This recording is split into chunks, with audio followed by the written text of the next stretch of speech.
What's up, everyone? Welcome to the stream.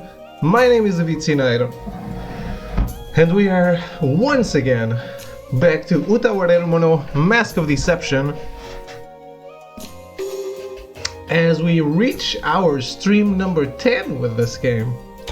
Not a lot of games made it to number 10. Hello, Cyan, how are you?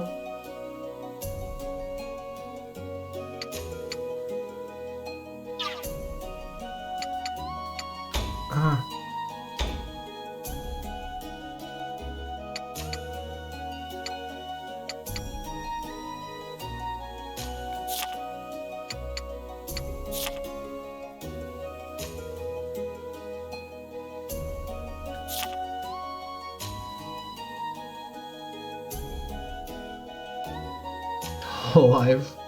Well, that's good enough, I think. Look, we're not missing that much.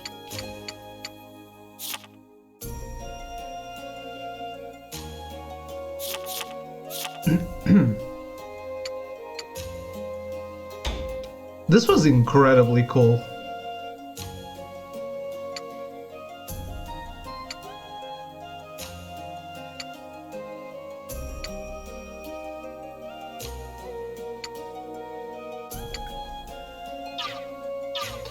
Last night was a ride. Well, let's see what's in store for today.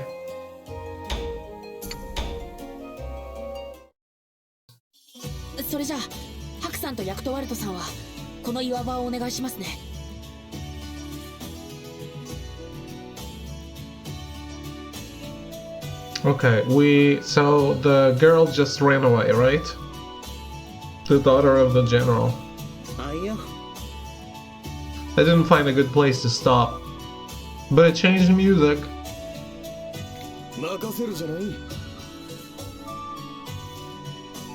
I hold up my torch and step into the dark areas between the boulders.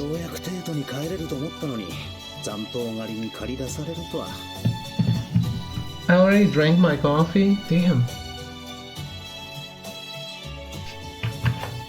That was surprisingly fast without me noticing. 気持ちはわかりますがね。負けたにもかかわらず出てこない連中をほっとくわけにもいかないじゃない。さすがに頭下げるふりくらいしてくれねえと罪のない連中が割を食うじゃない。そりゃまあそうだが。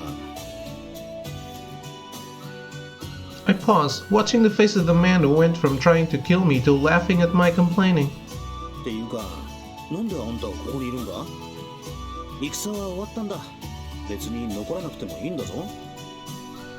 ああ、それなんですがね。Yakuto scratches his head, then answers nonchalantly. 旦那のところで厄介になることに決めたじゃない？ Well, there's my answer, I guess. はあ？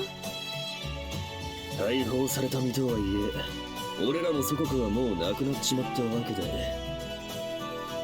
まあ、Not temporary. 帰ろうって首相な心がけの連中もいますが、俺はそんな柄じゃねえし。で、どうしようかと考えてるとこ、クオンの姉子に誘われたんで。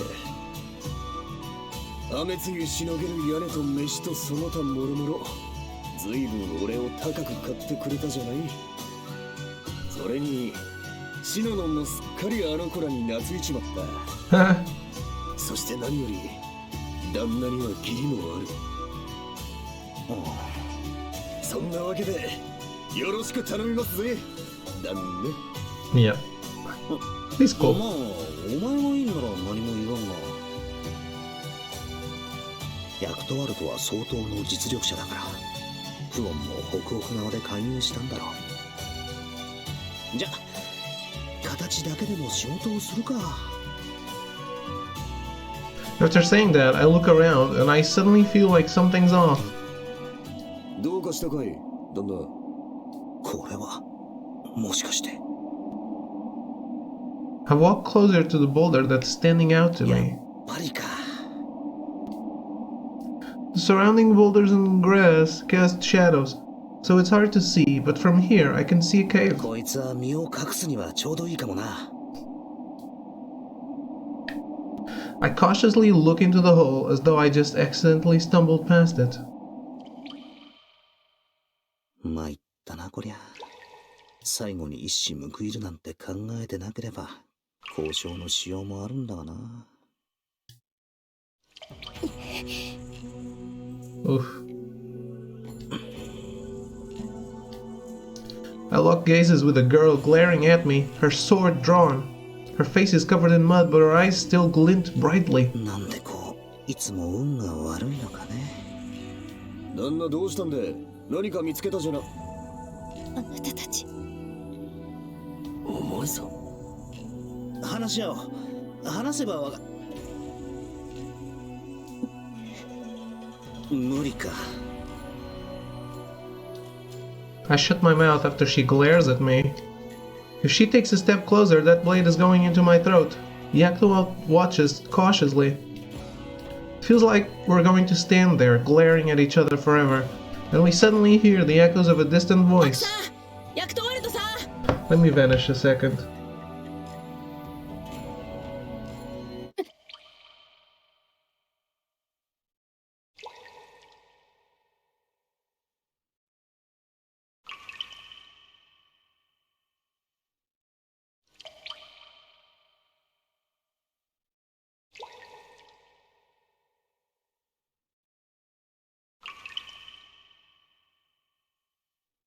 They never talk when I think they're going to talk and end up hiding out.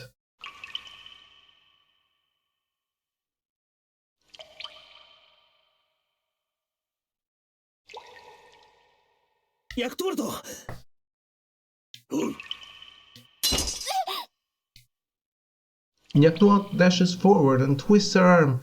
As soon as she drops the sword, he kicks it away. He then swiftly covers her mouth with his hand.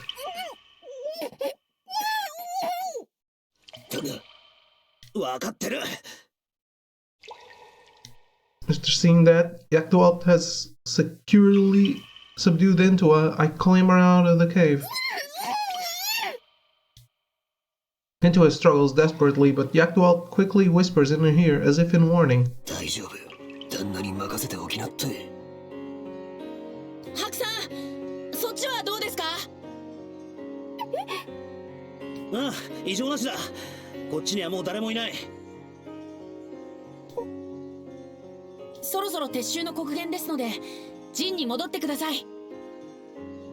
おお、分かったじゃない。Once we can tell Kiryu's left the area, Yakuto moves the hand covering the girl's mouth. The girl quickly distances herself from Yakuto and glares at him. I pick up the sword lying on the ground and place it in front of her. ほれ、返すぞ。私の刀。She glances down but still keeps a wary eye on him. She seems confused by what just played out. なぜ敵に情けをかけるの？戦は終わったんだ。敵も味方もない。無論、あんたがまだその刀を振り回すなら、それなりの対応をする。でもな、こっちはこれ以上の面倒事は願い下げなんだよ。まして、怪我とかしたくない。自分の仕事はとっくに済んでるんだから、さっさと帰って酒をかっくらって寝たいんだよ。勝ったものを好きにすればいい。負けたって好きにすればいいさ。戦なんて必ずどちらかが勝ってどちらかが負けるんだ。生き残ればそれだけで儲けものだろ。ヤマトのものは変わっています。俺が知る限りでは確かに変わり者もいるかな。さて変わり者の旦那、何も見つからなかったことだし戻りますかい。Yakuto takes off the canteen at his belt and drops it on the ground. 残党狩りから逃れるには水と食料がないときついからな。 I also invest in a bag of rations. こっちは帰るだけだからもう食料はいらないからな。シノノンの面倒を見てくれて感謝するじゃない。 With that, Yaktual turns and leaves without looking back. かっこいいところを持ってかれた気がするが、まあいいか。 I follow Yaktual out of the cave.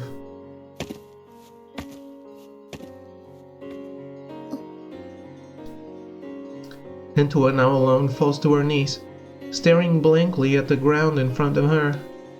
There, she sees her sword and the bag of rations. お父様、私はこれからどこに向かえばいいのでしょう。私はどう生きればいいのでしょう。私は。 Her father dead, unable to avenge his death, and now receiving mercy from the enemy, and to even be thanked by that very enemy. For a warrior of the Uzurusha, all humiliation beyond compare. She quickly tries to grab her sword, but falters, and their fingers twitch in the air. The anger and pride filling her heart have suddenly disappeared, leaving an emptiness within her. And deep within, the conversation moments ago rings out like the clear knell of a bell. 負けたって好きにすればいいさ。戦なんて必ずどちらかが勝ってどちらかが負けるんだ。生き残ればそれだけで儲けものだろう。ヤマトのものは変わっています。 So Cyan, how far are you from the platinum in Judgment? 俺が知る限りでは確かに変わり者もいるかな。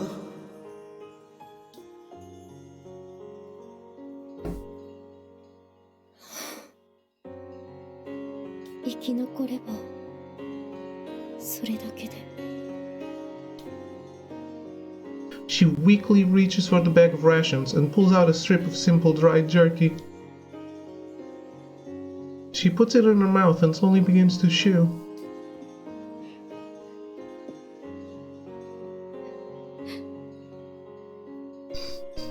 おいしい。 The tears run down her face, falling from her chin to the rations in her hand.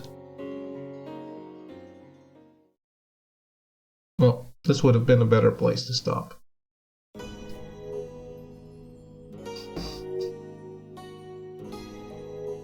これが兄貴の研究か。ああ、正直行き詰まってはいるがね。出生率の低さ、遺伝病の増加、これに環境汚染が追い打ちをかける。人間の種としての寿命はもう長くはない。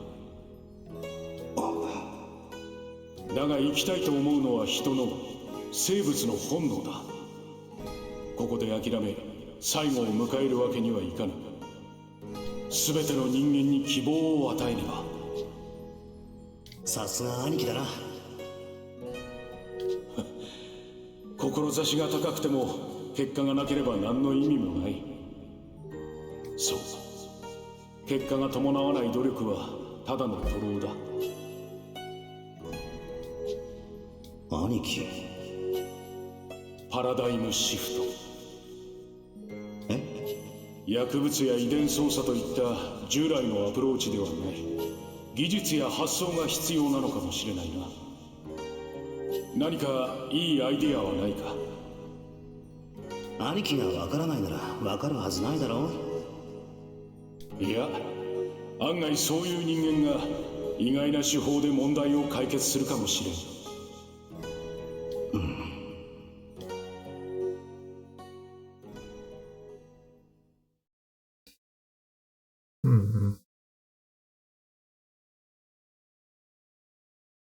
Okay, what's up next? We're back.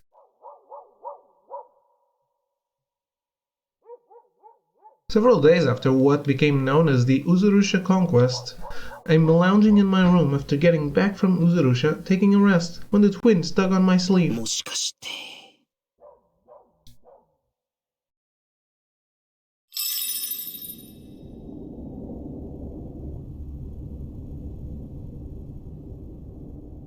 I forced my weary body up, and soon the twins are leading me forward once again.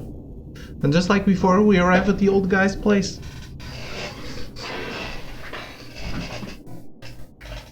Interesting.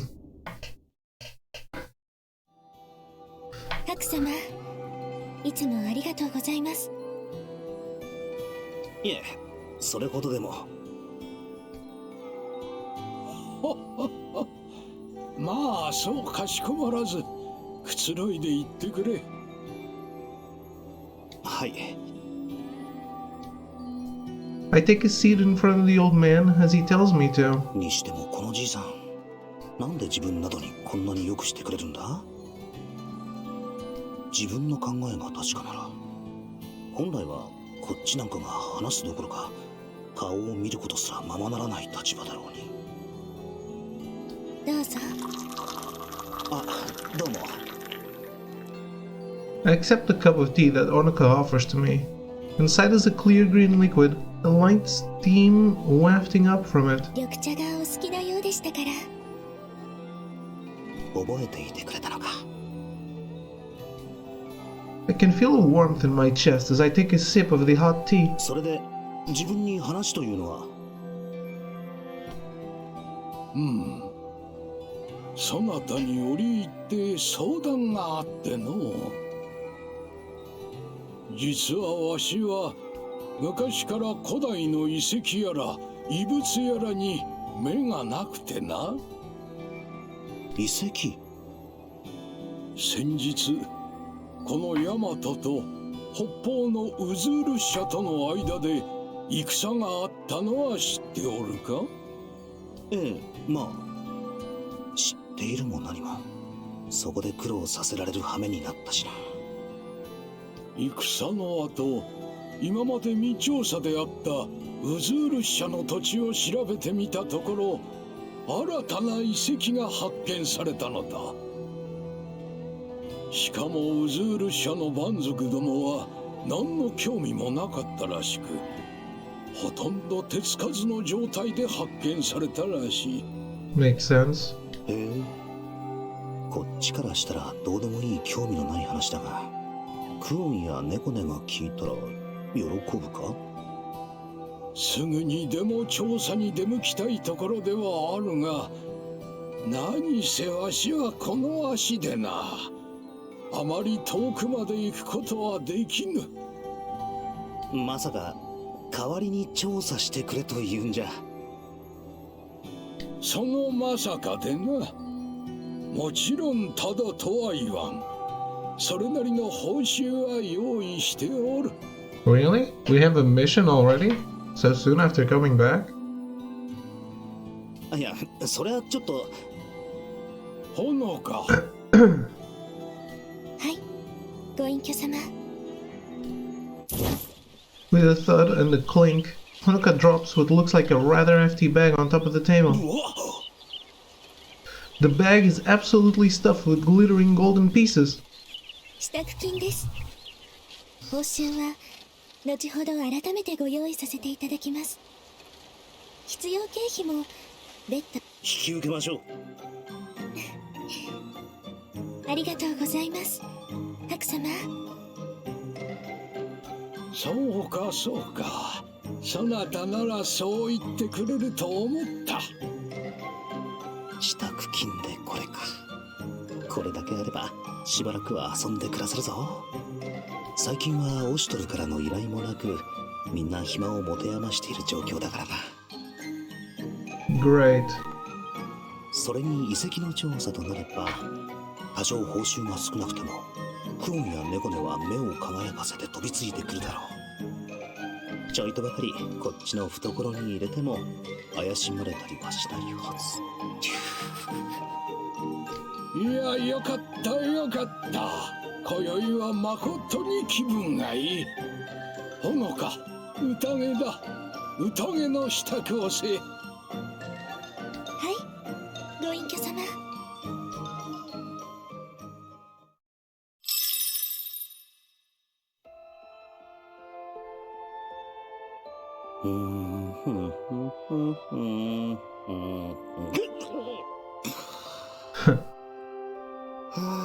食った食った。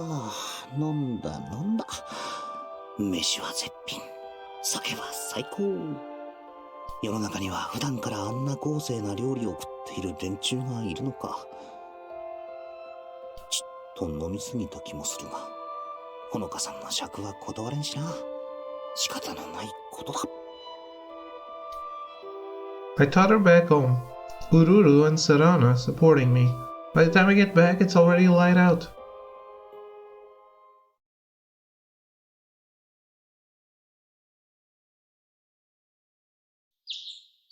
ただいま帰りましたと。おかえりなさい。ずいぶんと早いお帰りだね。クオンなんで自分の部屋に。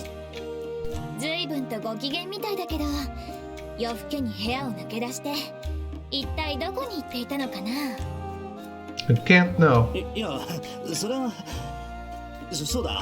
実はこの二人 Turn around for some support. なんとなくそんな気はしていたな。ちょっと知り合いのところでごちそうになってただけだ。I sit down on the seat as I give my excuse. 座るところが違うかな。正座。いや、正座って。正座。For some reason, I can't fight her quiet pressure. I meekly do as she says. 別にお酒を飲むなとは言わないし、女遊びをするなとも言わないよ。いや、ちょっと待て。酒はともかく女遊びってのは。たまには羽を伸ばしたいのもわかるから。でもハクはまだ自立できていない。いわば半人前。それを朝帰りするまでふらふらと放蕩するのはどうかと思うな。お前は自分のおふくろかと言いたいの。正論すぎて言い返せん。さすがに世話になってる身で朝帰りはまずかったな。だ、こっちには切り蓋がある。これには深い事情があってだな。仕事の依頼を受けていたんだ。それと朝帰りに何の関係があるのかな。待て。その依頼ってのは遺跡の調査依頼だ。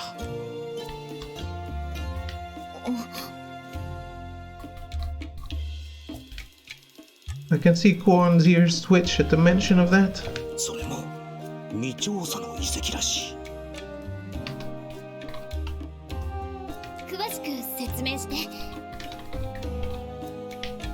よし、食いついた。実はな。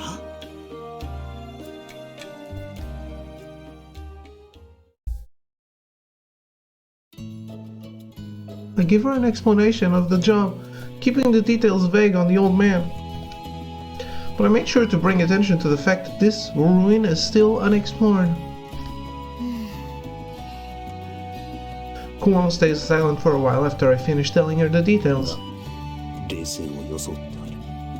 耳と尻尾がピコピコ揺れているのは隠しようもない。よしよし、だいぶ効果あったようだな。わかった。そうと決まればいろいろと準備をしとかないと。まあ、それがいい。そんじゃあ自分は一眠り。ハクはまだ正座。ちょっと待って。だから。ああ、そうだ。これは預かっとくね。No.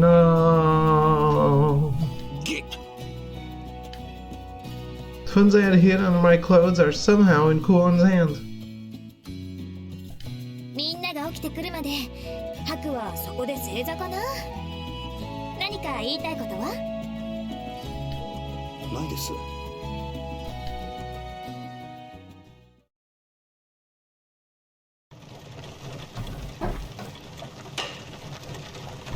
Wow, we're already going.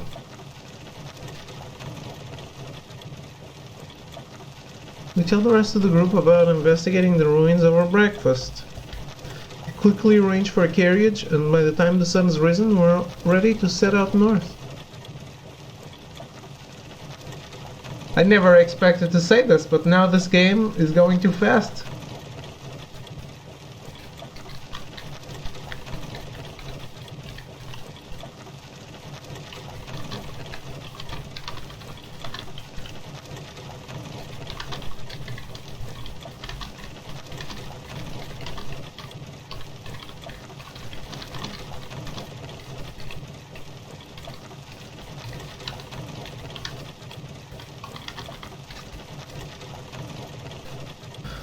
And so our two carriages set off on the mountain path on the morning of a beautiful sunny day.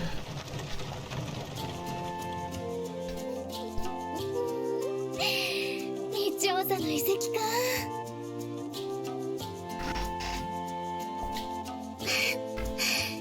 クオン様、すごく嬉しそうです。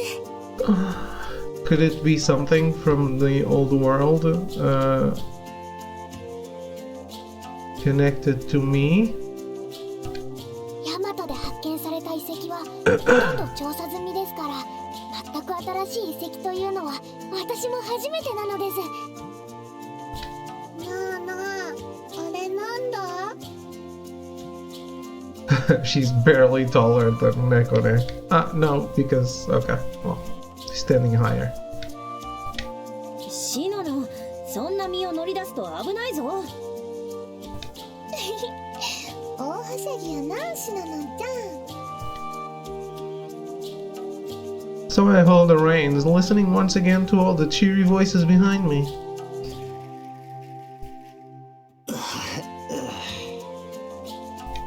A dull pain throbs around my temple. Damn hangovers. 主様、平気。どうぞ、私たちに任せて横になってください。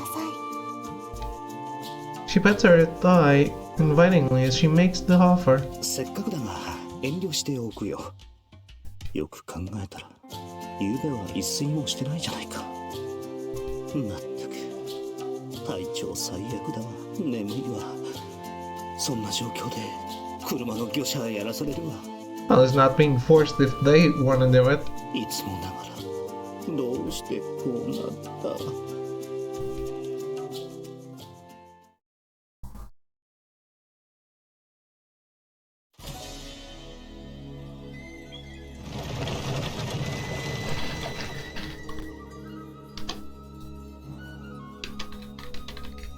やれやれ、こんな形でまたこの国に戻ってくるとはね。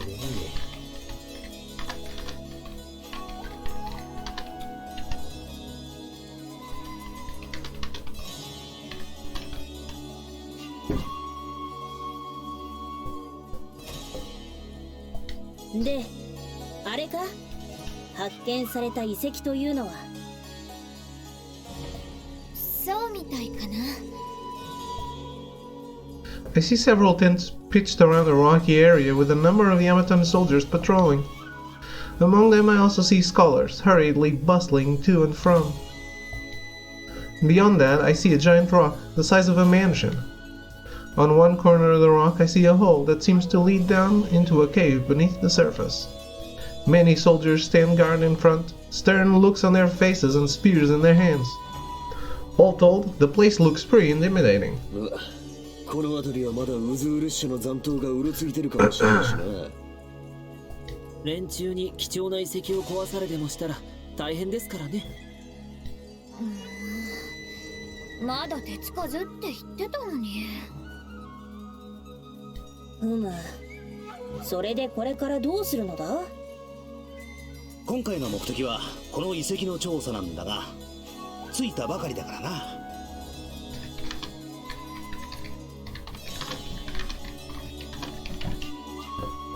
とりあえずは休みを取って明日から。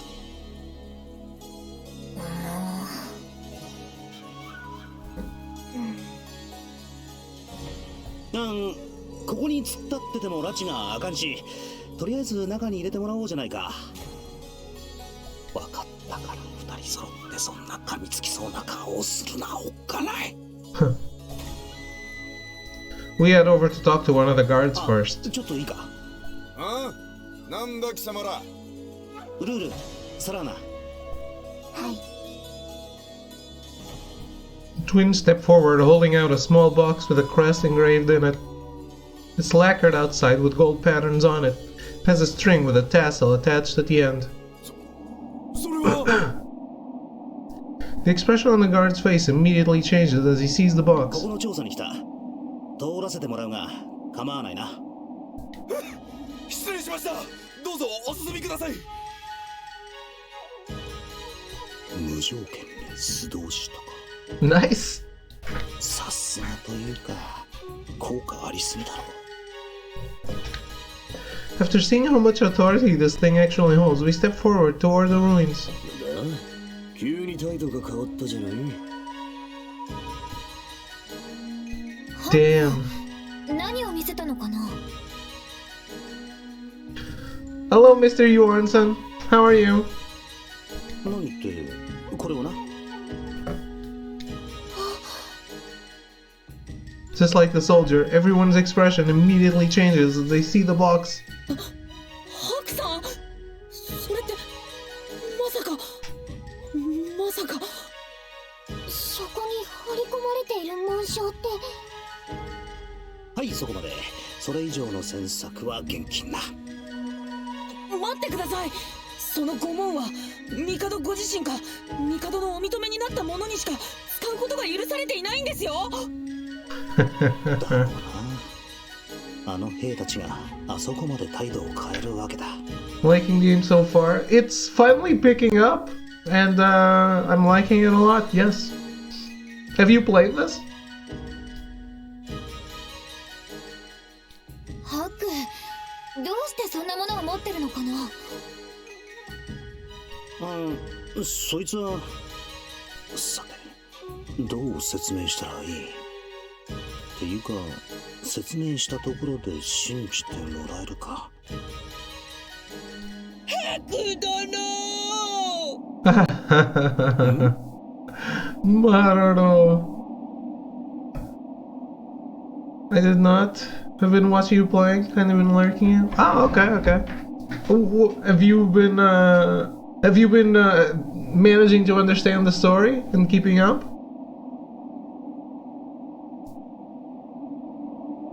It's when a game is very story heavy, I know it's hard to follow for people. I suddenly hear a voice in the distance. 殿ではおじゃらぬか。この声、まさか。 It is Maroto. My stomach sinking, I slowly turn around. 会いたかったでおじゃるよ。 From the cavernous depths, a pasty, white-faced Nugui Somkami bolts towards us, hair whipping askew. It's a fun story, well written, I guess. I'm liking it a lot. な More and more, I felt like I'm reading a book, you know? But it's just a picture book. But this one really feels like we're just reading this epic book. The Nugui Somkami bounds forward, as though trying to jump on top of us. 断りよ。我らが主の前に身を投げ出し、壁となせ。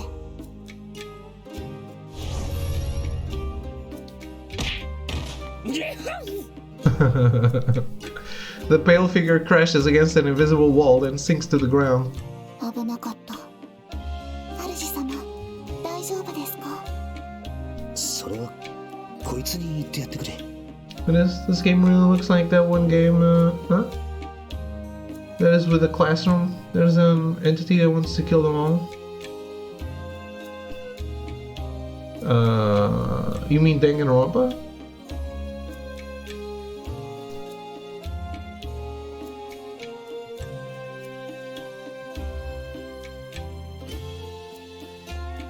The one with the bear that's right behind me?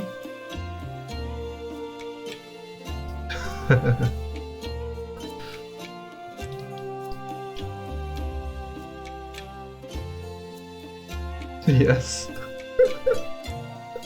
Yeah, Danganronpa.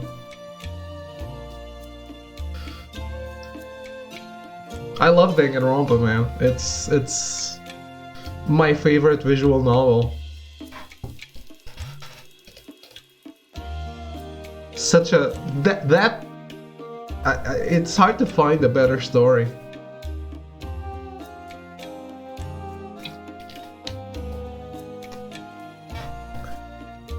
Game is so fun, I love it too. It really is. I was very disappointed with V3, but all the other stuff is really amazing.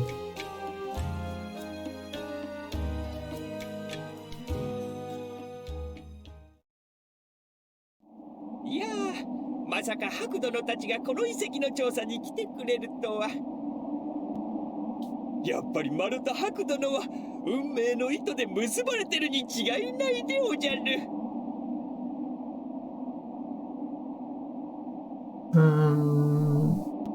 Well, I mean, we played it on the channel, so I usually talk openly about it unless someone says, someone asks not to.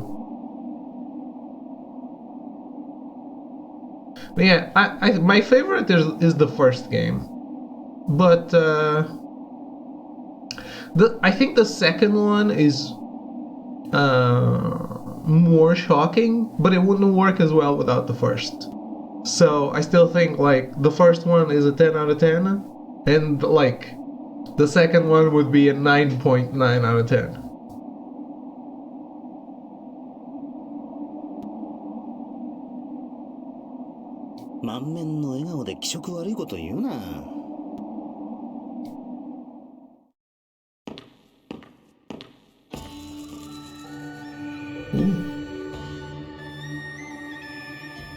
It's totally a lab. We head deeper into the ruins with Marano as our guide. He tells us that those already here came as a reconnaissance team sent by Oshtor to make sure it was safe. Yeah,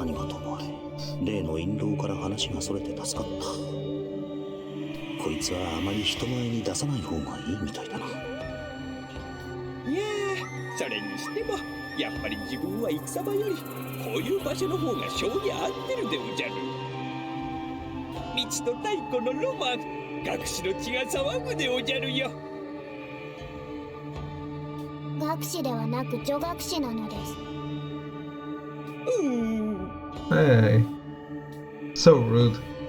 We make our way through the caves as we talk until we reach an area where the view changes. But yeah, Mr. Johansson, I actually did a photo shoot. I don't know if you know I'm a photographer. I actually did a photo shoot inspired by Danganronpa. You're going to nap? How close are you to Plat, Cyan?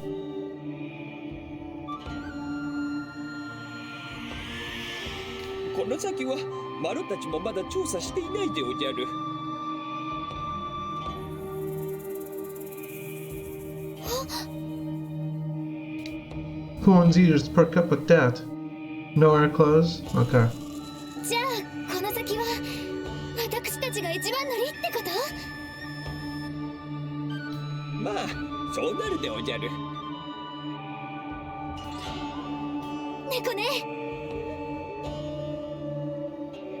Ah, thank you.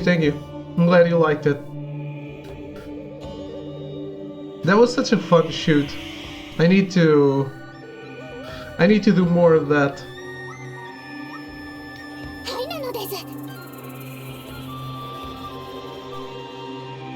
But Kuon and Nekone move forward, eager with anticipation.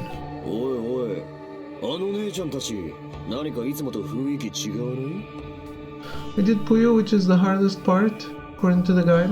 Okay. Cool. Because there's a new game plus in there, right? Love to see you doing a shoot on Ivar anime. Yeah, but there's no backgrounds there, right? The backgrounds are crap. There's always people. How can you shoot there? And make it look like legit? Because it would always look like a convention, right?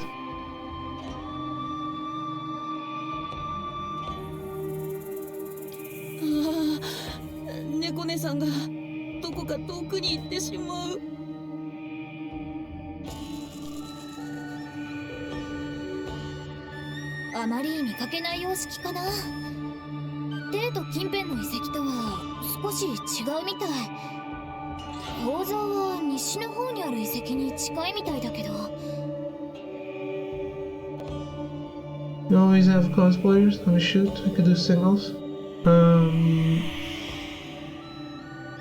Yeah, singles would be easier, but still, you probably always need to get them always away from the convention, because otherwise it will look fake.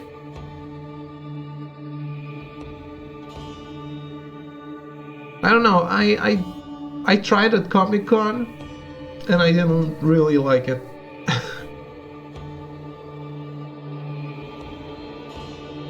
はいです。コタッポ地方の遺跡に酷似していると思うのです。でもあの模様なんかは、あれはハミュナ諸島文明のものなのです。うん、結構離れているはずなのにこんなところでお目にかかるなんてこれは何かしらの交流があったって見るべきなのかな。Yeah, I am, but sometimes it's sometimes you're being, or I'm being too perfectionist, and I could probably do a lot more than I actually end up doing in this case. It also depends on the kind of cosplay, I guess. Cause I tried Halloween Mercy from Overwatch on Comic-Con. There was no background for that. It just looked like shit. And the cosplay was amazing. So I just looked at the photos and was really sad.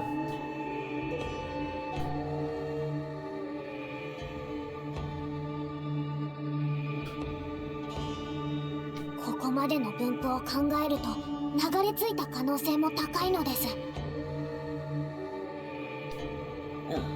何を話しているのかさっぱりわからん。We all trail behind the two of them as they examine the walls and floors with eager eyes. 今回の件はあの二人に任せた方が良さそうですね。そうだな。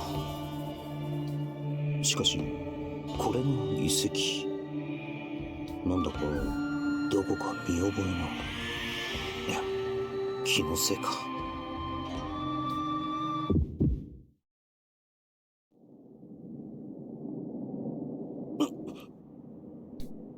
I suddenly feel dizzy and clutch at my head instinctively. ハク様、どうかしましたか？あ、いや、なんでもない。なんだ、今の感じは。お兄さん、何してるん？置いてくああ、今行く。おや、ここで行き止まりですか。完全に崩れちゃってますね。はて、それでは調査はこれでおしまいでおじゃるか？絶対にまだ見つけていない場所があるかな。そう言われてもここまでそれらしきものはなかったぞ。経験上ね、何もないように見える壁に扉があったりすることが多いんだ。よく見ると扉のくぼみがあったり、何かの印があったり。あ、姉様、あそこ扉があるのです。I'm glad someone knows. We all look over to see some kind of door hidden in the shadow of the collapsed wall.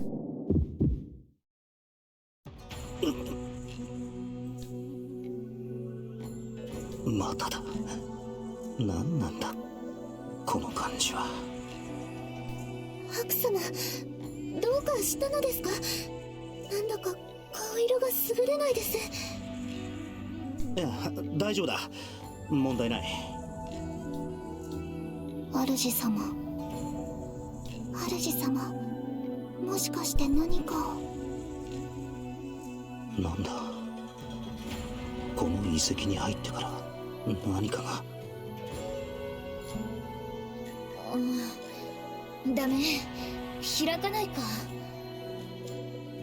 Am I gonna get some memories back? なんとかこじ開けられそうにないですか？無茶言ってくれる。こんなでかくて分厚い扉となるとな。どれ、ちょっと下がってみるじゃない。ヤクトワルトは？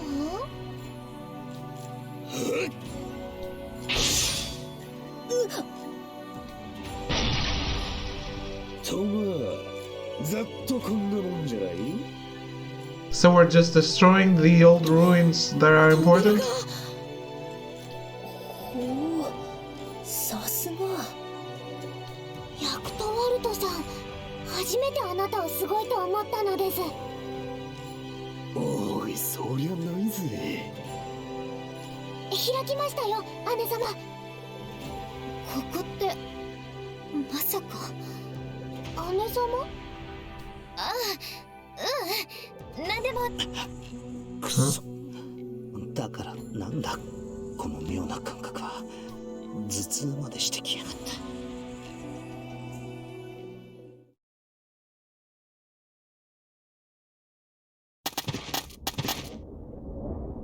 Is there a monster here?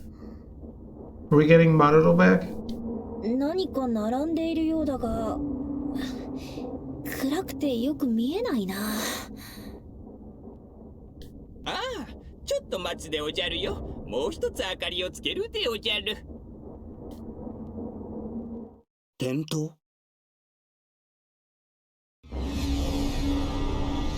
にょほ。明かりが。待て、今何を。 It still works? ハク、今何かしたのか？いや、何って。ハクさんの声で明かりがついたような気がするのです。いや、そいつは偶然だ。何気につぶやいたら急に明かりがな。本当なのです？まあ猫ねさん、これは一体。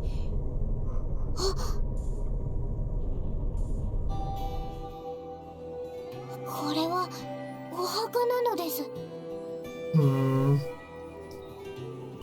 Or they're frozen in stasis? お墓。はいです。過去にもこれと同じものが発見されていて、そこには古代の人が埋葬されていたのです。I doubt it. それではここは墓所ということですか？ Holy shit. そうだ、気のせいじゃない。確かに見覚えがある。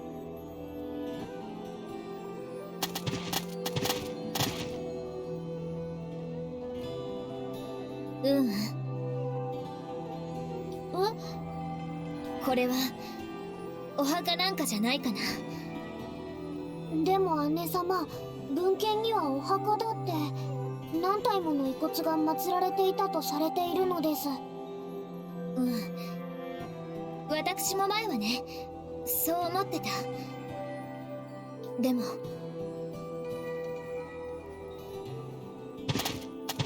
自分はここ知っている。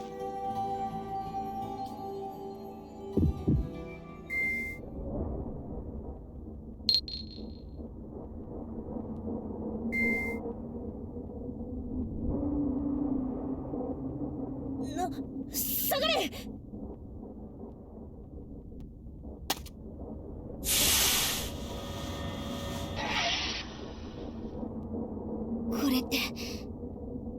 時と。クオン様？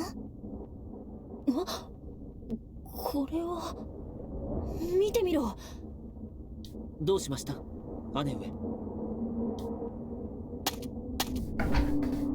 中に人がいる。 The ones lit up are still alive.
すごいなあ。まるで生きてるみたいやえ。Yes. ああ、しかしこれは氷漬けになっているのか。こんな。 Oh, sorry. 信じられないのです。腐敗もせずに残っているなんて。い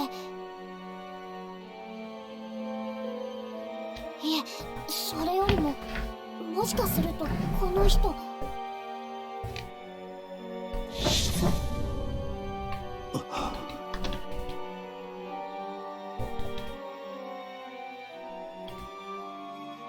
あの時と同じ。それじゃあこの人。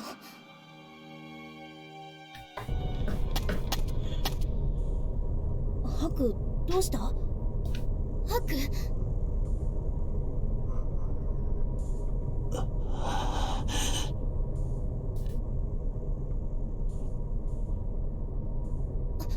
待って、ハク！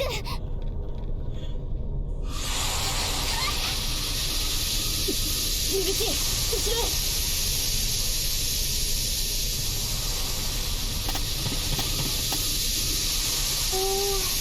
なんか冷たい風や。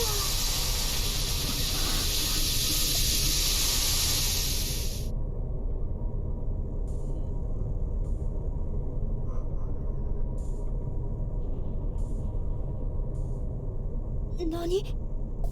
おやや、生き返ったバカな。確かに死んでいたはず。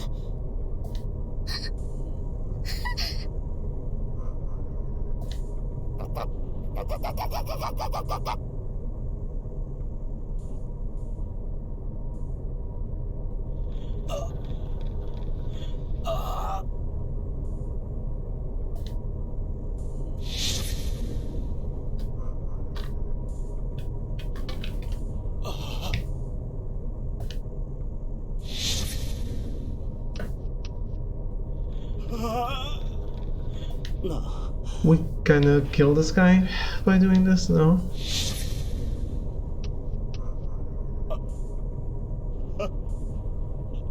あんたは。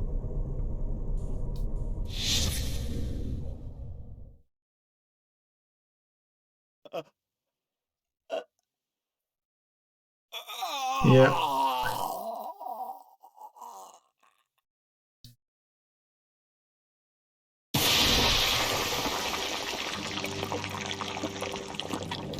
Holy shit.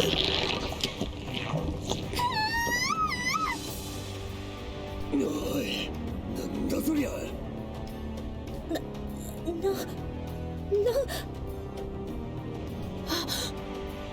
何？あたり。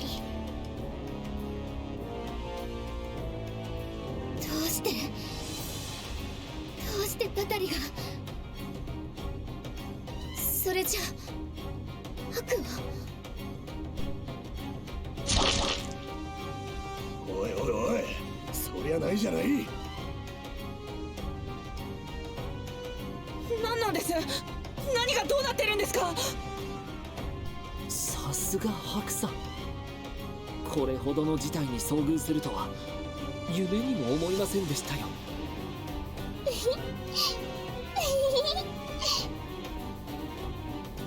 ハクさん、一体どうしたら。 We fight? みんな固まれ。孤立したら飲み込まれるぞ。数が多い。撤退する。こいつらは相手をするだけ無駄だ。クオン、支援を一気に突き抜ける。猫ね、ルルティアは内側に。みんな目くらましを使うから、それに合わせて。3、2、1、今かけて。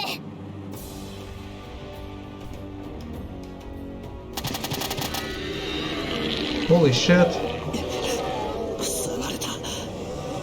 姿に言わずになんと素早い。人からの変化といい、驚かすにも程があるぞ。クオン、もう一度できるか。ダメ、出口は完全に塞がれてる。今使ったらこっちまで巻き込まれるかな。お兄さん、どうする？やるしかないか。仕方ない。やるぞ。奴らは不死だ。無理に倒そうとは思うな。突破口を見つけたし、とっとと繋がるぞ。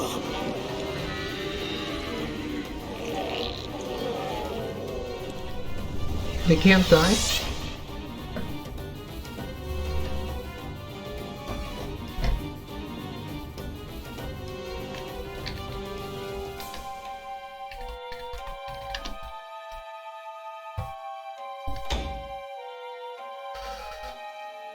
No, they have a health bar.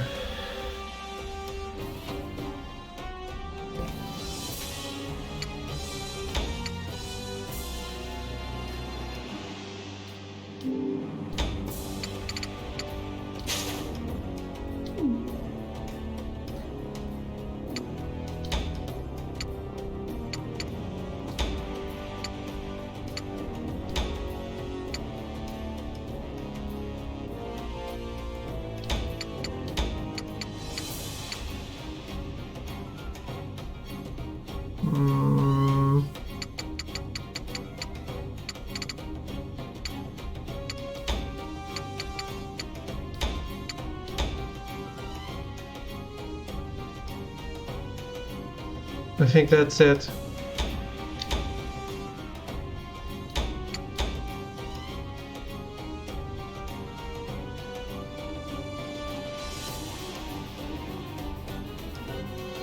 That does look like a full party, which doesn't make me happy.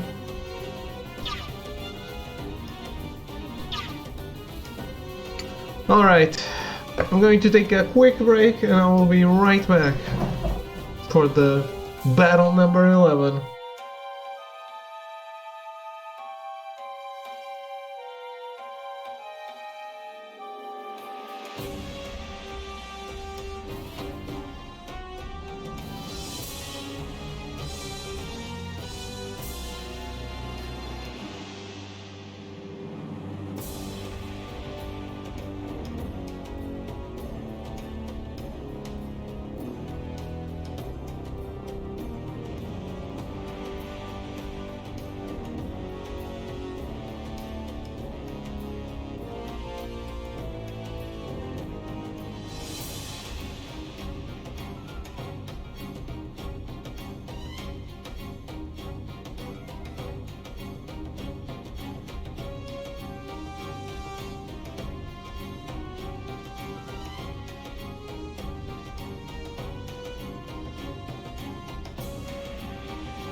Alright, we're back. Let's do this.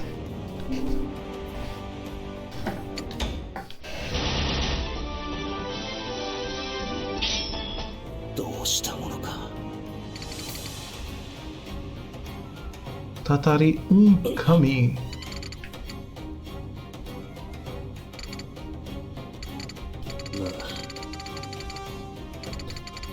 We're not getting surrounded, right? Right.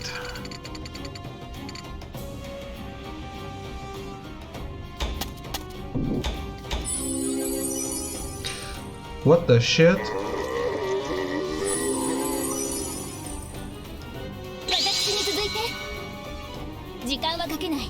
I don't like that.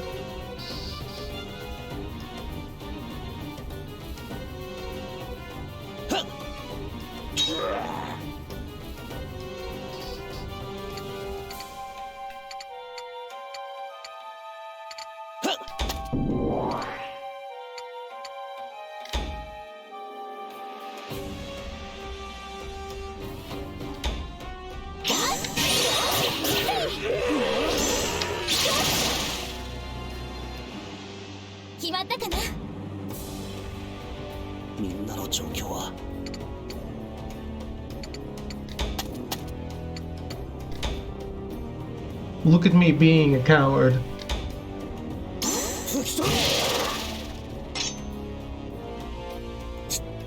Not getting close to it.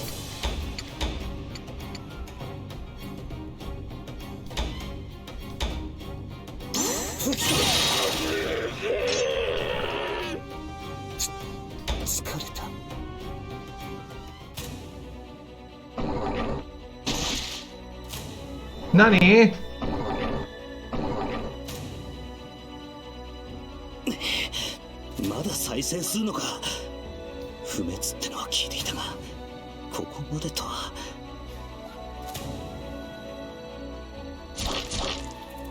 Fuck.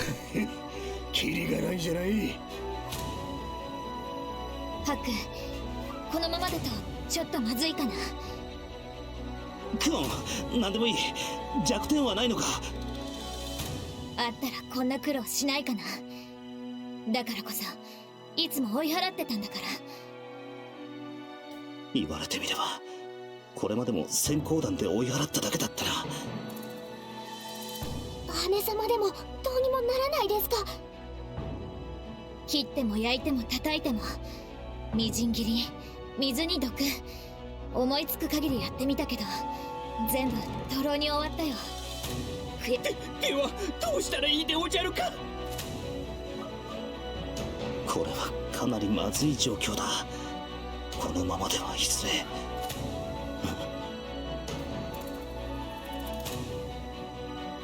凍ってる。待てよ、あの棺の中に入っていたやつ、棺を開けたからあのスライムに変化したんだ。それまではずっと凍り続けだったってことは、そうだ、スライムといったら凍らせるのが定番だろうに。みんな聞いてくれ。あいつを倒せるかどうかわからん。だが動きを封じることができるかもしれない。何？そんなことできるのか？お兄さん、なんか思いついたのけ？あの壁を張っている大きな管、わかるな？あの金属の管に冷気が通ってる。おそらくあれが棺を冷やしていたんだ。奴は棺の中にいた時は人の姿で固まっていたが、外に出た途端にああなった。つまりなんだ？つまりあれは凍らせることができるということですね。ああ、なるほどな。いや、分かっていたぞ。もちろんな。なるほど。クオン、あれを凍らせたことは？やったことないけど、でも凍らせたところであれを殺傷することは。その必要はない。ただ逃げる時間さえ稼げればな。いいか、あの管を破壊し吹き出した冷気を奴に浴びせるんだ。でもうまくいくですか？管のそばにはタタリがいるですし、とても危険なことなのです。心配するな。やればなんとかなる。今までだってそうだったんだ。今回もうまくいく。むちゃくちゃなのです。白様。Just believe. The power of friendship. ハクのすることはいつも突拍子もないけど、みんなもそれでいいかな。クオン。どうしなのだ。そこまで言うからにはこの命預けた。It's not like we have a choice. ぶち転がしてやるです。お。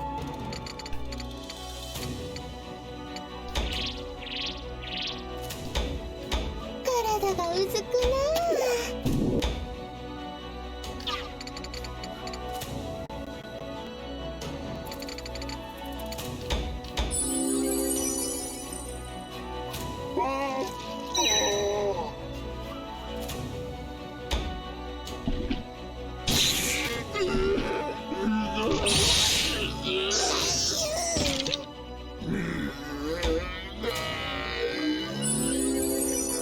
Holy shit.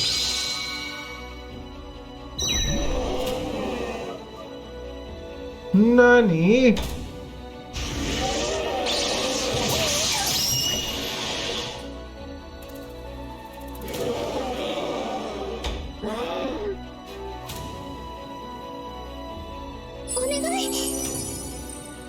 Did he send a new one after me?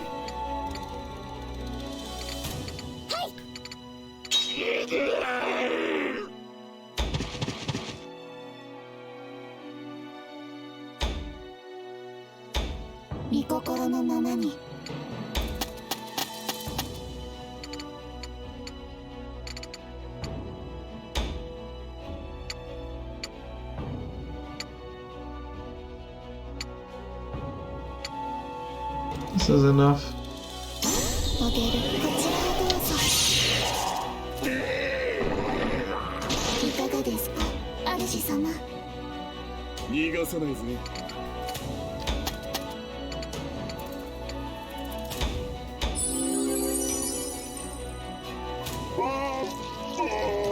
我が秘術をご覧あれ。炎でおじゃ。さ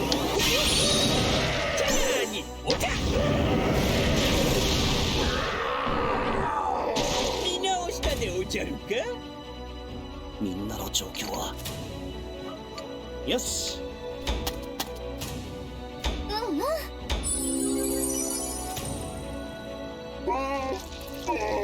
勝利のためにどう戦おうか。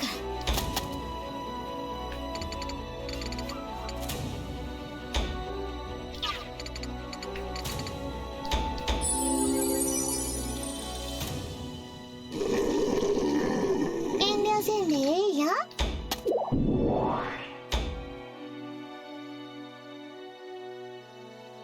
無茶と勇気は違うです。Shit.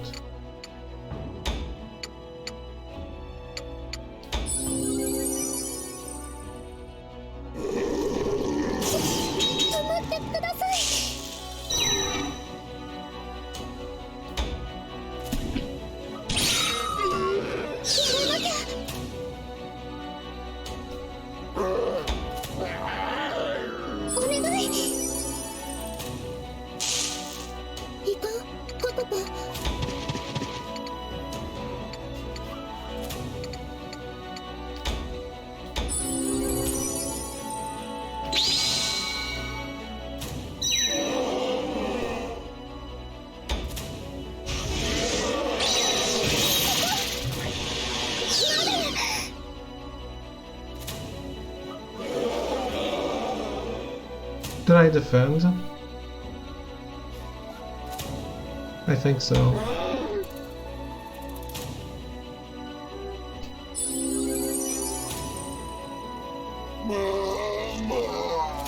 Damn, Haku is threading the needle. お任せください。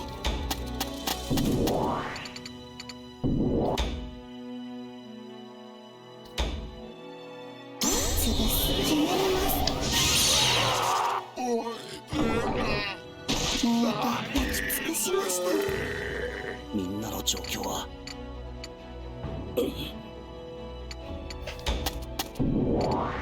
Shit.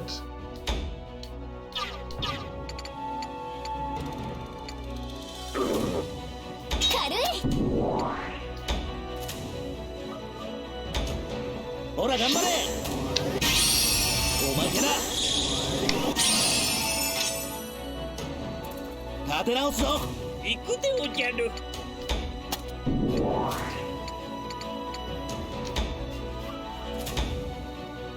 燃えるでおじゃる。よほ。チャーにおじゃ。張り切りすぎたでおじゃ。 No, I want those 2 crits. That was too soon.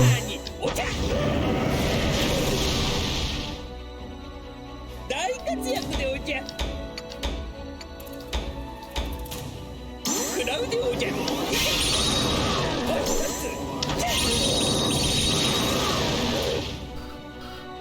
見直したでおじゃるか。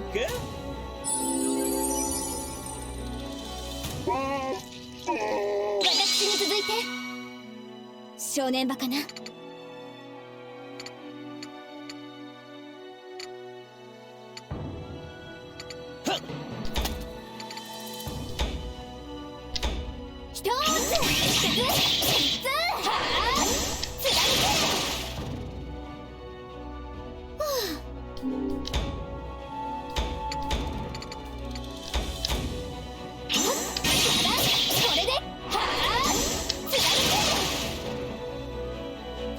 I'll take it. 体がうずくな。 Maybe not.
Damn. I think I'm in control, but this can go south very fast.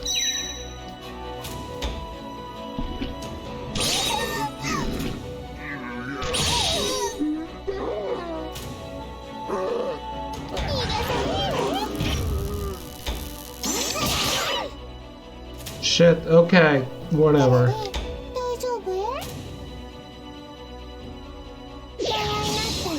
Ah, she leveled up, that's fine then.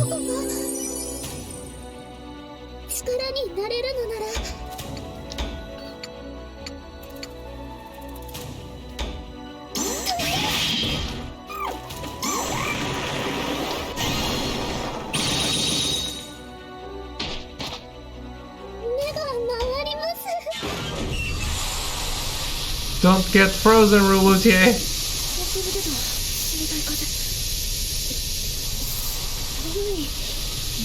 この冷気ここまで冷えるものなのか。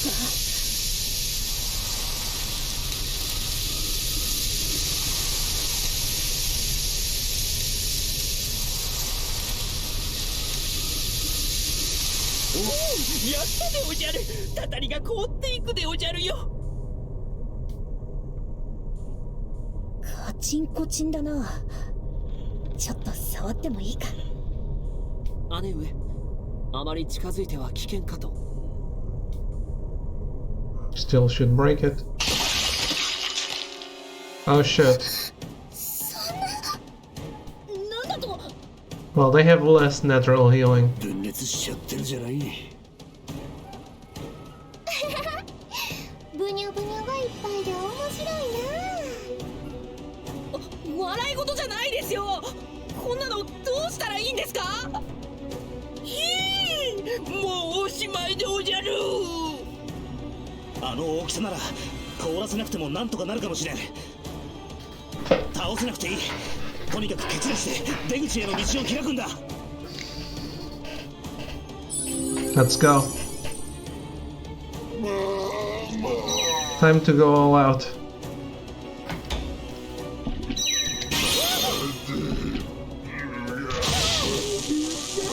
Shit.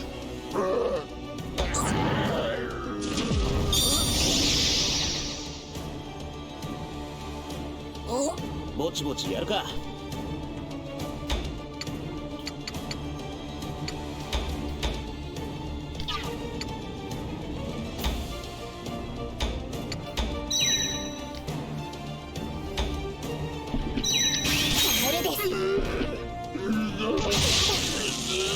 Oh wait. I did defend.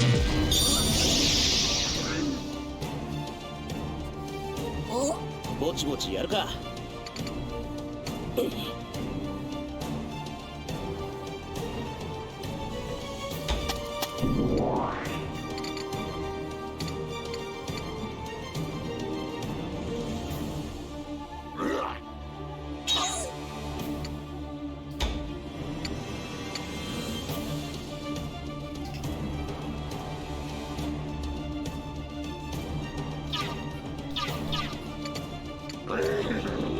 こんなの。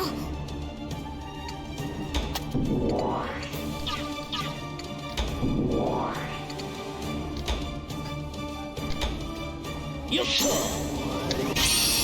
おまけだ。 I need you alive. よくなったか。さてどうする旦那。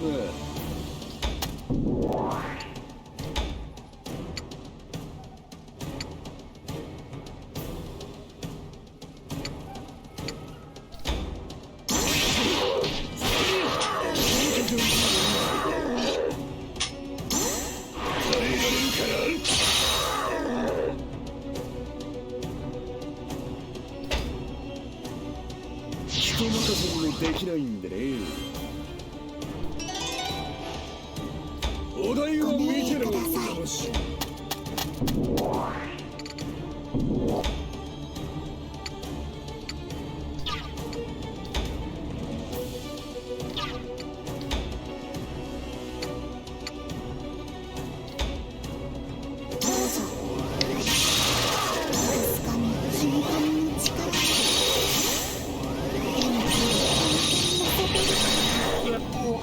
Holy fucking shit! 活躍した見ていただけましたか。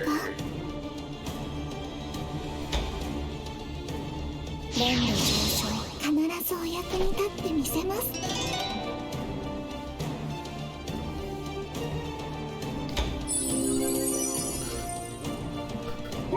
What an amazing unit!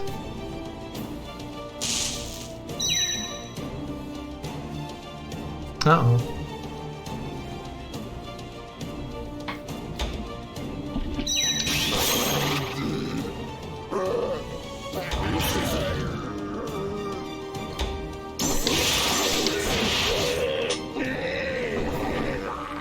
Utawarerumono 私に続いて正念場かな。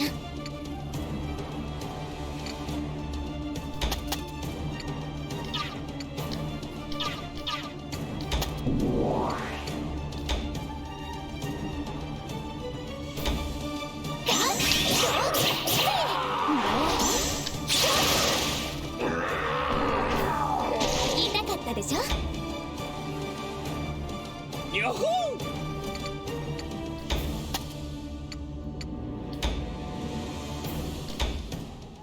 燃えるでおじゃる。よっほー見直したでおじゃるか。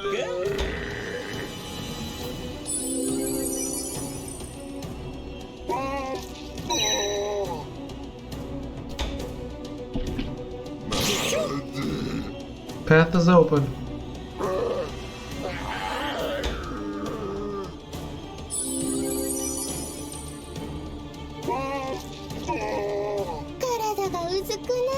Do I escape or beat them up?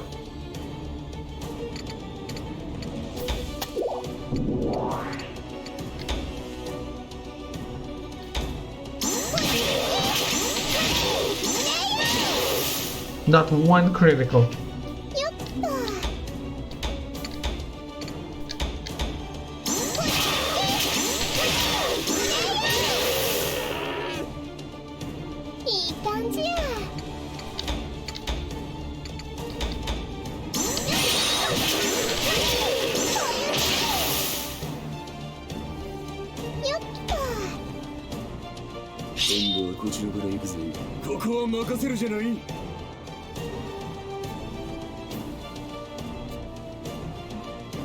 Who's next?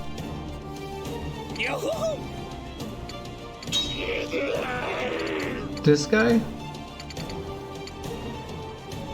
And then number 3? That guy.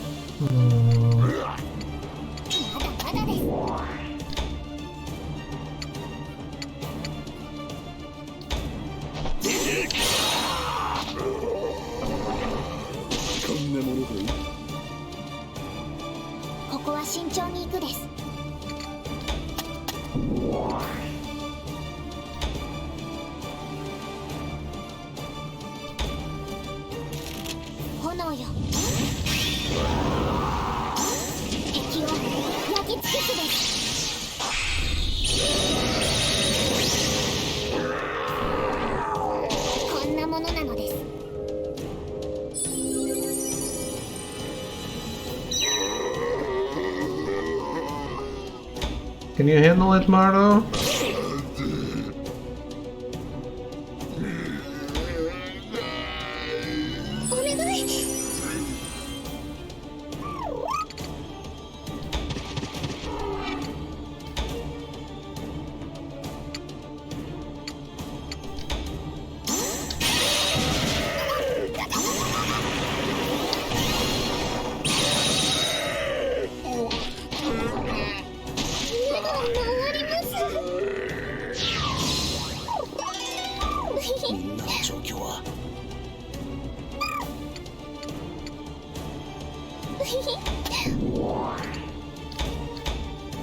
よっと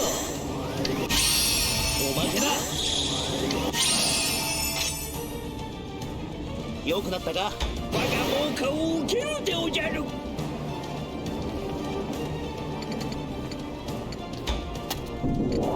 Nope.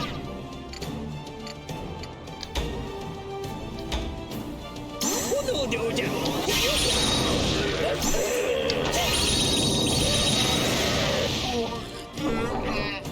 大活躍でおじゃ。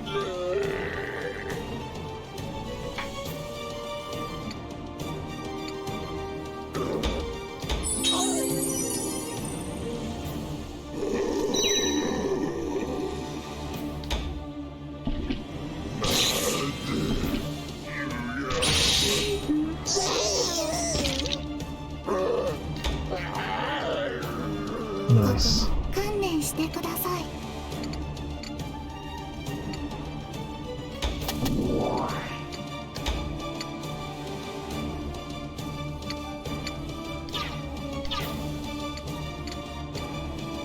I could attack here. No, it wouldn't work still.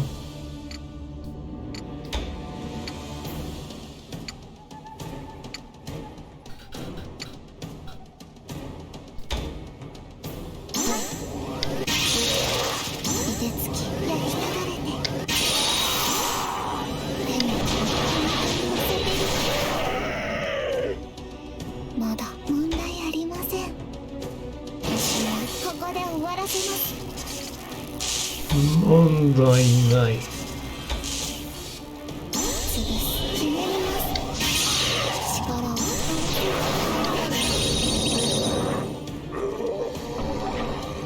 いかがですか、主様。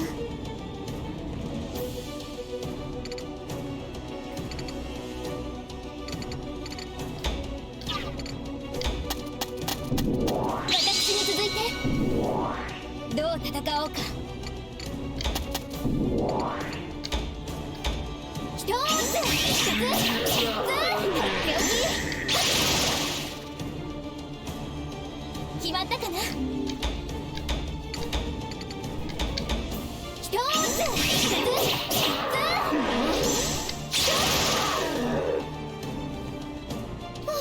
Come on, one crit. That's it. 決まったかな。手加減は無理かな。勝利のために私の出番かな。 No, I'm happy here. これで We're not letting it stay outside of range. さてどんどん行こっか。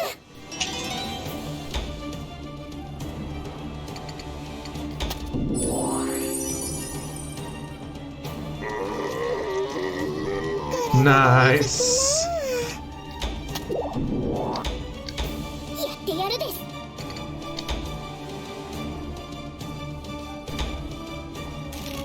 炎よ。も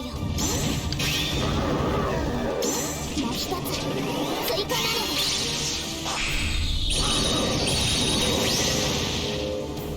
ゴミは焼却なのです。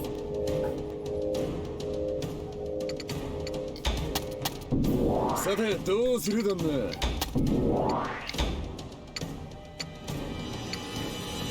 Doesn't matter. こんなもので And they all survived. ハク、何してるの。今のうちに早く逃げないと。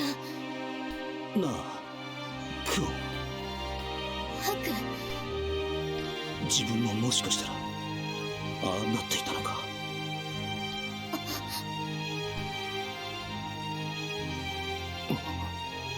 今は考えちゃダメ。ハクはちゃんと人としてここにいる。今は余計なことを考えず生きることだけを考えて。わかった。行こ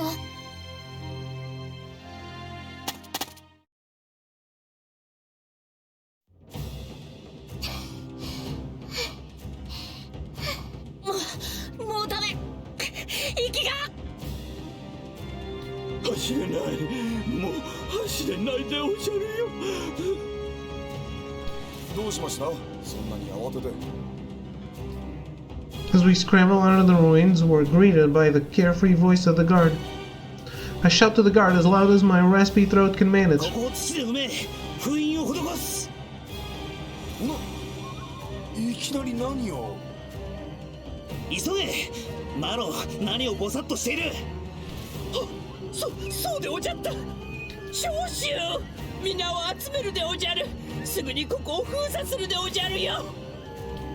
しかしいきなりそんなことを言われましたよ。中はたたりの巣窟だ。もたもたしていたら奴らが溢れ出てくるぞ。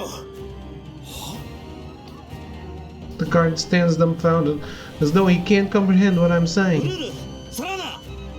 御心のままに。 The tweens seem to catch my drift and quickly pull out the crested box, holding it over their heads. それは図が高い。控えおろう。この紋所が目に入らぬか。失礼しました。 All the guards and scholars who can see us quickly get on their knees and bow down. なことよりもツルハシとエンピを持ってこい。ここを封鎖するぞ。 They don't need to seal the whole ruin, just that room. The other doors aren't open. 急げ。The guards and scholars immediately rise and hurriedly help us rebury the ruins. When we have the main entrance sealed off, we all crumple to the ground like puppets whose strings are cut. やれやれ。しかし、これで一安心ってとこじゃない。はい、もうダメかと思いました。よ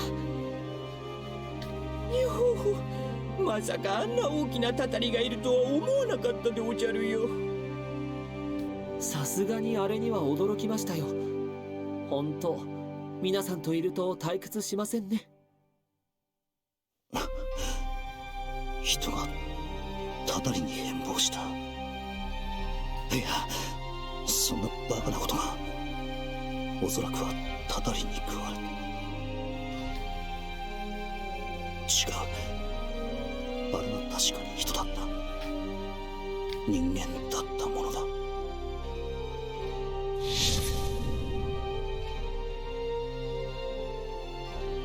Kumo looks over at me from a little ways away, a worried expression on her face.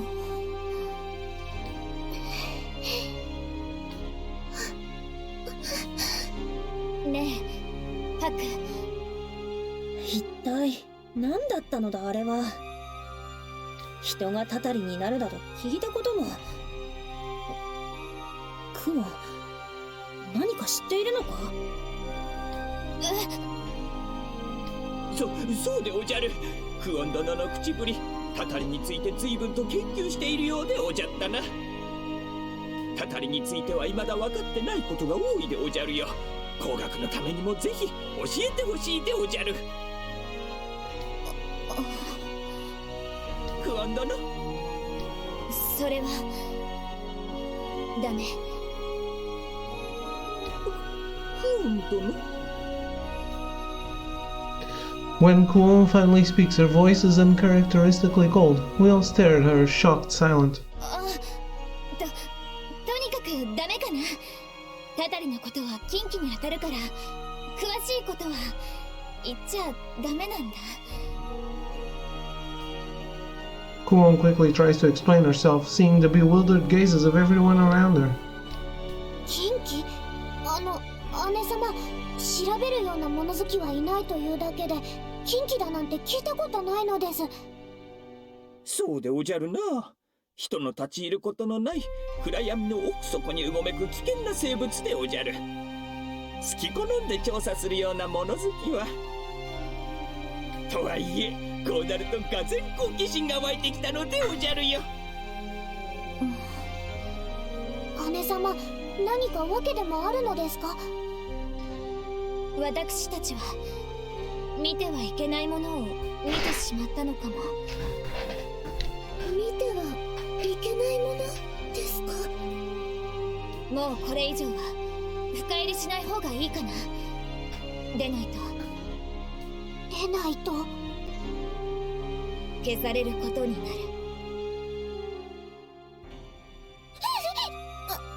姉様。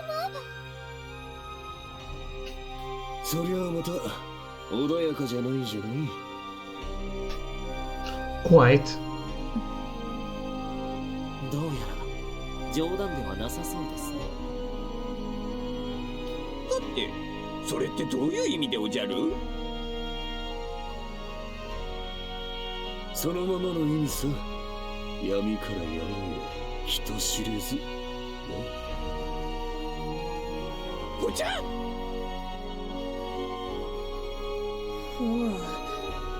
さっき禁忌とか言っていたが、それと関係があるのか？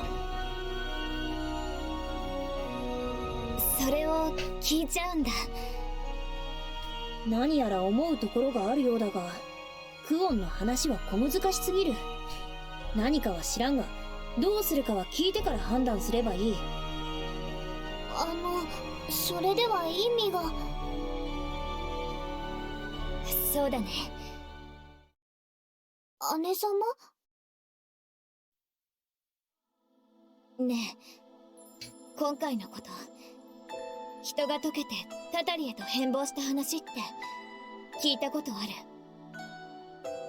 いえ、そんな話は。確かにタタリは闇の奥深くに潜んでいて、めったに遭遇することはないかな。でもね、遺跡の奥深くなんかでの目撃報告はよく耳にしたりして、それほど珍しいことじゃないんだ。私自身何度か遭遇したことがあるくらいだし。なのに人が溶けてタタリへと変貌した話なんて聞いた、ただ目撃例がなかっただけなのかもしれない。けれどそれにしてもタタリに関する情報って驚くほど少ないよね。それはどうして？ヤマトの学士はタタリの生態を調査しようとしなかったの？それは私の祖国ではね、タタリに関わることは禁忌とされているんだ。タタリと関わった者は病にかかったり不幸になる呪いがかかるってまことしやかに噂されてる。まるでタタリという存在から目を背けてほしいようにね。これは憶測になるけど、このヤマトでもタタリに関することは意図的に避けているんじゃないかな。それでももし知ろうとしたり知ってしまったものは、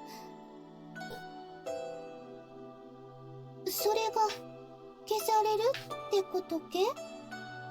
そんなまさか、いくらなんでも。そうだね、私もそう思うよ。でもそれが知られてはならないことだとしたら。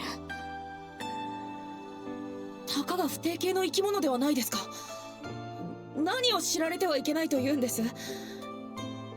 That they're human? 今さっき私たちが見たもの、タタリの正体だとおぼしきものかな。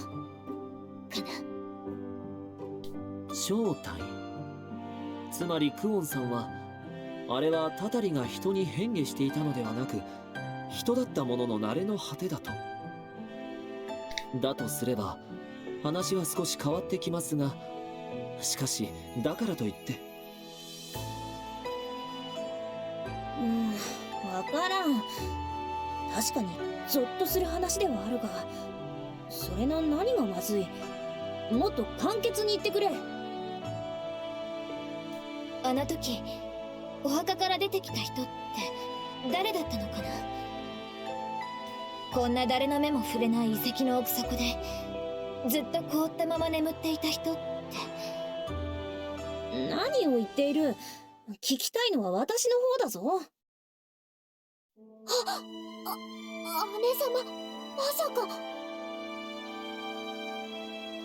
あくまで想像だけど、でも間違ってないと思う。あのタタリだった人、あれはおとぎ話で語られる遥か太古に神の見業ともいえる高度な文明を築き、この地を支配した方々。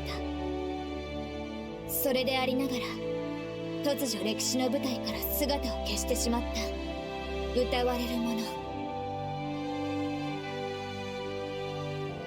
オンビタイカヤン。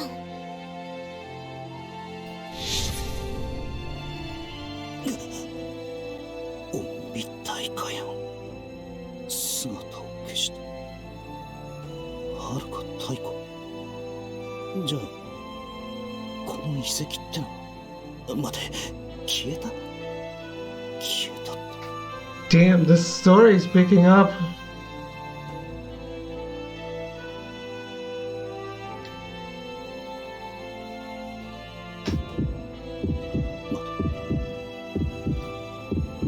ちょっと待って、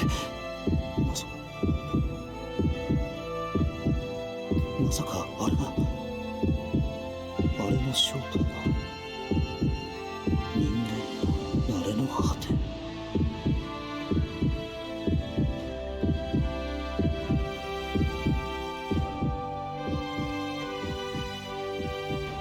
冗談だ。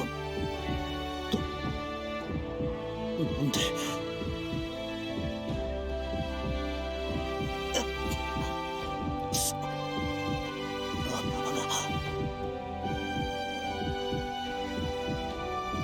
Countless images blur through my mind. I can feel myself slipping away.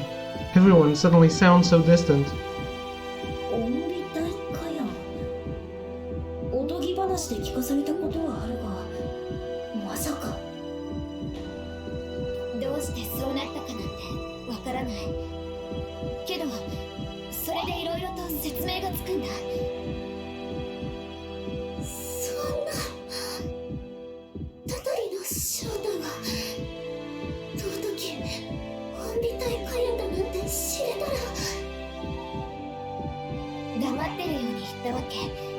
分かってくれたかな。いやいや、それはちょっとシャレになってないかもな。私たちは何も見なかったし、何も知らなかった。それでいいかな。はいなのです。姉様の考えが正しいとしたら、こんなことが知られると。そういうことなら黙ってよ。奥義もそれでいいな。よろしいのですか？この情報はいろいろと使い道があるのですね。そういうのはスカン。それだけだ。そうですか。姉上がそうおっしゃるのでしたら。しかし我が身可愛さに知識の探求を断念するのは学士としては無念でおじゃるな。あ、いや、もちろん誰かに言ったりなどしないでおじゃるよ。でもまあ、秘密とか言われるとついつい口が軽くなるのが人の差がってもんじゃない？100となると冗談さ。考えるのは俺の仕事じゃないんでね。どうするかなんてのは旦那に任せるじゃない。そういうことだから。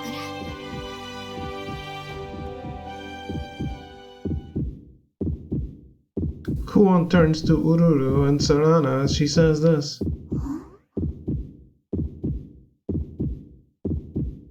Ururu and Sarana stay completely silent as they stare at Kuon with blank, emotionless eyes.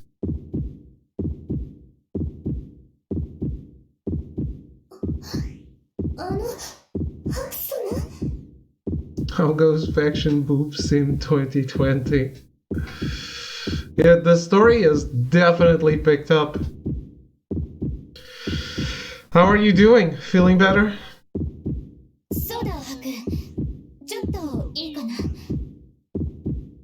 部屋に入った時のことなんだけど。あ、そうなのです。急に明かりをつけたり、いろいろと動かしたり、あれは何なのです。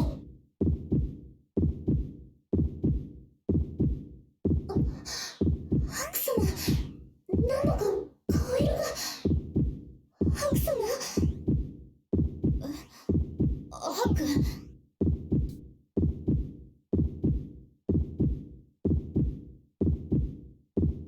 ハクさん。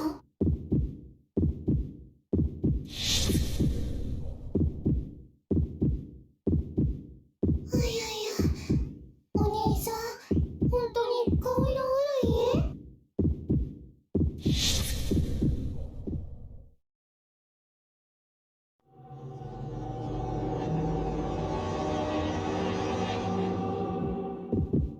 ハクさん、どこか具合でも？なんだ、悪いものでも食べたのか？ハク殿、どうしたでおじゃ？ハク殿。旦那、ちょっと、おい、旦那。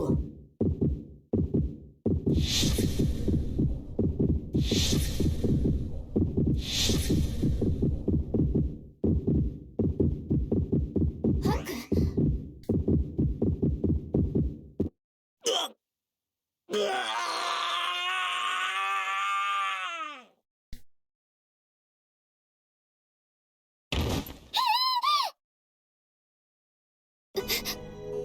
主様。殿、どうしたいだな。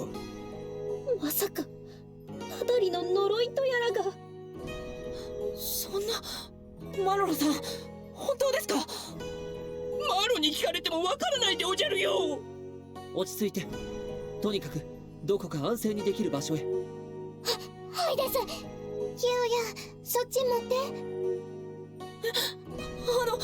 どうすれば。俺が運ぶ。俺邪魔だ。はい。ハク様、ハク様。ハク殿。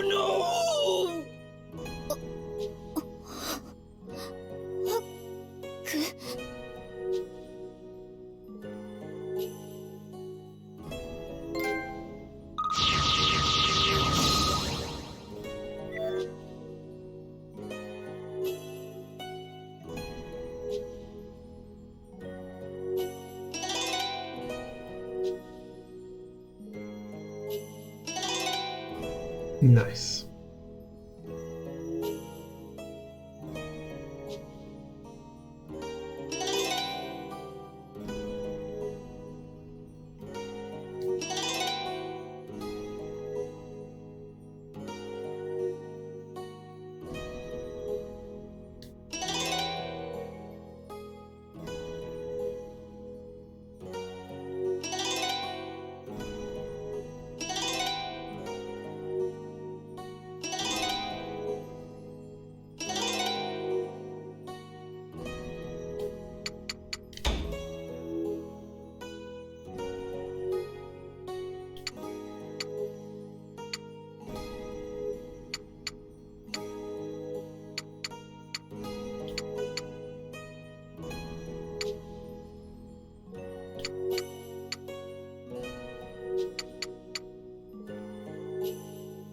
We really need more HP.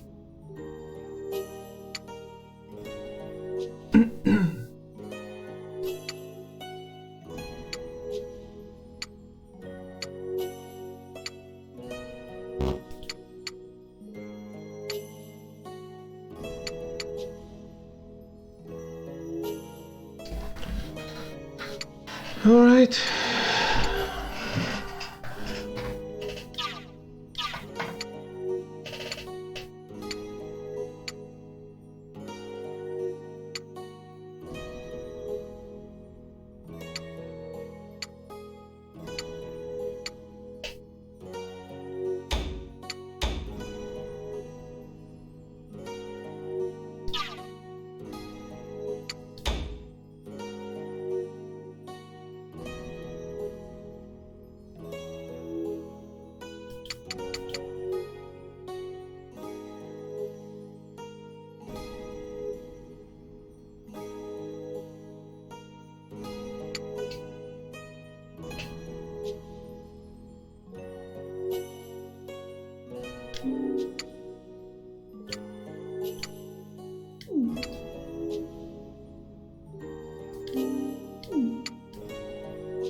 Maybe it's more useful that I keep stuff on who I actually use.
awesome. Really like this.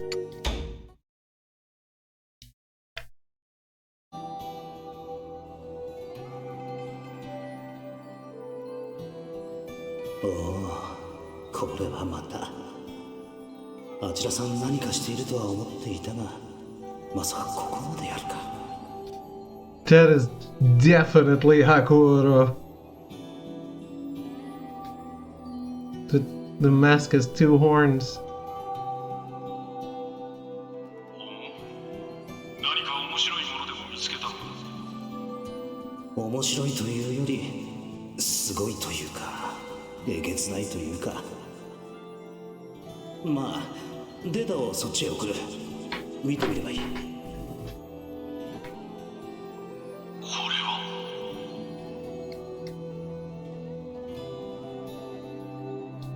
新人計画を発展させたものがこのアイスマン計画ってことになってるが、これはもう新人計画とは別物だよな。そしてそこから生み出されたのが人じゃない人。人間ってのはどこまで傲慢になれるんだろうな。天罰が怖くないのかね。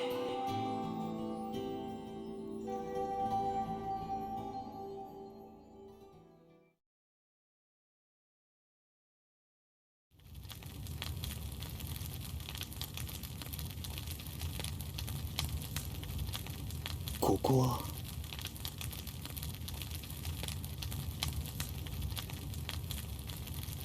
気がついた。クオン。 I look around my surroundings, my head still in a haze. But the little sky I can see through the canopy overhead is dark. It seems like I've been out for a while now. I try to push myself up, but Kuon stops me with a gentle hand. そのまままだ寝てた方がいいかな。どのくらい意識がなかった？あれからどうなった？みんななら大丈夫かな。ハクが意識を失っていたのは半日ほど。そうか。ハクが指示した通り、この遺跡を閉鎖する方向で動いてるから。何？今みんなで遺跡の入り口を塞いでるところ。あんなのが住み着いてたんじゃ危なくて調べるところじゃないもの。そうか。そんな時にすまんな。大変だったろう。確かに大変だったかな。ちょっと目を離すとあの子たちが裸でハクの寝床に潜り込もうとするから。Of course they did. Kuon's gaze flickers toward the two twins sitting quietly in the shadowed area of the tent. そうか。あのね、ハク、もしかして。もしかして。もしかしてなんだ？あ、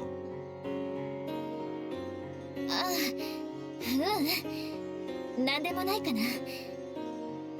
そうか。あれは確かに人だった。タタリが人に化けてたんじゃない。人間がタタリへ変貌したんだ。ああ、そうか。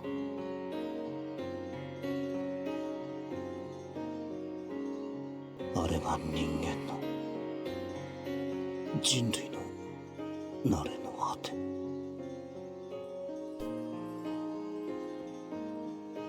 ハク。I can feel someone gently holding my hand.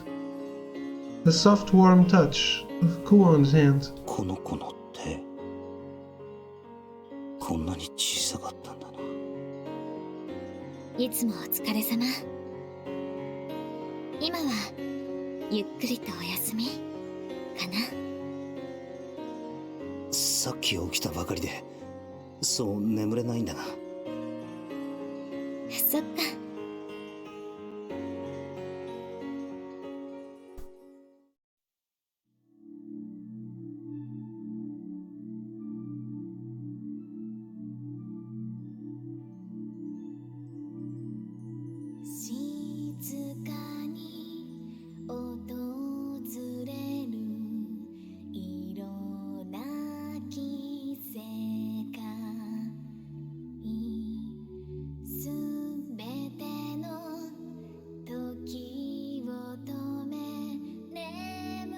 I think I've heard this before. The melody of Kuon's lullaby. It feels awfully nostalgic. That's what crosses my mind. Oh no, what did I walk in on? She's just trying to get me to sleep. How are you, Thro? I feel a hand gently pat my head. Over and over again, like someone trying to reassure a small child.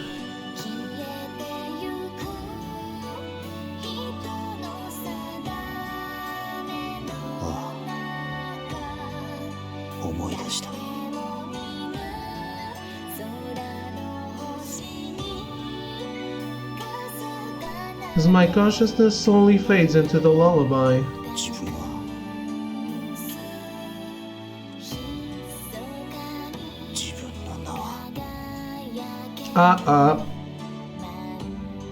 I've tried getting people to sleep on many occasions. I bet. Arrow, you didn't answer me. How are you? Are you feeling better today?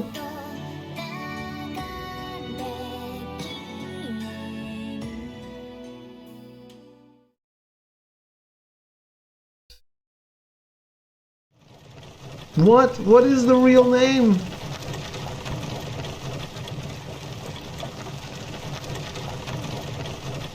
Game, what is this? In a party chat doing Forza things, sorry. No worse.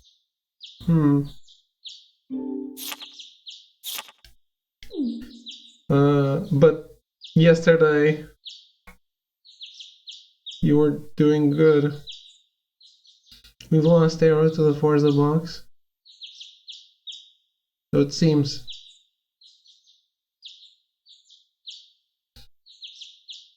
And how are you, Thro? Several days pass in relative calm after we arrive back in Yamato. We return to the rhythm of peace and business, and the events in the ruins slowly fade into memory. Those nostalgic memories and our strange and terrifying experiences gradually slip from our minds. Maybe I should just let it be and forget everything. The thought crosses my mind several times.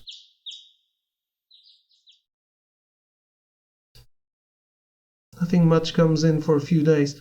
All we do is clean in the morning and patrol at night. Today is no different. Breakfast first, then clean up the main street.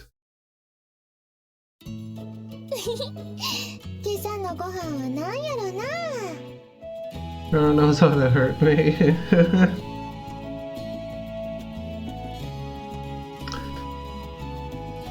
There's only one way you can get Arrow. It's by defeating him and getting his pink slip.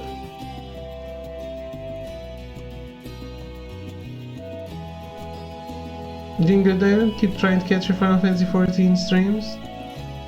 Did I not say that I was working these past 2 days? You do realize that during the day, I do have to work too, which doesn't make it easy.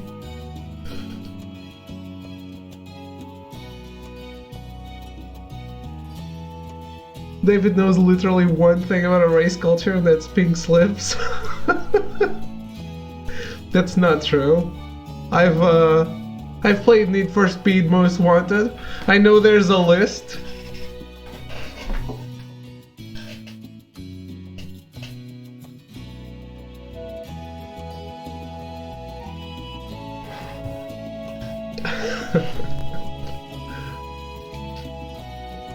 I know the 5-0 is on your back. On your tail.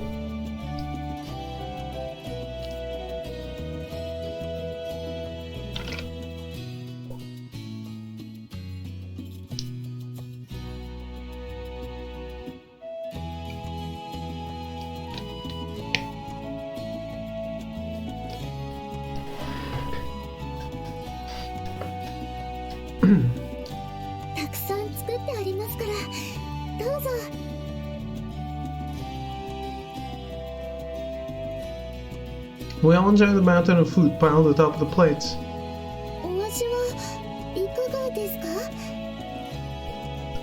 I'm old as shit and you sound like my grandfather talking about young people stuff. I don't know. Today, I told someone I had a channel on the internet.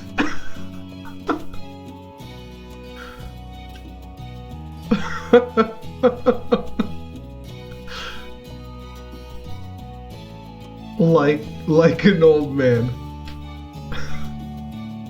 I actually thought to myself, wow, just that level of not specific is so old man.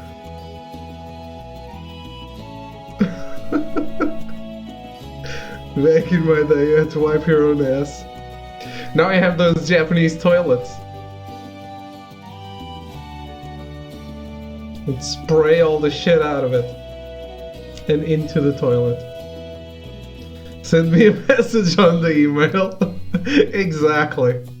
That's exactly it. もちろんうまいが、強いて言うならこの団子、もう少し味付けが濃い方が好みだ。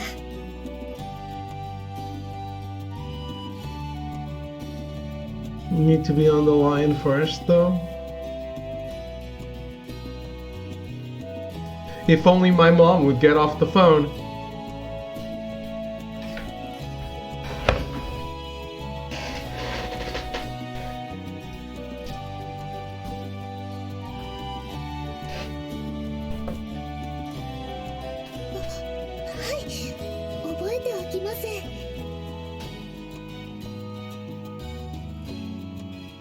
You're old enough to remember the dial-up bottom days, right? That's why I said it.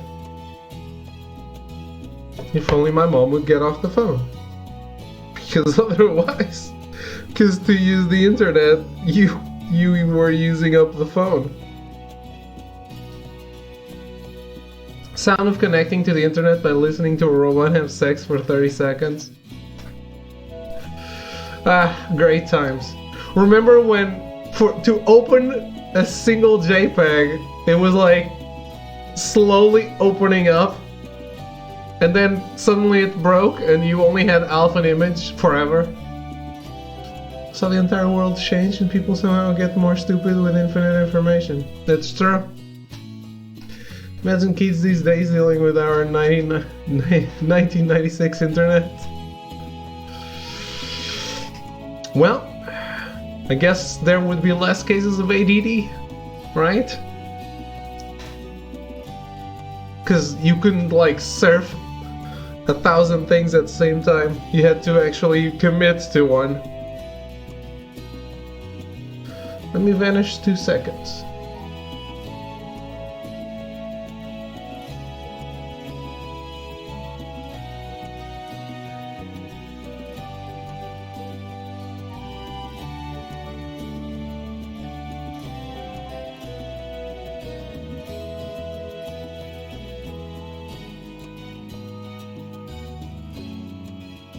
When I was a teenager, I spent literally hours jacking off in front of the computer. 99% of that time was waiting for the image to load pixel by pixel. Wow.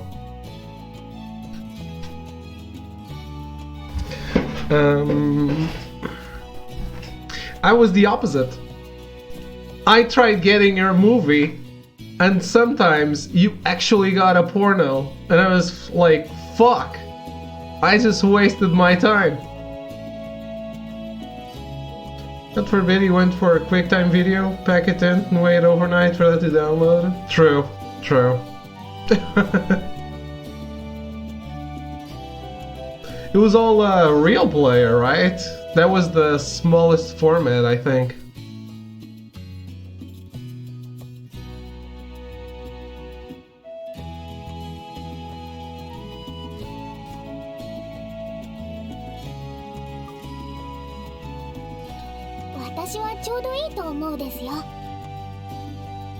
A super tiny video.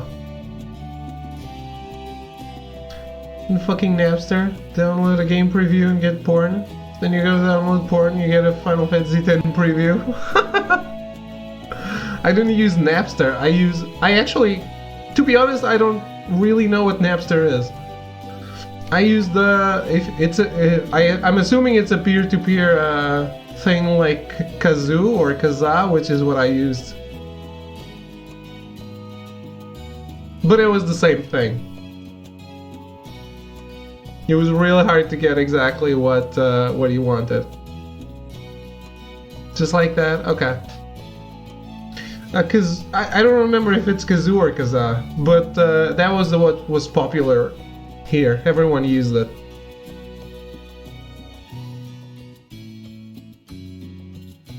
I've only heard of Napster through people talking about old times. Started getting into the internet around 12. I don't remember what my age was. 私には大人びた塩辛さが欲しいところだな。I'm old as fuck.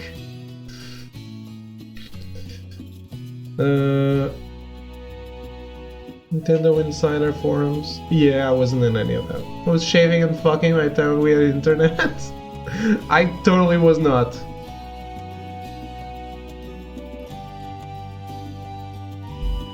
I had internet relatively early, I think.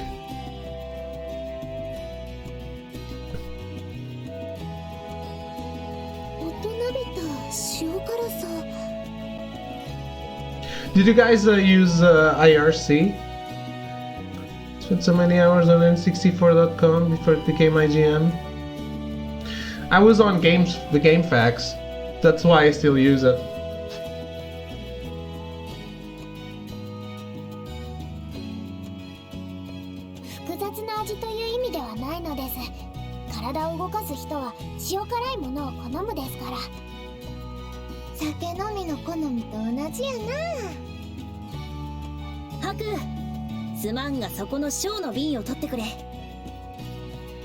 You might have a review on Battlefield 2142 on GameFAQs.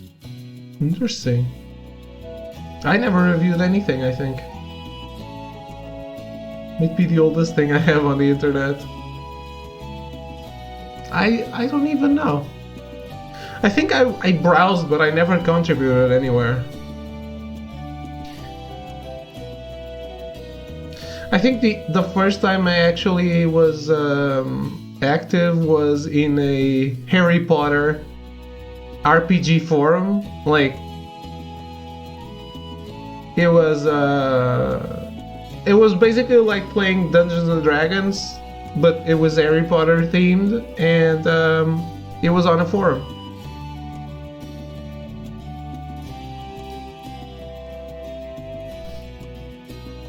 The inside of forum was nuked back in the day. Are you the one posting the anime stuff all over forums instead of Seven? No! I should, but no. Need to hunt that kid down. He's destroying my reputation. We should have you fight. Oh. 味を殺さぬよう気をつけつつ大胆に振りかけてと。やはりこのしょっぱさが。You fight some weeb? Yes!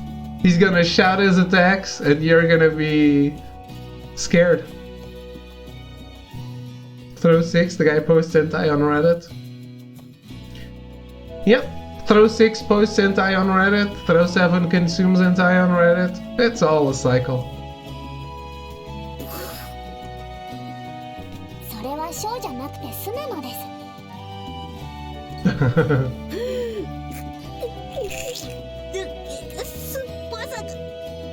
I hate vinegar.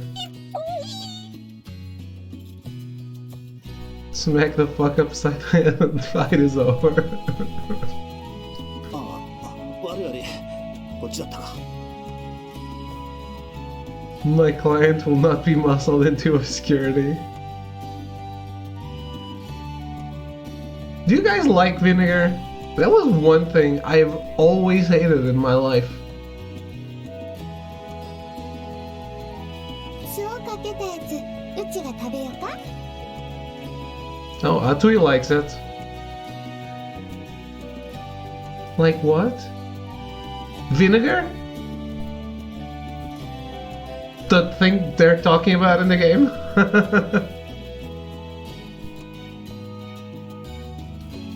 いや、味付けしたものが残さず食べるのが礼儀。 What's wrong with vinegar? I hate it. It's awful. Vinegar potato chips are actually pretty good. I didn't even get that arrow.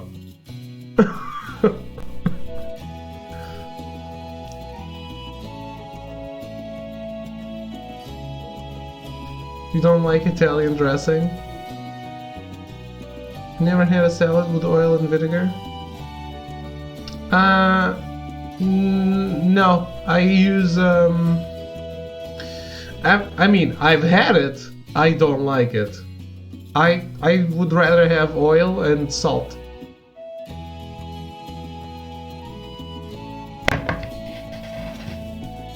That's what I have for dinner tonight. Huh. Yeah, no, it's too sour for me.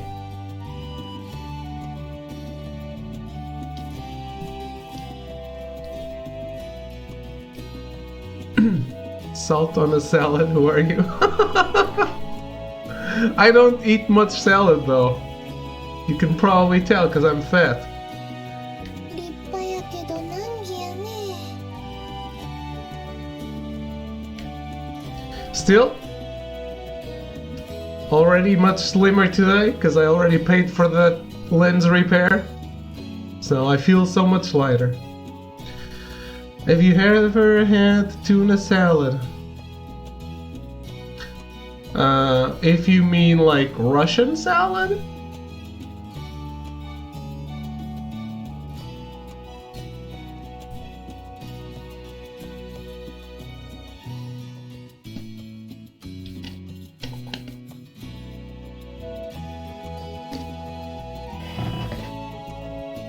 Which I don't consider an actual salad, but it's called Russian salad, at least in Portugal. Tuna salad is tuna and mayo together. No, I've eaten Russian salad, which is tuna, cube sliced, baked, cooked potatoes, like boiled potatoes, green beans sliced, also boiled, and boiled egg in slices. That's what I've eaten in terms of tuna salad.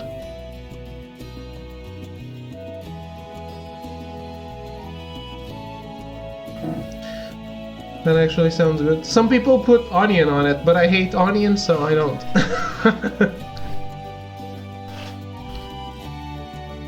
I hate raw onion. Have you ever had potato salad? Yes, that's great. Coleslaw? Let me Google that.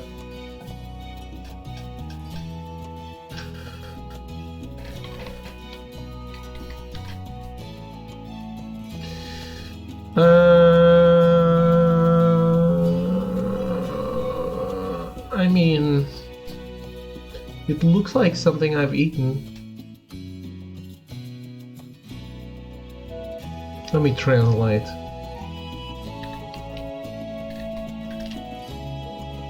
Oh no.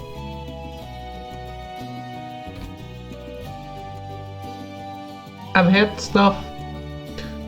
Sliced raw cabbage mixed with mayonnaise and other vegetables eaten as a salad. No, I've had that. It translated to something weird.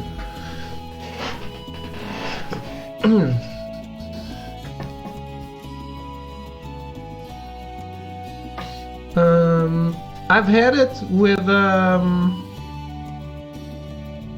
different stuff, I think. Not cabbage. I've had it with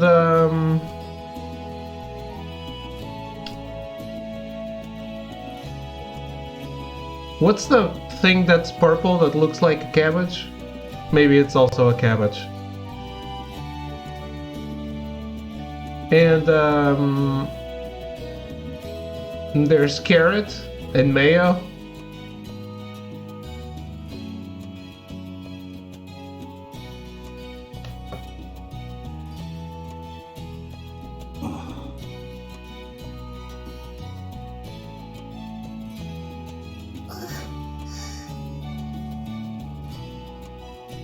Red cabbage. Red cabbage is purple?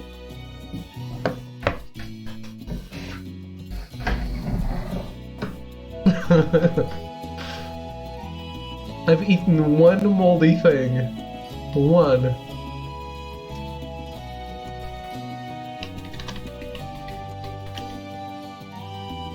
Yeah, that's it. Red cabbage, yes. That's it. I've eaten this with carrot and mayo.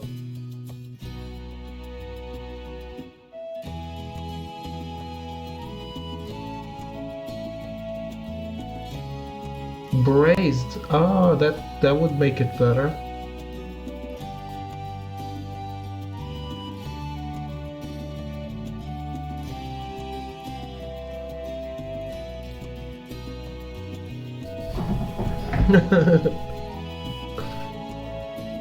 It happened once, man.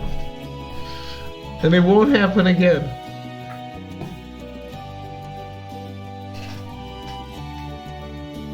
I'm always on top of things now.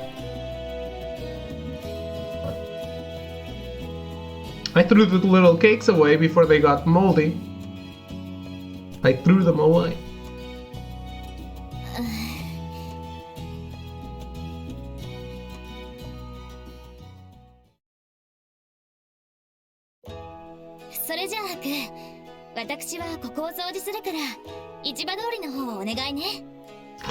Throw always has the bolt card ready to go. Yes.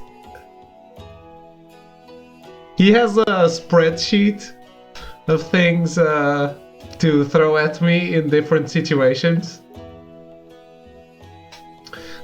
Throw's mind is kind of like how insults work in The Secret of Monkey Island. He always has something ready for each line I have.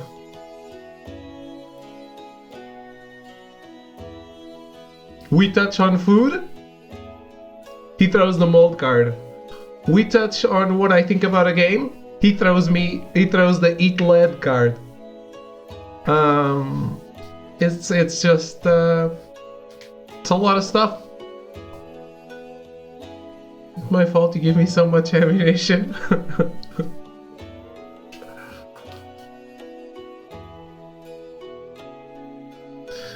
Oh, actually, today I found a song that illustrates exactly how Throw feels when I don't stream. When he actually comes to the channel and I'm not streaming.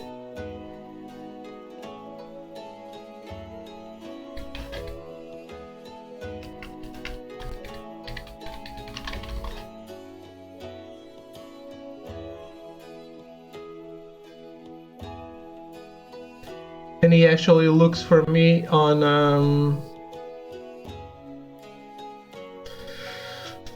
Discord. Is this the Woo song? No, wait. I'm not playing it because copyright strikes and shit.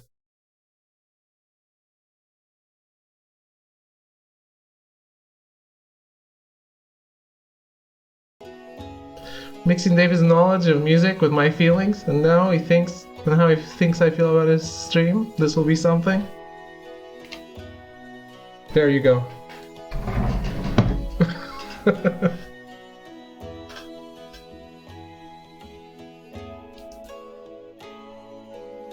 Directly from the Vice City soundtrack.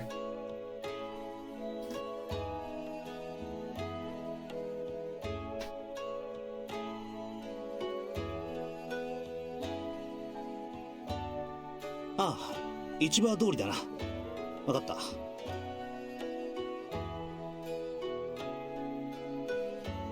You've played Vice City, right, Tro? You've heard of this before, for sure. This is a song from your adulthood. Because now you're an old man.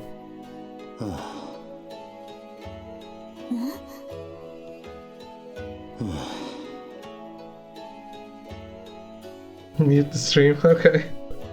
ハック、どうかした？何がだ？さっきからため息ばかり。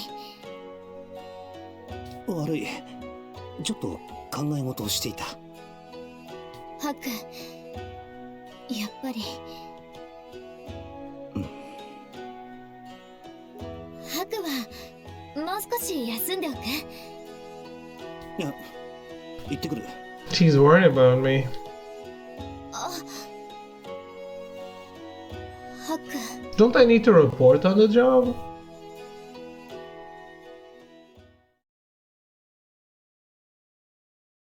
To the Mikado? No idea what the fuck this song is. Really?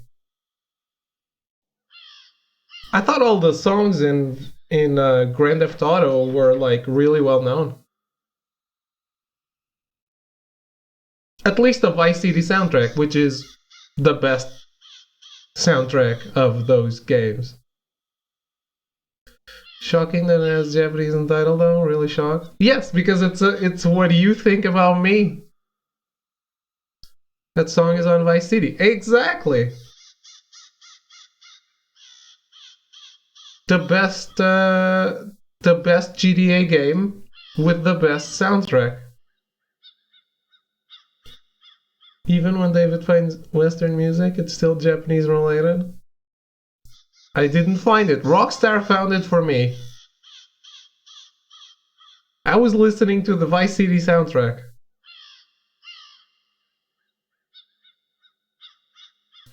When I finish cleaning and head back toward the Yakurokaku, I feel a sudden hand clap on my shoulder.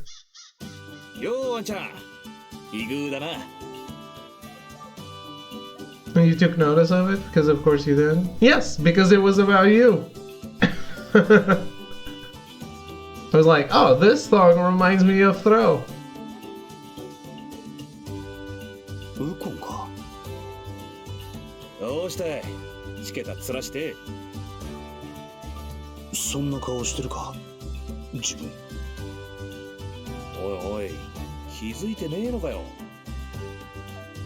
Started singing Japanese boy and you're like, oh, that's me. Yeah, that's what Throw thinks about me.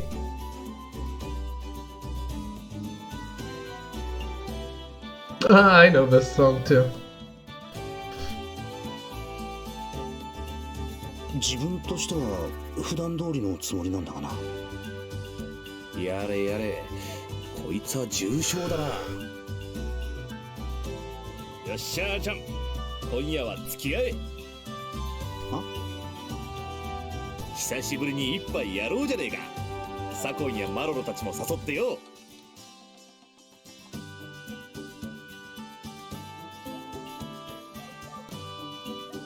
今夜は俺のおごりだ。みんな好きなだけ飲んでくれ。乾杯。乾杯。 Sound of our clinking cups rings through the air. I arrive at our headquarters at the appointed time to find a table covered with food and drink. I thought it was going to be more of a quiet, subdued evening, but with Ogi, Kuru, and Yaktwald here, this whole thing seems to have turned into a party. お主が役とあるとか、なかなかの手だれと聞いておるぞ。あんたもな、一度手合わせ願いたいもんだ。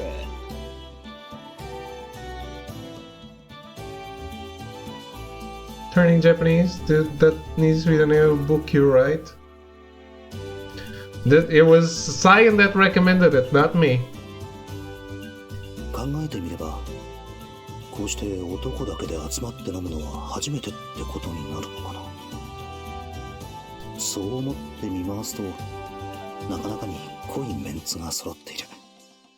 三日月じゃなくて、左近もいるのが多少気にはなるが。さあキュールさんもどうぞ。ああ、いえ、お気遣いなく。遠慮することはないでおじゃるよ、キュール殿。おお、そんなにたっぷり。 Each of them sits with a cup in hand, animated in idle chit-chat. To be honest, I wasn't really feeling it when Uko invited me, but I'm starting to enjoy this. I sip my drink little by little and nibble at the food on the table. この味付けは。おうよ、あんちゃん。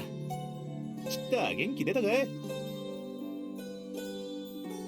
Uko grins at me from the other side of the table. ああ、おかげさまでな。So he's about jerking off? Really? I never realized that. クオンたちにも後で礼を言っておくよ。Although, I don't think I've heard that song in ages. あ？何のことだ？ And I never watched the video. そっか、まあいいさ。この料理、ルルティエの手作りだろ。さすがに気づくか。姉子だけじゃなくて他のみんなも心配してるじゃない。まったくとんだ色男ですね。だがまあこういう時は男同士の方がいいだろうってな。で、俺らにお鉢が回ってきたってわけだ。 Keep pretending you don't see my message. No, I laughed at it. I just didn't read it out loud. ま、そういうことじゃな。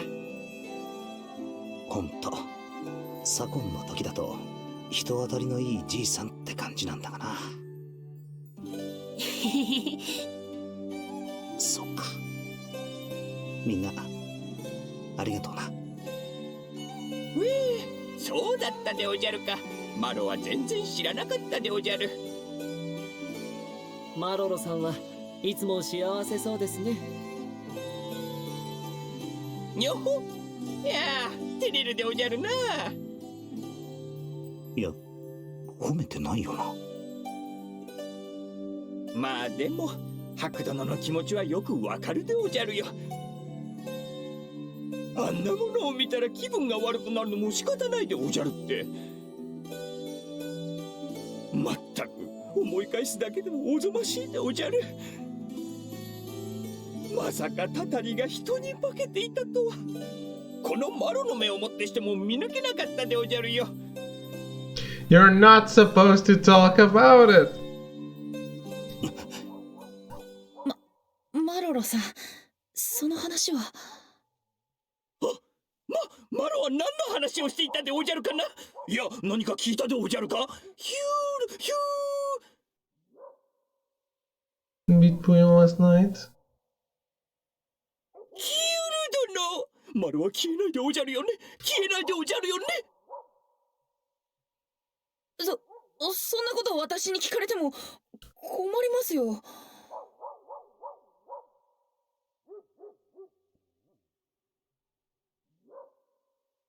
I want to say I've done a good job raising David. When I first met the young lad, he would get insulted at the drop of a hat. Now I throw in my best insults and he chuckles at it or throws back an insult or even tells me to fuck off. Praise the fine young man.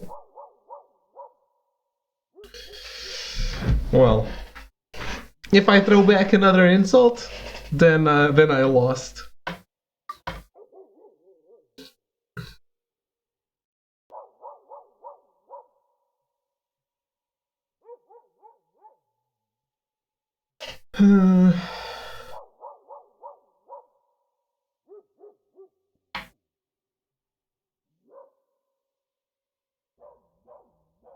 But you know there's a line. If the line is crossed, then I'm going into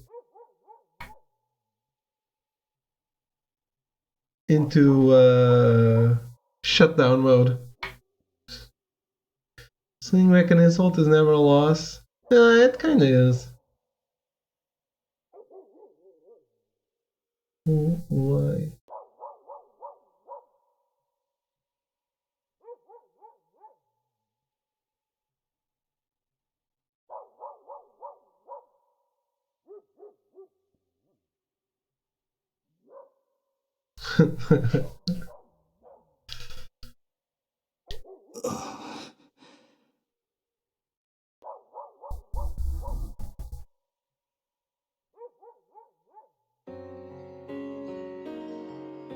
Even in this safe place, I can still remember everything that happened that day. たたりが人に化けてか。そういうことにしたんだったな。そうじゃないんだが、そういうことに。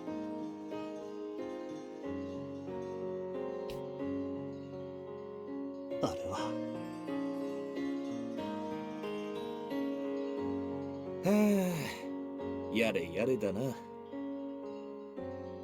Wukong looked straight into my eyes, his expression turning grave. あんちゃん、聞かせちゃくれねえか。一体何があったのかをよ。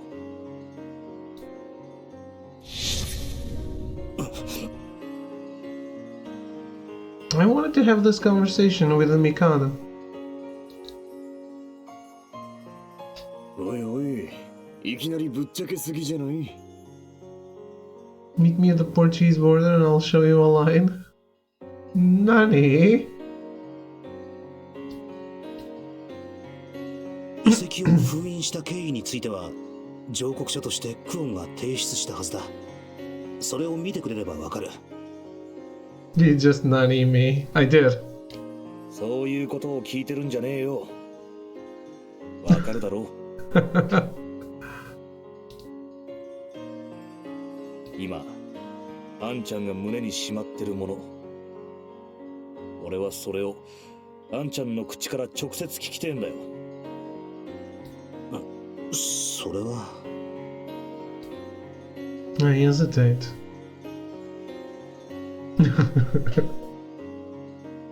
ハク殿。皆に話してみてはどうじゃ。少しは楽になるかもしれんぞ。確かに誰かに話せば楽になれるのかもしれない。だがそれを伝える言葉が見つからない。Oh my god. He's an anime character just about to open up and not keep feelings bottled inside. あの遺跡で見たもの、いくつかの断片的な記憶。That would be groundbreaking. それらがまるで出来損ないの寄せ木細工のようにうまく組み上がらずに頭の中に散らばっている。いや、本当は答えは出ている。すまん、もう少しだけ待ってくれないか。 Nope, he's not. False alarm, guys. Carry on as usual. いつか必ず話せる時が来るはずだから。Yeah, exactly. It'll never happen. It's true. I mean, there's going to be some time where he breaks and yells, but like sitting down and talking about it with his friends casually, never happens. Just never happens.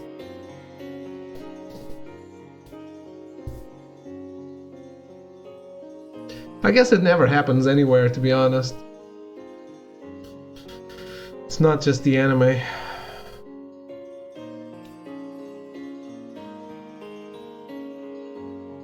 Sometimes I really wish characters were more mature.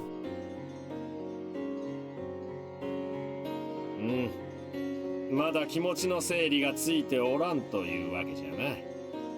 友を信じて気長に待つとするかの。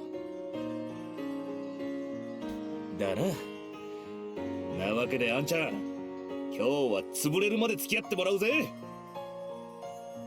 ウコン、俺もあんちゃんのそんな顔は見たくねえからよ。いくら悩んだところでどうにもならんことはあらあな。なんとかできることならとっくにやってるだろう。なら今は思いっきり飲んで笑い飛ばしちまうに限る。Would you play a Western game? It's still like that. Still doesn't happen though.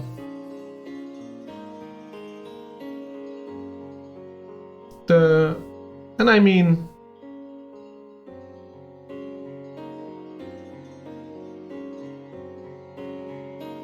I can't even think of a Western game where you're drinking around with your friends, casually talking about life.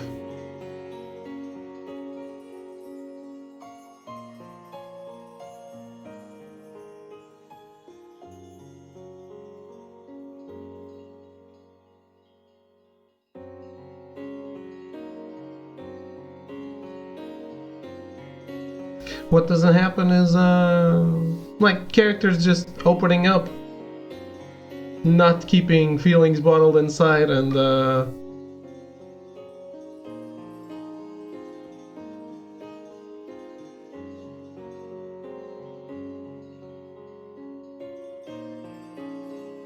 no, I mean like a group party.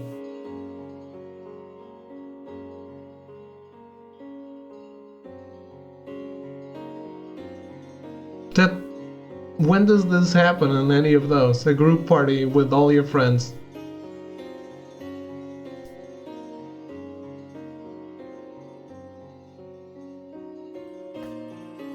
Also because those games are about one or two characters, not an ensemble like this. So it can't happen in a game like that. It would have to be like a Western RPG, I think.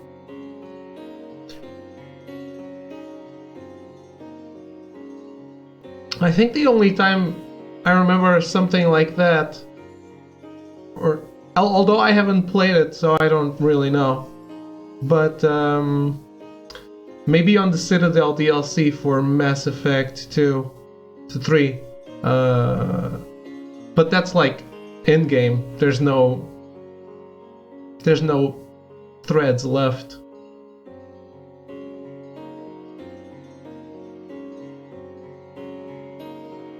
I need to play Life is Strange too. Walking Dead is a good example.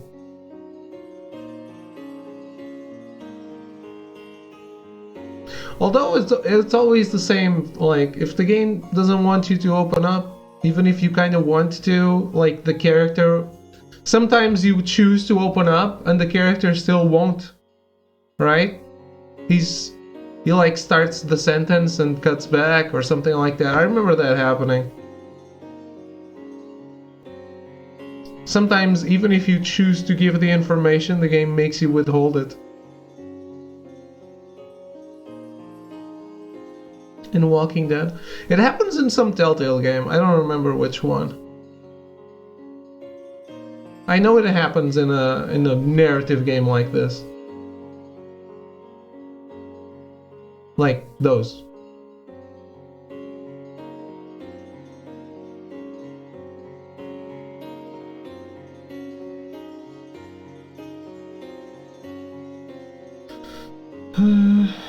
I know I had an instance where this happened. But one thing I really did like, for example, in The Walking Dead is when they let you actually reveal the bite. You know, if that was a TV show, he would hide it. And you have that choice, but you can actually show it.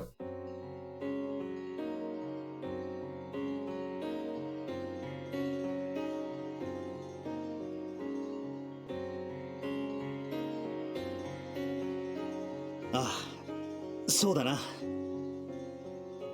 そういうことじゃ。これでも舐めて元気を出すがよい。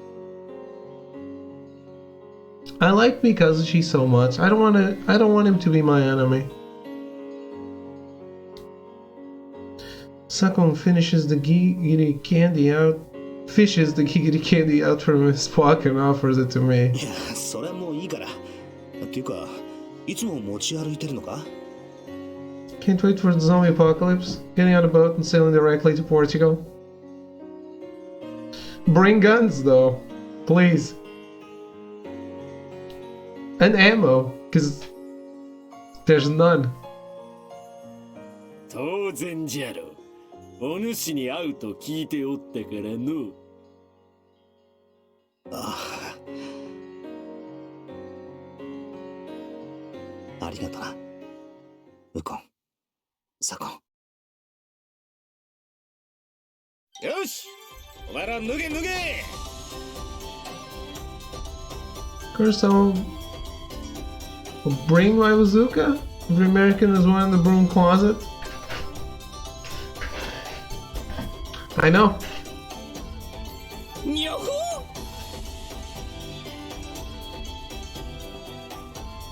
お、いいじゃない。胸の内は見せらんなくとも体ぐれは包み隠さず全部さらけ出そうってわけかい。 Wait, why are we getting naked?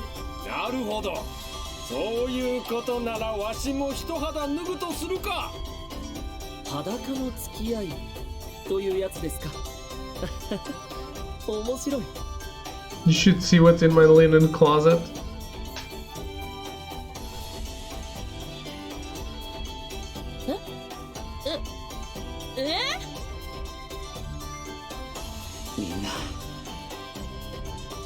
This game needs an excuse. よし、一丁パーッといくか。 Well, this doesn't happen in any other game that I played. どう猫ね。もう大丈夫そうなのです。なんだか楽しそうな笑い声が聞こえるです。よかった。ハック元気になったかな。世話の焼ける人なのです。 Kuro and Nekone sigh in relief as they hear the men having a good time. All naked. Nozori and Atui restrain the twins, who seem determined to join Haku while Kurarin keeps them bound.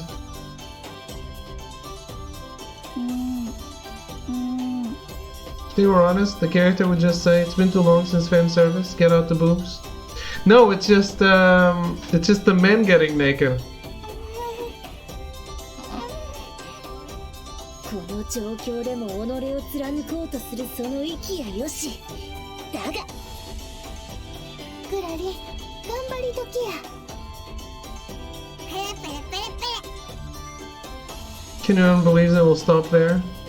I guess we'll find out.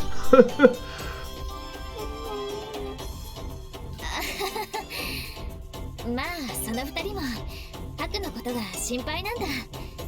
やり方は間違っている気がするけど。 The woman will accidentally fall in from the roof naked or some shit. We've had plenty of female nudity, so it's not like we need it in this scene too. 皆さん。おうルルティエ、どこに行ってたのかな。わあ、いい匂いやな。 She's gonna walk in for sure, though. Then they can have a ridiculous 45-minute conversation about how she's embarrassed and is always just about to get clothes to cover up, but has to have a 45-minute conversation about getting the clothes. No, in this case, I think that someone's just gonna walk in and see everyone naked. そろそろお魚が切れた頃かと思い And it's going to be Rulutier. Rulutier carries a large tray bearing a wide array of smaller dishes and bowls. さすがはルルティエ、よく気がつく。酒飲みの好みが分かっている品揃えだな。ありがとうございます。それじゃあルルティエ、それをハクたちに持ってってあげて。はい。ハク、みんな入るよ。 They should knock. Chanka, chanka, chanka, chanka, chanka. Yep, they're all naked. See? It's only men. Could write a Japanese RPG script in my sleep.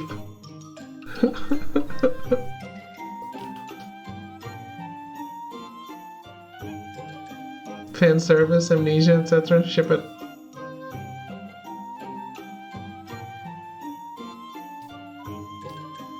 Everyone in the room besides Kuro is stark naked and dancing around in the flurry of excitement.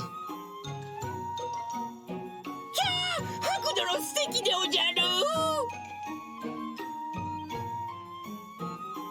アメーゾンアンちゃん、股間を隠す盆はもっとこう素早く手首を返すようにこう。右の棒を上げたらすかさず左、そしてまた右じゃ。攻防一体の構えこそ裸踊りの極意。精進せよ。なるほど、こうかこうかこうか。ふんふんふんふんふん。見えてる見えてる。どんなメッソ見えてるじゃない。 What's going on here?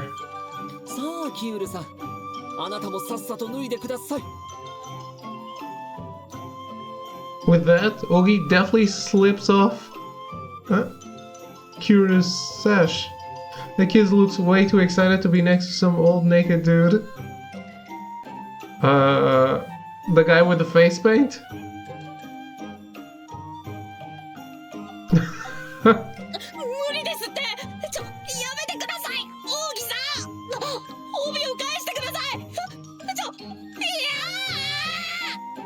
Scene only makes sense in two places, Japan or the Catholic Church. He's not a kid though.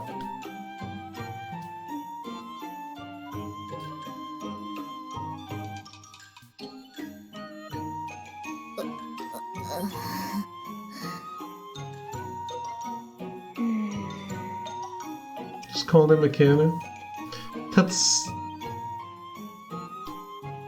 If you're talking about the guy with the face paint, he's not a kid.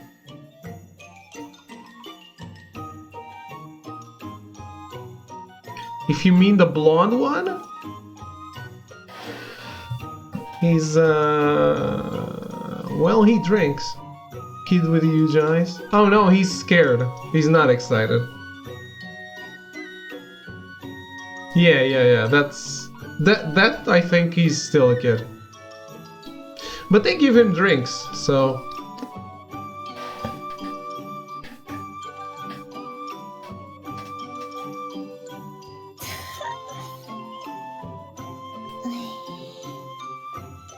Usually the age restriction is 21 in Japan too.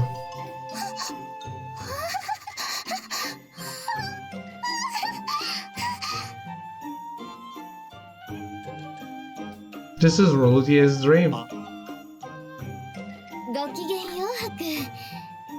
ずいぶんと楽しそうだね。 What am I doing with my life?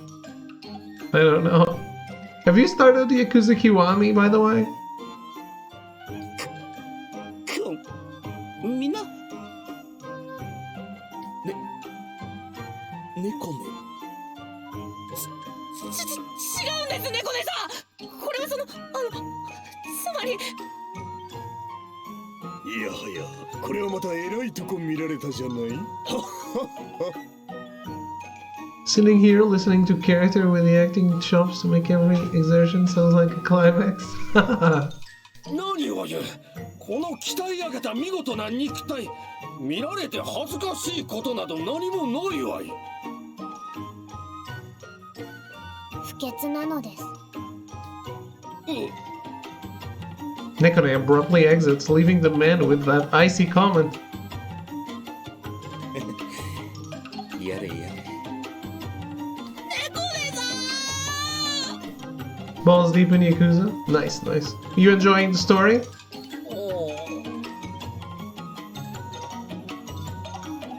Sakon stands locked in his pose, completely frozen. 酒の上とはいえ、お見苦しいところを。我が弟にこのような趣味があったとは。姉として応援するべきか。いや、しかし。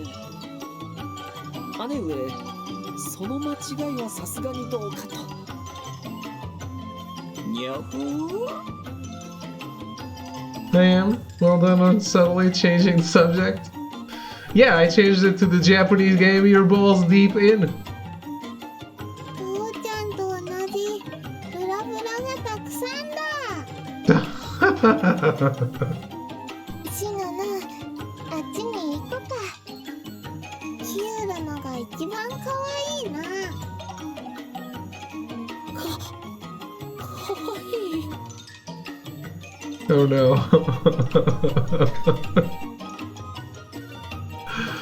Kiro falls to his knees.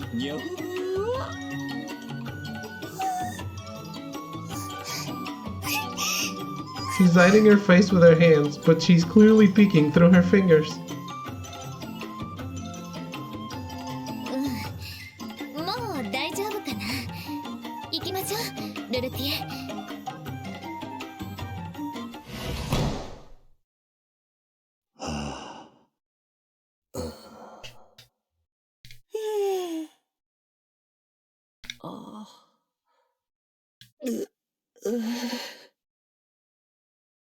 Ah, you bought the remasters? Nice, nice.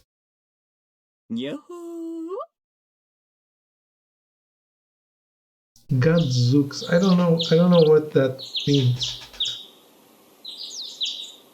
It's a few days after the incident. The girls still refuse to talk to us. Oh no. How did it end up like this? Hey, they walked in. It's their fault.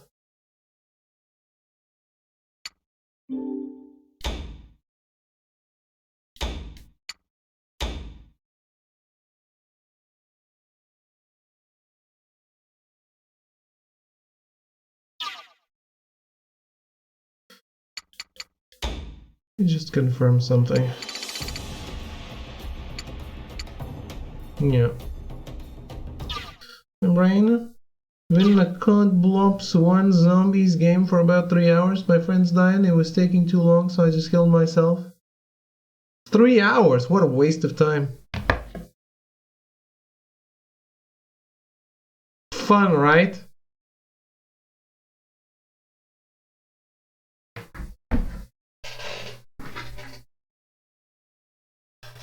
I barely ever played because I was always playing by myself. I don't dislike the horde modes, but without friends it's no bueno. How are you, Artie?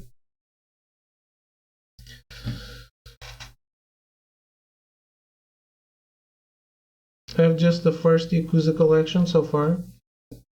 There's another one.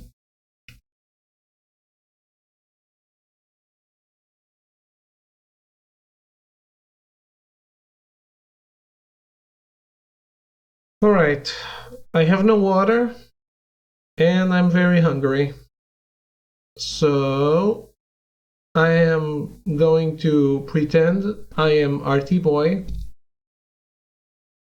and go get food. Aren't all the Yakuza games on PS4 now? Yes. There's 2 collections, 0 to 2 and 3 to 5. I had no idea there was a collection of 0 to 2. When is 7 coming out?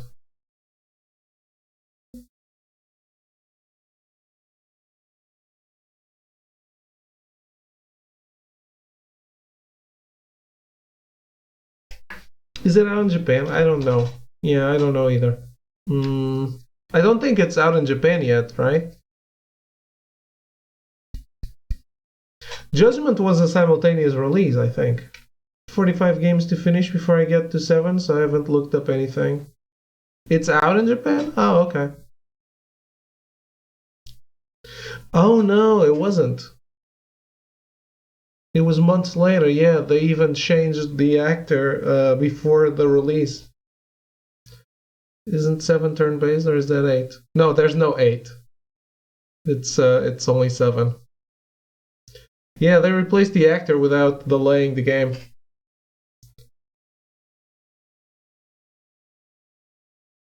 How did you feel about that throw? You realized that if you are ever an actor in Japan, they would replace you everywhere.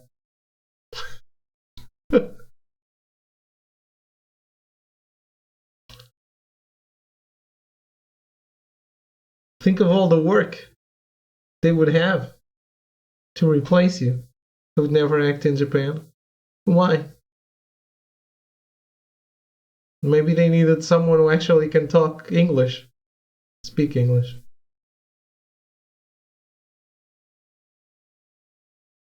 Way too talented to spend hours making sexual exertion noises. Maybe. Robert Downey Jr. wouldn't have a job. True. Actually, most of the Hollywood people probably wouldn't have a job.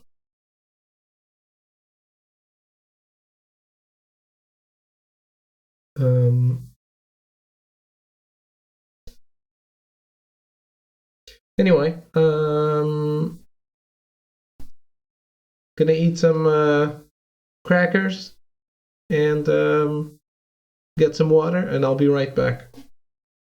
Let me start this so you can have some music.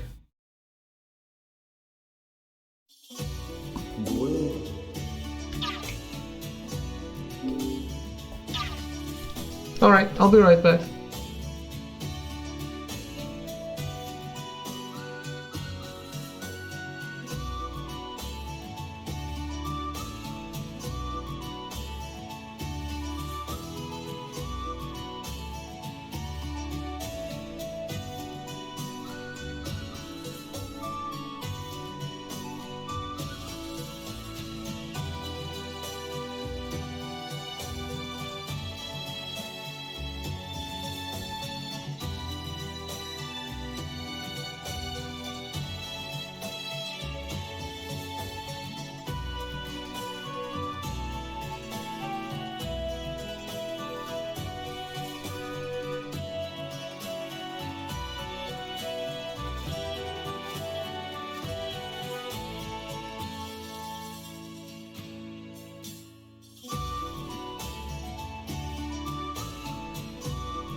Alright, I'm back. Ended up eating a banana instead.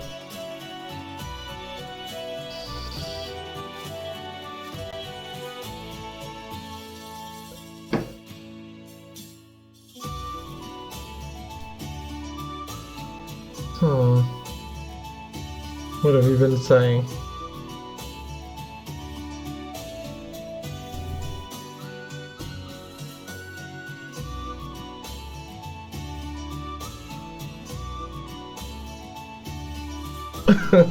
There are missions like, I just shit my pants, please bring me trousers and pocket tissues. That's very Japanese. Toilet humor. Next time eat a banana on stream. Nope. Thanks for the offer though.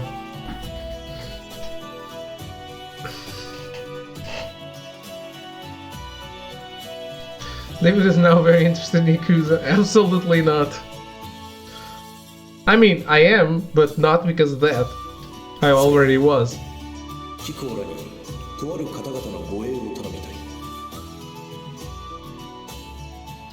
After I answer Oshtor's summons, he greets me with a strange assignment.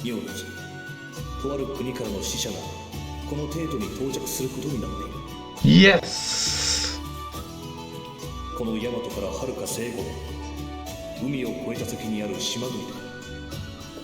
Theo hasn't played Zero and Kiwami by the next game selection. I'm picking one of those games. Feel free.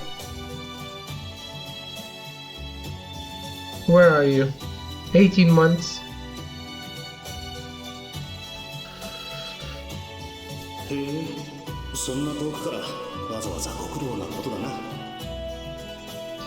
Pick judgment? You don't need to pick judgment.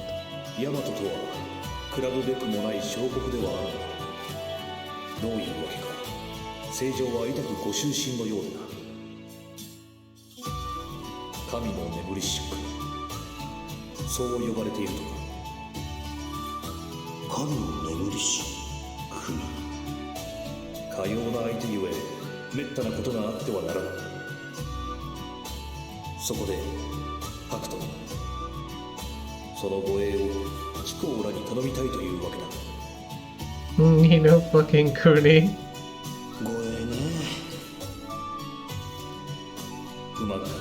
Hi hi.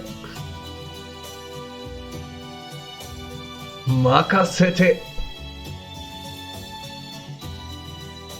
不満ってことはないが、ゲスない。そういうのは普通は正規の兵がやることだろう。自分たちが請け負うのはあまり表沙汰にはできない裏の仕事。そう思っていたんだが。何もそう己を卑下することもあるまい。それがしも、そなたの腕を買って頼んでいるのだ。卑下するつもりはないさ。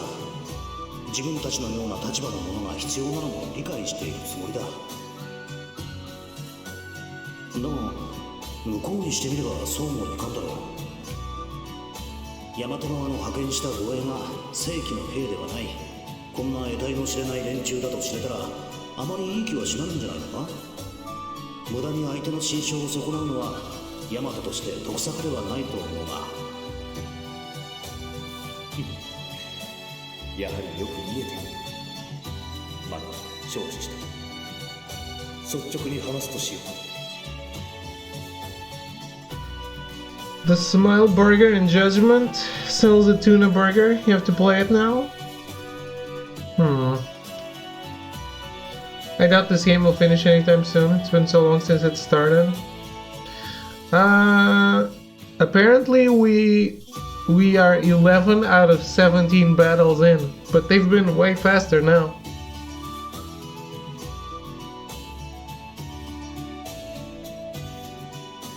So we're definitely revving up to finish, I think. With that, Hoshtor suddenly arises and strides into the back room, abruptly leaving me behind.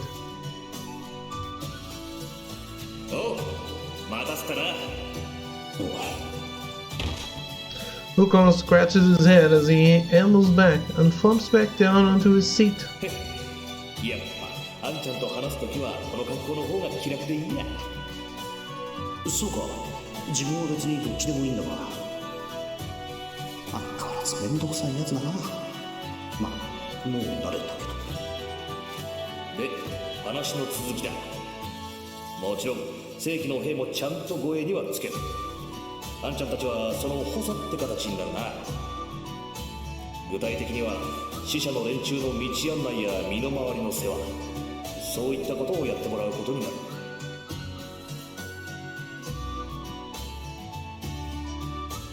50 hours on how long to beat, but only 17 instances of actual gameplay, right? It's a visual novel. The actual gameplay is reading.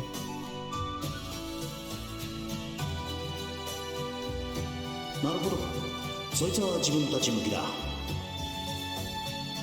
だがまあ、そいつはあくまでも表向きよ。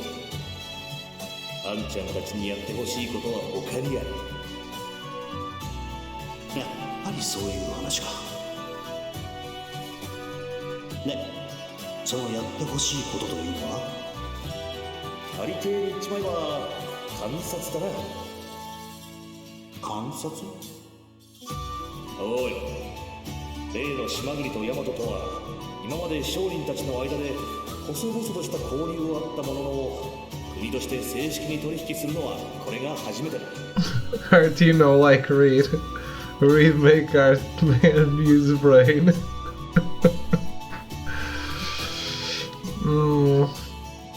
Maybe audiobooks, Artie.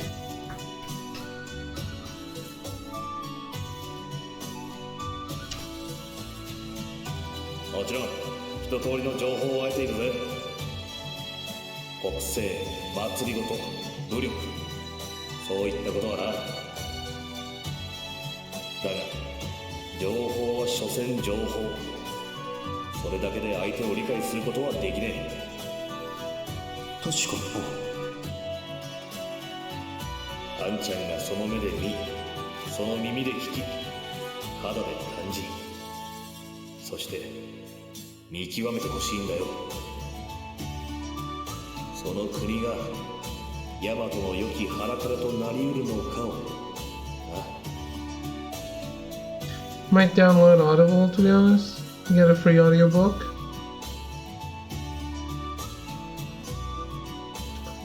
I get mine through fishing out with my fishing boat in the deep waters of the sea, where there's a lot of piracy.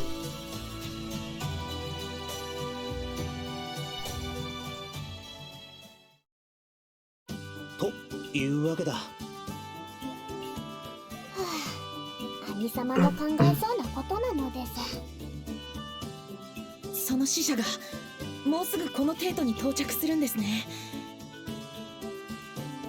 へえ、どんな連中なんやろな。でも正式に護衛の任に就くのはまた後日なんですよね。ああ、今日はひとまず異国からの死者ってのがどんな連中なのか顔を見に来ただけだ。ふーん、こんな時間に大通りに全員集合というから何事かと思えばそういうことなんだ。ん？ I look over to see Kun holding a steaming cup. 何飲んでるんだ？ああ、今日は少し寒いからさっき屋台で温かいお茶を買ってきたんだ。へえ、相変わらず何でも売ってるんだな、ここの市場は。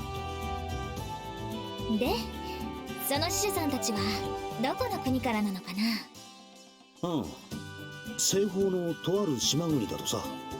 名前は何て言ったかな、確か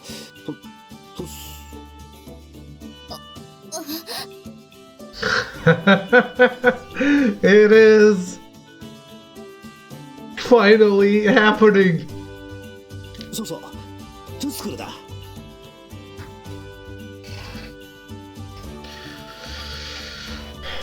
You broke my ankle playing football, soccer today though. Someone stood on it. That should serve you as a lesson, never to play it again.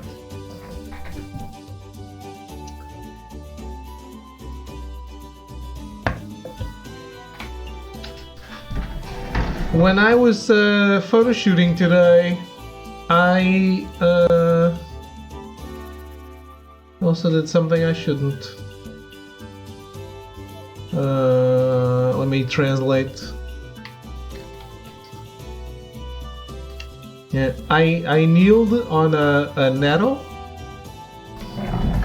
You know what that is? Nettle? Is that a word you know? I sprained my ankle by walking in a pothole last year. What?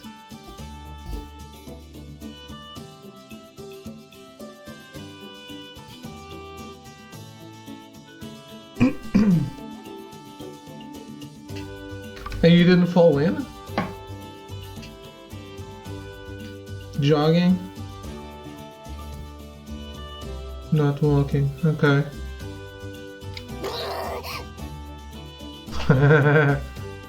Kumo immediately spits the tea she's drinking straight into the nearby Atui's face. Oh, it's a small hole in the road, okay. This is great.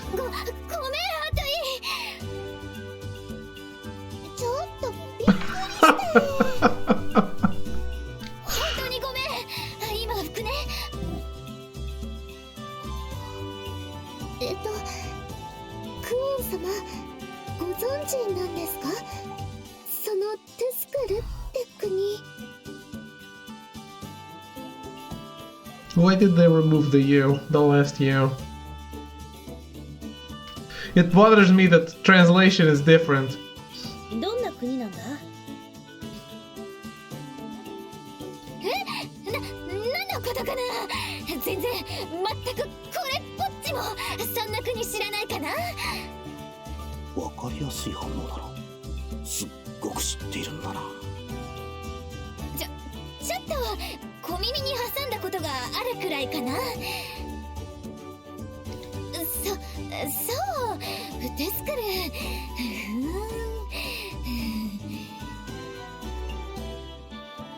She mutters to herself as she rubs furiously at Atui's face with a cloth.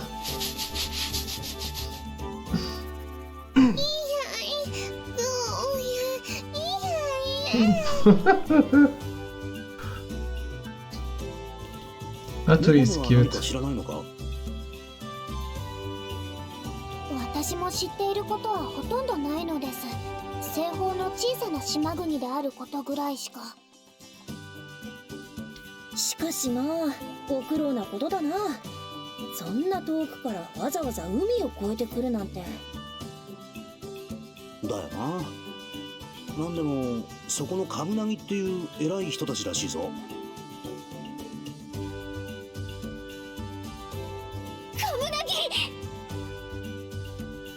Wait, remind me what that means.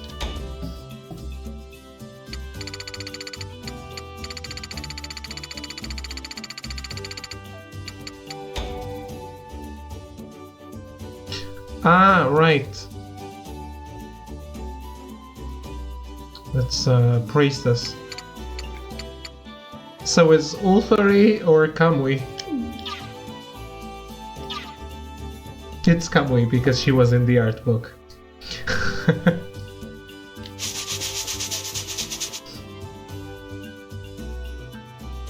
Kuon's grip tightens on the cloth in her hand.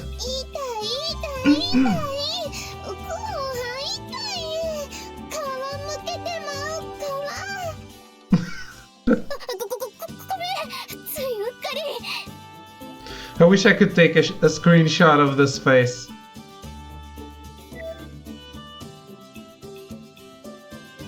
Fuck you, game.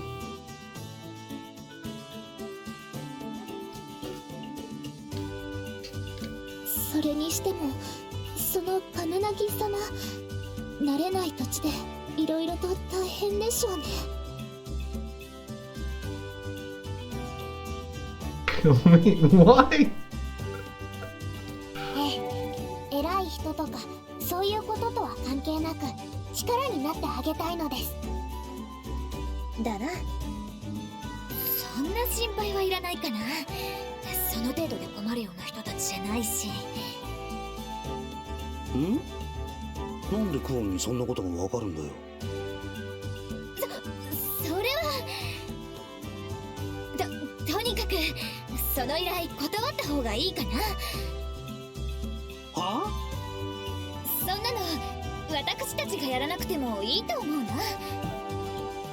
わざわざ海を越えてこんなところまでやってくるような物好きな連中好きにさせてあげればいいかな。護衛なんかつけたら向こうもかえって迷惑かもしれないし。なんだか妙に冷たいこと言うんですね、今日のクオンさん。姉様らしくないのです。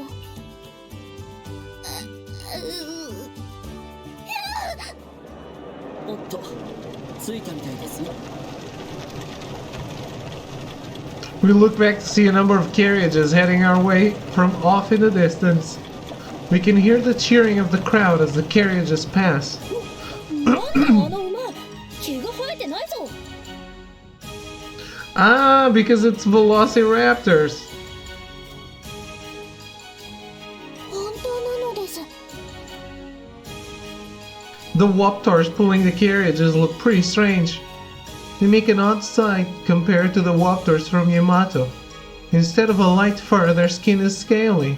テスカルの気候はヤマトより暖かいから。へえ、そういうもんなのか。ってなんでクオンはそんなこと知ってるんだ？別に本で読んだことがあるだけだから。So guys, in case you have no idea why I'm excited, the characters that are about to show up are from the first game that I watched the anime for because it was never localized. しかし、これは見事な。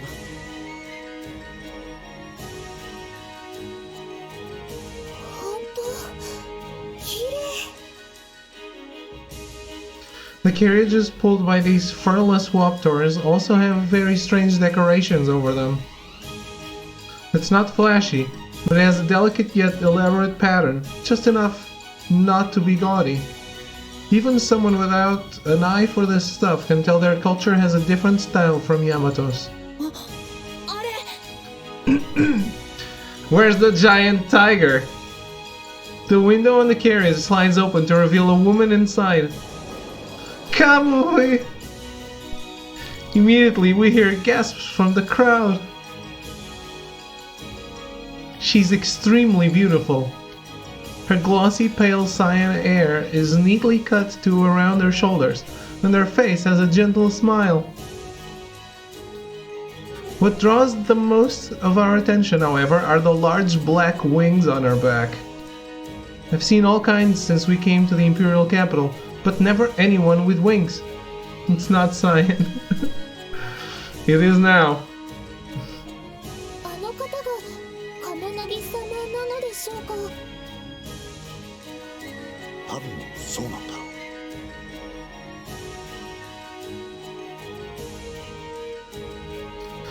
Ururu and Sarana suddenly glide in front of me, glaring at her as if to scare her away. Worrying that she might be offended, I send them back and take a good look at the foreign Kamunagi. 見るからにしとやかで気品があってクオンとは大違いだ。I suddenly realize that I've lost track of Kuo. I glance around and see her trying to sidle inconspicuously into an alleyway. 何やってるんだお前。別に何もしてないけど。そんなところに隠れてないで出てこいって。これから護衛することになる相手ちゃんと見とけよ。隠れてないし、それにあの人たちなら護衛なんてしなくても大丈夫だから。そんなわけにいくか。ほれ。I struggle to pull Kuon out of the alleyway as she tries desperately to hide herself for some reason. Ah.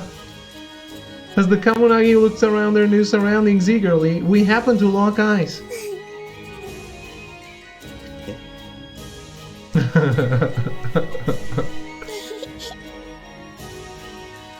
I'm not sure why, but the Kamunagi suddenly smiles and begins to wave.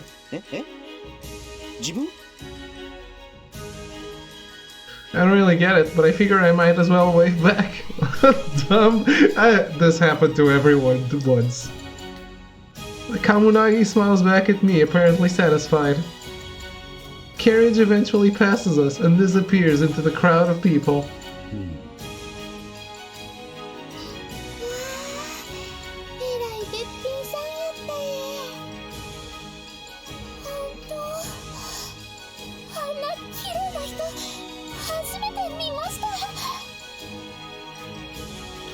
ハトゥイ and Lutier are still giddy with excitement after seeing the woman. 今あの人自分に手を振ったのか。だとしたらなんで As I bemusedly watch the procession move on, another shocking sight fills my view.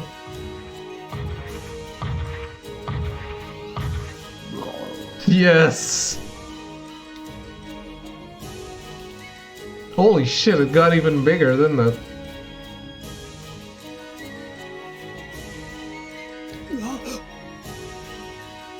A giant white beast trudges forth.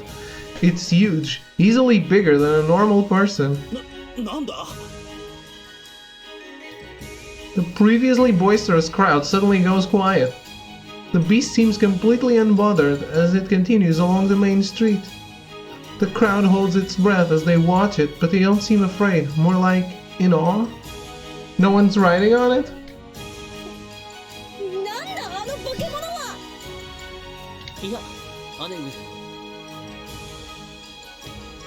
Nozuri reaches for a bow instinctively, but Ogi calmly stops her. Ogi points his finger in its direction. Around the giant four-legged beast appear to be its guards, following along as they keep a lookout. The fact that they're more wary of their surroundings than the beast itself shows how much they trust it. ということはまさかあの化け物もツスクル来るまでんクオン今何か言ったか何も言ってないけど I can't believe Melty's missing this. As I peer at Kuo, I realize that everything is suddenly a little darker. I look back to find... The beast is right next to us, looming menacingly over me. It stopped right in front of us. なんかこっち見てるです猫ねさん私の後ろへうちは美味しくないこっちの方が脂が乗ってておすすめやおい背中を押すなっていうか油なんか乗ってないわ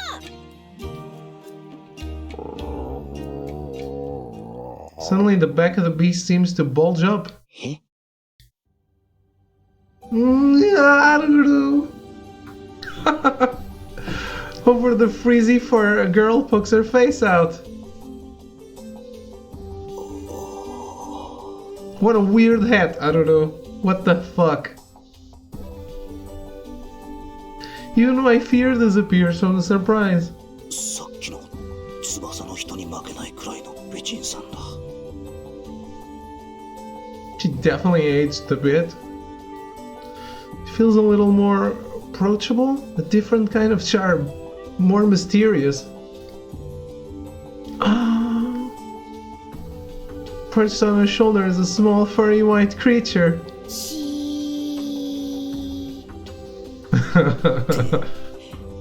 からなんで自分を見る Comment on her head. What a weird amount of excitement for this character showing up.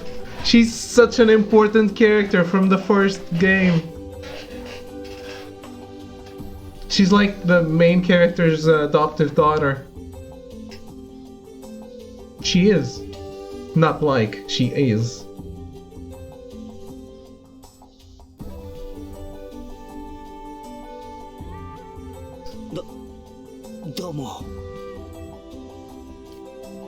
I give in and give her a friendly smile, but the beast and the girl continue to stare at me.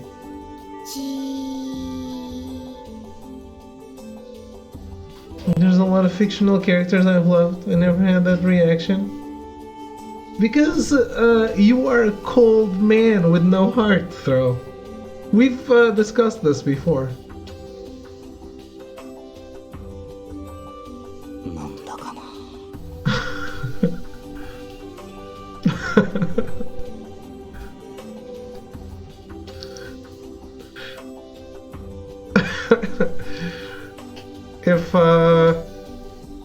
If Throw was walking a yellow brick road, it would be to ask for a heart, because he's actually a tin man.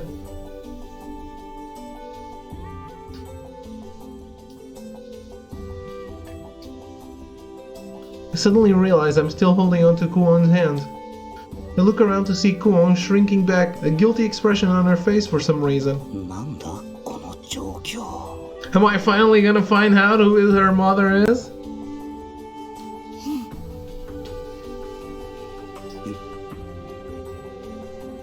Why do they look the same age? That's weird. Don't even need to report you. Twitch will detect the spike in toxicity coming from the center.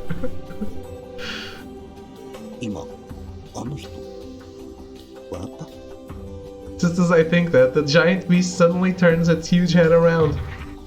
Before I can even figure out the reason behind her smile, the massive feline is already prowling away, moving down the street. I was expecting him to lick her or something. And eventually its enormous figure disappears from our line of sight. The bubble of silence pops and the crowd immediately begins murmuring again.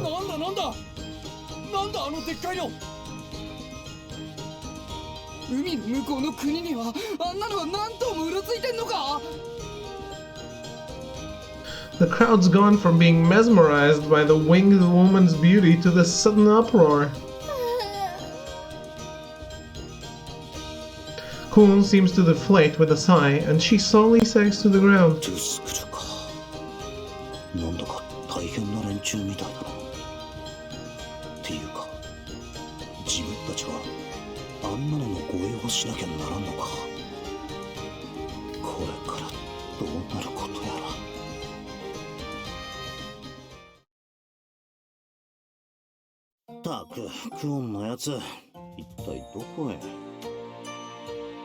Several days after the Tuscuru ambassadors arrived at the Imperial Cloister, just as Zuko asked, we stick to our mundane jobs while we observe the Tuscuru ambassadors each day. However, ever since we took this job, Kuon always finds some excuse to go work on something else. Needless to say, it usually falls to me to pick up her slack. せめてもの救いは向こうの奴らが気のいい連中だったってことか。下働きだからといってこちらを蔑んだり不当にこき使ったりしないしな。とはいえみんな働き者でこっちも余計に働かないといけない空気なのは勘弁してくれ。おかげでこっちは満足に昼飯を食う間もなかっただろう。しかもあの時見た美人さんたち僕の方に困ってるのかあれ以来見かけないしな。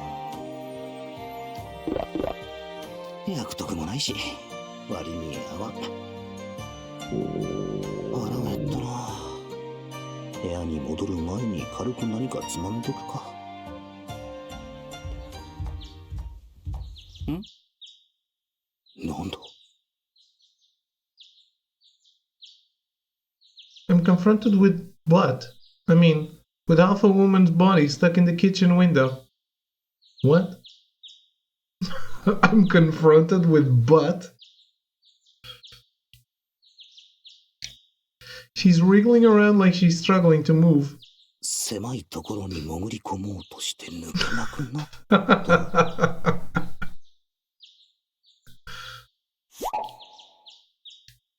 With that, the butt and the attached person slips out of the window.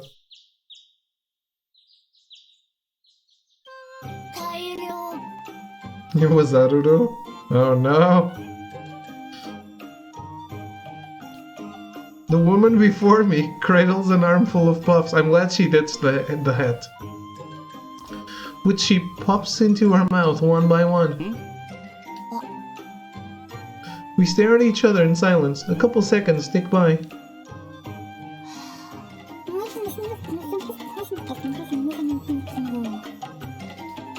And the puffs begin to disappear at lightning speed. それって今日のおやつじゃないのか? And with that, the final one disappears into the woman's mouth. 何のこと? いや、そんな口の周りに練乳をつけといて無理あるからな。 The beautiful woman sticks out her tongue to let up the remnants. I'm sure it sounds alluring in theory, but it's not the most attractive thing I've ever seen. すがすがしいほどに堂々と証拠隠滅したよ。 She suddenly approaches me and puts her face right next to my collar. おい、何を? 見つけた。は? クーはどこ? クー? なんだクーって? クーの匂いがする。匂いがするって、そもそもクーってなんだ? そんな名前の知り合いも。すみませぬ、後ろを通ります。The worker gives me a polite warning as she passes me, carrying stacked trays with meals on them. 失礼。いえ、では失礼します。 The worker peeks out from behind the trays with a small nod of deference.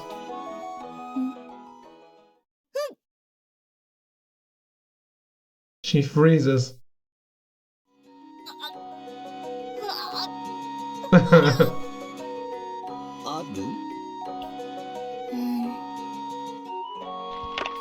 The worker quickly hides back behind the trays. The woman called Aru leans over to peek around the trays. But the worker plants her back to the wall and slowly tries to leave while hidden behind the trays. Aru stands in front of the worker and crouches down to look from below the trays. Immediately, the worker shifts to the opposite wall. This Aru, in turn, blocks her way by continuing to shuffle along her back and sides. 何してるの? 見ないで! こんなそれがしを見ないで! Oh, Toka, why? The worker falls to the ground with her hands over her head, groaning something.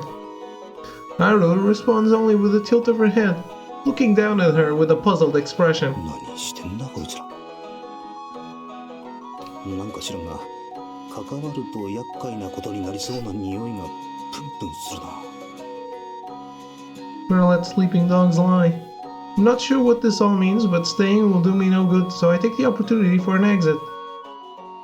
No, we want to see this. 今ので食い損ねた。しかし、今の誰だったんだ? どこか見覚え。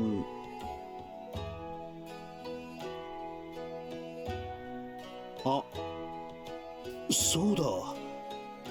トゥスクルからの美人の片割れか。しかしなんでまたこの白老閣なんかに。クーがどうとか言ってたな。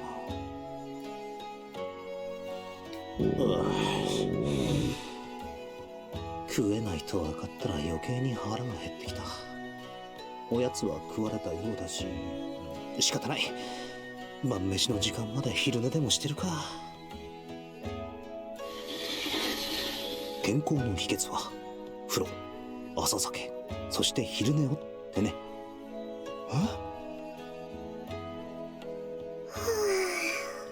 Holy shit! Her regular clothes.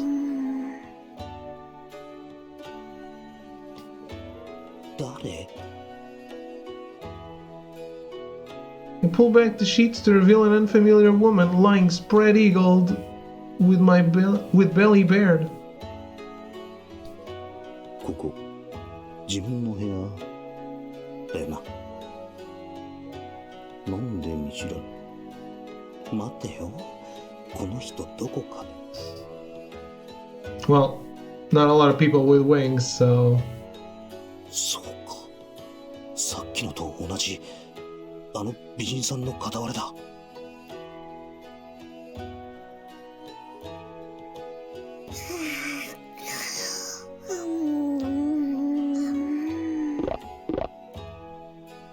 She scratches her exposed stomach, blissfully oblivious as she continues to sleep. 美人さんなんだが、なんだろう。Seeing a beautiful woman sleeping like this is a little, disappointing. どうする？起こすか？Disappointing beauty. However disappointing the sight is, she's still gorgeous. And the way she's breathing is accentuating her assets. I hesitate, unsure of what to do.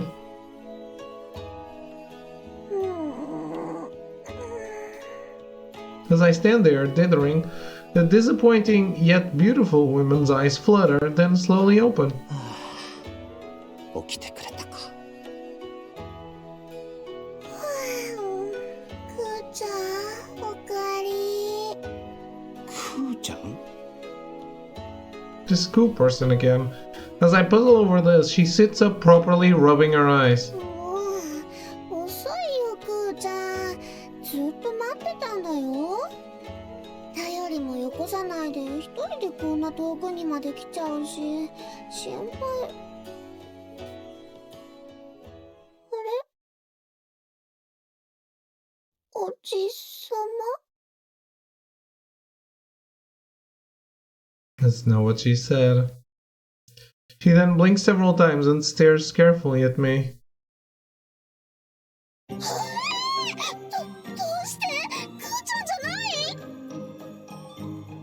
い？どうしてとか言われてもな。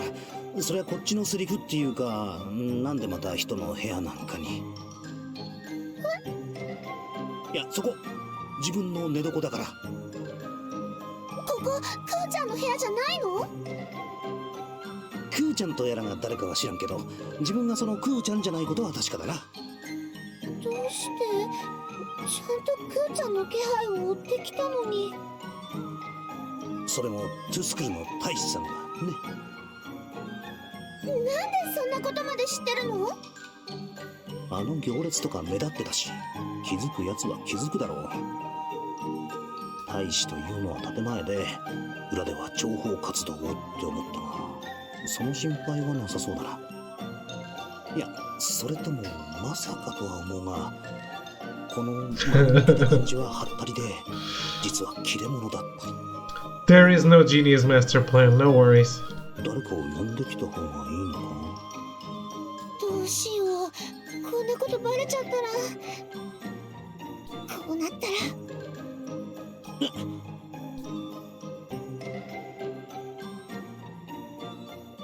Oh no. Did she just erase my memory?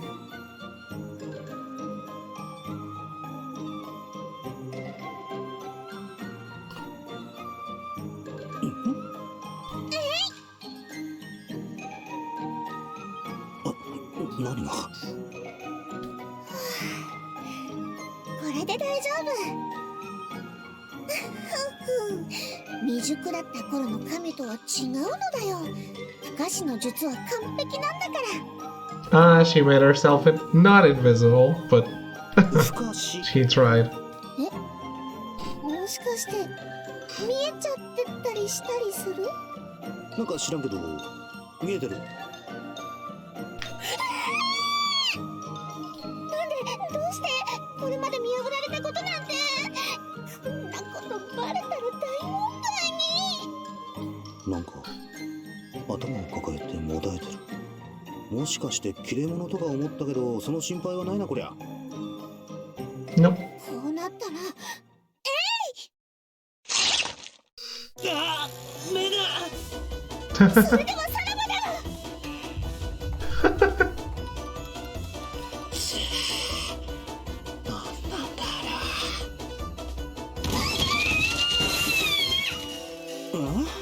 She ran into Toka, didn't she?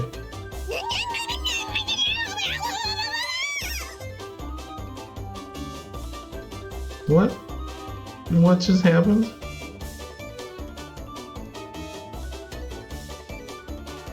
戻ってきたと思ったら、さらに残念な感じになって錯乱なさっておられる。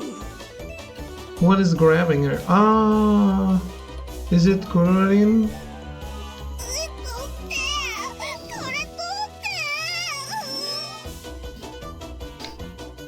Looks like Kurorin has wrapped itself all around her. Tentacle porn, yay! そいつが初対面の人に懐くなんて。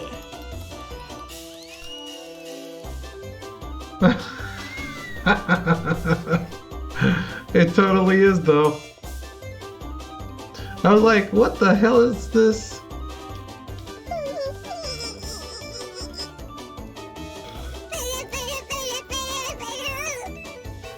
妙にご機嫌だ。気に入られたのか。Have a good night, Cyan. Thank you for hanging out. 気に入られても困るよ。見たことない子だったからお菓子をあげただけなのに。だから気に入られたのか。害はないから気にしなくても。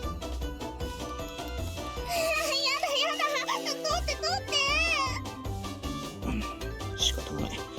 まあ触手がいろいろと食い込んでて、ちょっと他の連中には見せられない感じになってるしな。今までの中で一番でかい。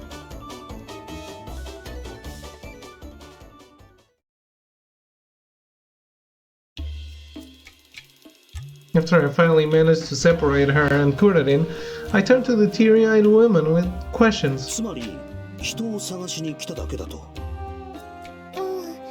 ちゃんとクーちゃんの追ってきたのに、なんで間違えたんだろう。カミューさんだったか。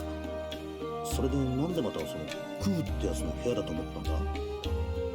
匂いとか波動とか。波動？なんて言ったらいいのかな。気配っていうか、その人だけが出している生命の息吹、鼓動、そんな感じの。この部屋にはクーちゃんのそれが満ちてたからてっきり。どうして？クーちゃんってことはもしかして女の子とか？そうだよ、すっごく可愛いんだから。だとすれば心当たりはあるというか、クーってあだ名からして間違いないだろうな。Yeah, it does. 綺麗で可愛くて素直ないい子で、サラサラで艶やかな髪で、抱っこするととってもいい香りがするの。鈴の音みたいな声で「姉様」って呼んでくれて、すっごく幸せな気分にさせてくれるんだよ。それでね、やっぱり一番綺麗なのが尻尾。三国一の美しさって言われてるほどなんだから。心当たりはある。別人な気がしてきた。もしかしてそのクーちゃんっていうのはクオンのことか？そう、んなことないよ。どっちだよ。誰のことかな、クオンさんって。カミュはそんな人知らないな。そこまで露骨にごまかしたら肯定してるようなもんだ。まあ立場からしていろいろと訳ありなのかにしても、話からして随分とクオンを可愛がってるんだな。もちろんだよ。クーちゃんは私たちみんなの可愛い妹なんだから。国の大使になるような人物の妹。前々からいいところのお嬢様かと思ってたが。ひどい、誘導尋問だよ。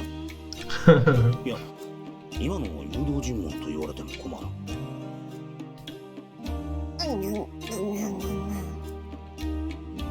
それにしても妙に可愛い人だな。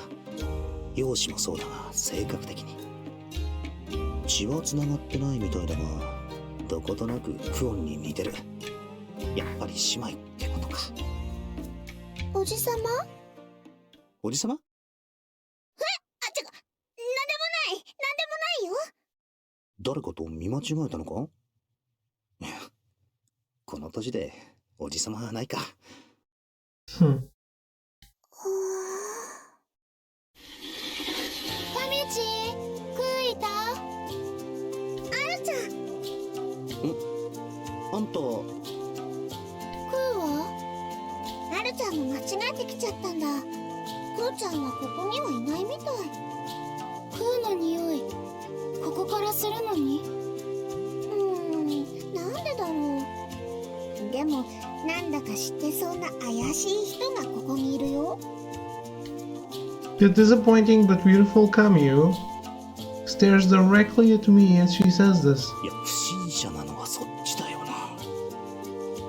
知っているというか、世話になっているというか、クオンは恩人だよ。恩人？それってクーちゃんがあなたを助けたってこと？ああ。行き倒れていたところをクオンに拾われてから一緒に行動しているってとこか。なに？じゃあもしかしてクーちゃんと一緒に暮らしてるの？二人で支え合って。若干語弊があるような。まあ広い意味で言えばそうなるのか。一つ屋根の下、この部屋にクーちゃんを感じるのって。いや、なんか誤解してないか？ぐひゅひゅ、そんなにクーちゃんの波動をまとわせて言い訳するなんて男らしくないかな。クーの匂い。I put my sleeve to my nose and take a whiff. 染みついているのか？クーちゃんにも春が来たんだ。嬉しいような、寂しいような。いや、だからそういう関係じゃないと。だいたいなんでそんなに嬉しそうなんだ？クオンのことを妹みたいに思ってるのなら普通は難色を示すもんじゃないのか？どこのクーが幸せならそれでいい。それにクーちゃんってば理想が高すぎるんだもん。言いよる男の人みんな袖にしちゃうくらいだし、それならあれ？理想が高いのにどうしてだろう。人をまじまじと見て何つぶやいてんの？伊達くんの詩も好き好き。おい。As we talk, the one called Aru perks up her ears suddenly and sniffs the air. アルちゃん、どうかした？クー、戻ってきた。え？本当に匂いとかでわかるもんなのか？ And listen and hear close footfalls or creaks of the floor. Someone's coming down the hallway, I think. 神地、隠れる。Aruru dives into my bed and Kamyu hurriedly follows her. 我慢する。二人して布団を頭からすっぽりかぶって。まあ、さっきの怪しげな術よりはまだ姿を隠せているが。Absolutely. こっちがクオンにバラすって考えはないのか？内緒。そう、内緒。ああ、そう。内緒なのね。仕方ない。小芝居に付き合うか。Just as the resigned acceptance crosses my mind, the door to my room slides open. ああ、もう帰ってたんだ。まあな。っていうか、勝手にいなくなるな。おかげでこっちはてんてこまいだ。ごめんね。こっちは別件で動いてたんだ。ずっと動きっぱなしだったから、さすがに疲れちゃったかな。ねえ、ハク。よかったら、あれをやって。あれ？あれ Kuon takes a seat, rolling up the bottom of her clothes to reveal her legs. Ah!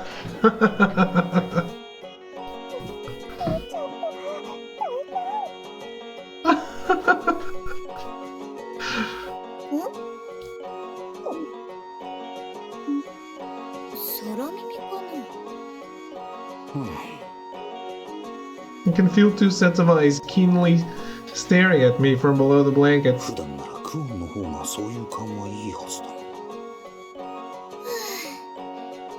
それじゃあお願い。Kuon, looking pretty exhausted, sticks her legs out towards me. いつもみたいに足を揉めってことか。まあいいけど。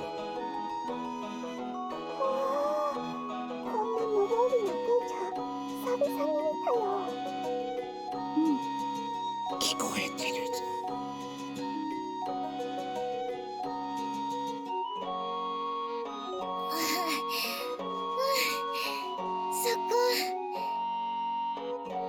しかし観察されているのは正直気恥ずかしいものだ。I continue to follow Kuon's request, massaging down her legs.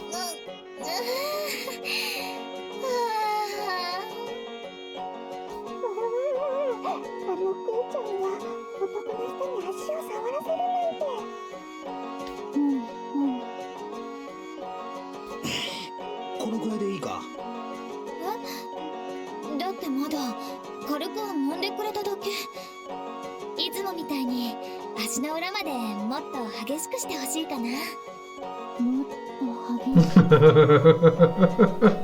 いやらしい響きだよ。It does. そう。ひそひそとうるさい。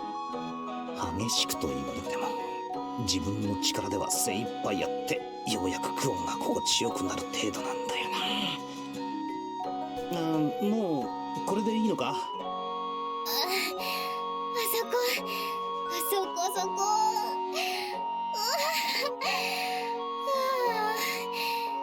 やっぱりハクはすっごく上手。いや、クオン？ There's a strangely affectionate tone to her voice. Her tail slinks around my arm as if urging me on. もっとグリグリってしてもいいよ。グリグリってえぐるようにして。クーちゃんが大人の階段を登ってるよ。大人の顔してる。ああ、もういい加減覗き見はやめて出てきたらどうだ。Finally decide I can't take any more of this and rip off the blankets covering the two.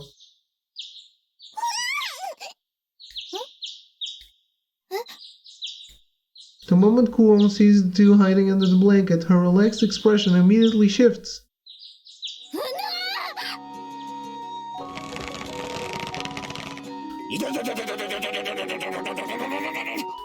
As she yelps in surprise, her tail tightens into a death grip around my arm.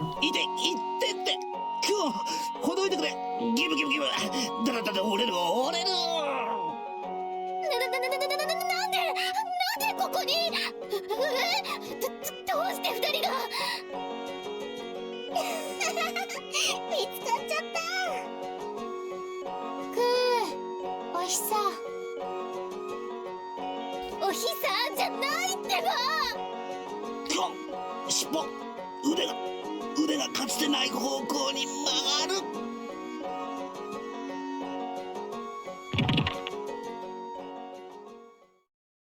Welp. 先ほどは取り乱して失礼しました。どちら様でしょう？ハクのお知り合い？クーちゃん、もうバレバレみたいだからとぼけなくてもいいんだよ。何のことかな。クーのあんな顔久しぶりに見た。ちょっと安心。恥ずかしいからやめてってば。じゃなくて何をおっしゃっているのか私にはさっぱり。あクーちゃんってば昔は素直で可愛かったのに、だんだんと素直じゃなくなってく。もっと信じて。信じてひどい目にあった思い出が走馬灯みたいに浮かんでくる。ねえねえ、それよりもこの人、クーちゃんのいい人を紹介してくれるんでしょ？いい人ってどうしてそうなるかな。ハクはそんなのじゃ。素直なクーにもう一度会いたい。私はいつだって素直だよ。After that, I heard tales of Koo's first grocery shopping. She got lost and wet herself. What? Koo's rebellious stage, and when she ran away from home, she came back at sunset because she was hungry. The time Koo had a nightmare and ran all over the house crying and wetting herself, and more. And so, through anecdote after anecdote, Koo's embarrassing past is revealed to me. That aside, my arm is still bending the wrong way. It would be great if someone could fix that.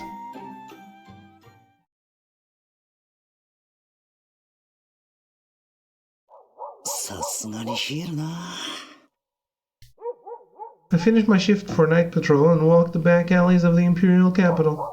Even the busiest areas in town are completely deserted in the middle of the night like this.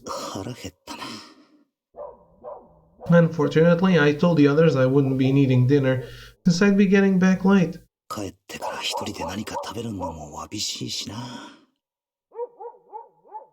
As I walk and think to myself, I see a store that still has its lights on.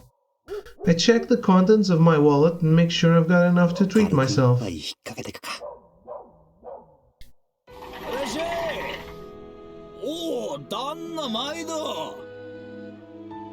There aren't any customers aside from me, so I grab a random table and sit down.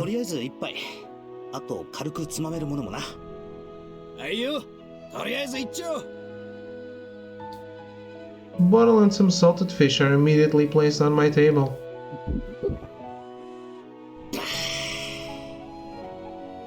I enjoy the taste of hard-earned drink after work, wondering what else to order.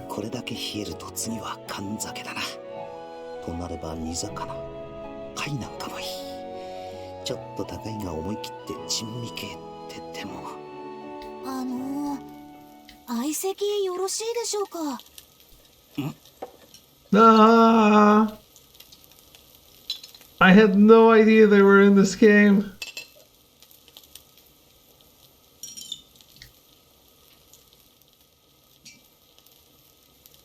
I almost spit out my drink, and as I see the same face on both sides of me. Twin girls. Wait, maybe boys? They both have very adorable features anyway. As I'm answering, I realize that all the other tables are open. Before I can finish, the two have seated themselves at the other side of my table.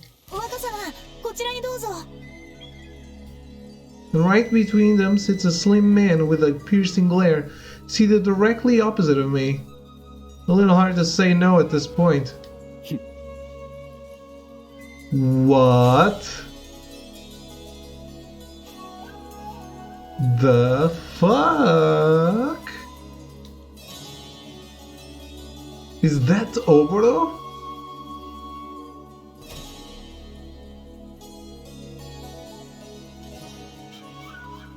He looks all grown up.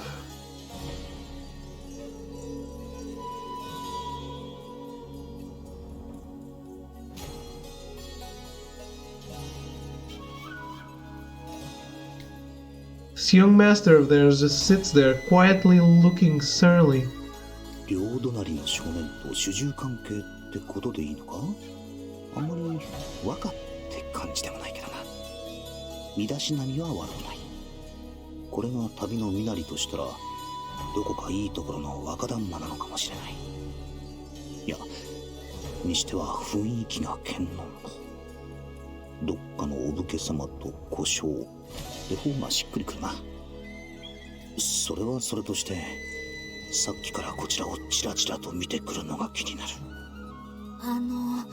申し訳ありません。若様は普段からこんな感じなので、どうぞ気になさらないでください。普段からこんなってのもどうかと思う。I keep my thoughts to myself. どうせ行きずりの相手だし、適当に流そう。いらっしゃい。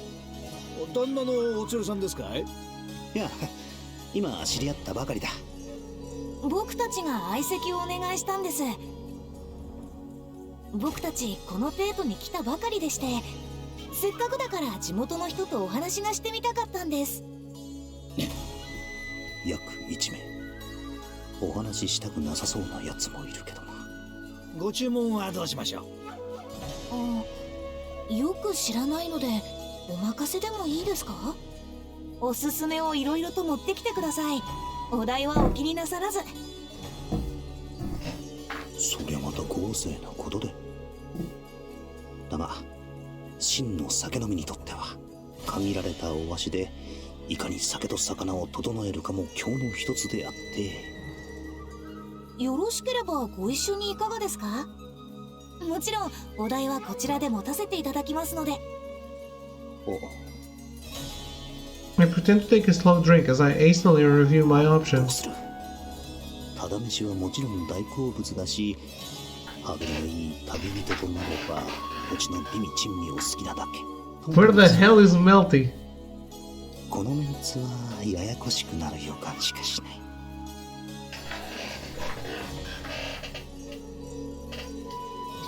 As I think, one of the boys signals over to the kitchen. Soon after, the pub owner comes out with 4 more bottles. おかわりはまだ。お近づきの印によろしければどうぞ。どうぞどうぞ。酒飲みの心情よくわかってるね。Guess there's no getting out of this one. I decide to join their little feast. では乾杯といきましょうか。出会いを祝して乾杯。やっぱり果実水みたいで美味しい。こういう酒は祖国にはなかった。まあまあだ。 The two boys seem impressed, but their master seems to hold quite the opposite sentiment. 若様のここ最近のお気に入りじゃないですか。素直に褒めてもいいと思いますけど。何を言う。酒は我が祖国の方が断然うまい。そうかもしれませんが、これは酒精が低くてとても飲みやすいです。悪酔いもしませんし。嗜好品だからどれが上とかはないでしょうに。慣れやそれぞれの思い入れもある。 The man glares at me after I offer my perspective. 抜かすか。 Still, he stops complaining. Maybe he agrees with me. それにしてもしきりに祖国と言ってるけど、どこの出身なんだろうな。 I wonder if I should ask about it, but it might be rude of me to pry at someone I just met. 言いたくなったら向こうから言うだろうしな。お待たせしました。Numerous fresh entrees and dishes are placed across the table. At the center is a large plate with a mom, surrounded by multitudes of meat and other fillings for it. こりゃ豪勢だな。こうしてみるといろいろとありますね。これをみんな巻いて食べるんだ。 The twins look down at the table in awe. It kind of reminds me of when I first saw this stuff. 慣れない土地の食べ物を前にすれば感想は誰でも同じなんだな。よろしければこちらで巻きましょうか。苦手なものがあったらおっしゃってください。 The two busily help with my food in complete sync. It's like they've been doing work like this for years. 同じような双子を知ってるが、あれとは雰囲気が違うようで似ているようで、なんだか妙な感じだな。これは干し肉かな。こんな感じに包んで。どうぞお召し上がりください。ありがとう。若様もどうぞ。The man silently takes it and begins to eat. Since the young master here doesn't seem inclined to chat, I decide to ask the twins instead. そっちの国ではどんなものを食べてるんだ？僕たちの故郷ではどの料理もモロロが中心なので。モロロ？どこかで聞いたことがある。ええ、植物の根の塊と言ったらいいのでしょうか。故郷ではそれを主食にしています。蒸したり焼いたり、すりつぶして他のものと混ぜたり。芋みたいな感じなのかな？それぞれ食の違いで調理方法も違うのが面白いですね。こちらではこのアマモの皮で包むので水気の少ない焼いた料理が多いですが、僕たちのところではモロロと一緒に食べるため汁物などの煮た料理が多いのです。こちらの食べ方も本当に美味しいですね。確かに酒にはよく合うしな。我が祖国の方が全てうまい。 The fact that he seems to have cleaned his plate isn't helping his case. So he's still brash and stupid, right? 若様も素直に褒めたらどうですか。パクパク食べてるくせに。さっさ心で珍味中の珍味を。 The next dish brought out seems to be a roasted fish, cut directly open. As the plate touches down on the table, a very distinct smell begins wafting up from it. なかなか店には出せない代物ですが、異国からのお客さんたちはぜひにも食べてもらわないと。 The young master wrinkles his nose at the smell. この店は腐った魚を出すのか。こいつは草やんって料理でして、匂いはあれですが、とてもうまいですよ。 He slowly lifts it up to his mouth, but grimaces at the intense scent of fermentation. やる。 Throws the piece onto my plate like scraps for an animal. 失礼はいけませんよ。 The pieces quickly return to the young master's plate. He again brings the piece to his mouth, takes a sniff, and scowls. 最初はそうなるよな。自分もそうだったし。親父、缶をつけてくれ。大どっくりで。えい、ただいま。缶酒ですか？草やんにはよく合うんだ。それ美味しそうです。僕たちもいただいていいですか？すみません、杯は3つお願いします。はいよ。 Three of us enjoying the kuzayan, and one guy sulking and glaring at it. Soon the warm sake is brought out and poured into each of our 3 ぜ cups. ひ食べ方をご教授ください。お願いします。ご教授ってほどでもないけどな。 As they watch me, I cut apart the kuzayan piece and pop a small one into my mouth. すかさず缶酒をキュッと。 The sake envelops the powerful flavor of the kuzayan, giving it all a rich and layered taste. うまい。 After hearing my comment, the young master stares at me as though I'm some kind of monster. 本当ですね。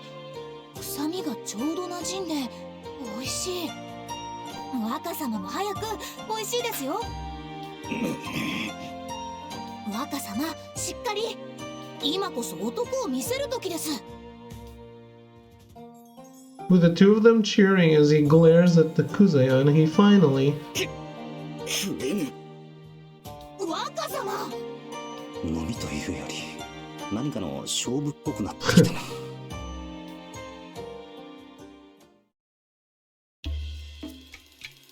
As we continue to drink, I get to know them a little more. Seems they're traveling incognito as merchants. They can't openly sightsee, so they ask me a lot. The two boys are very polite and give proper and measured responses to everything I say.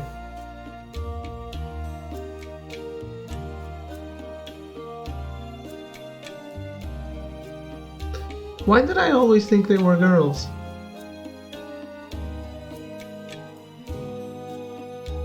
Are they boys? Is Haku wrong or was I wrong?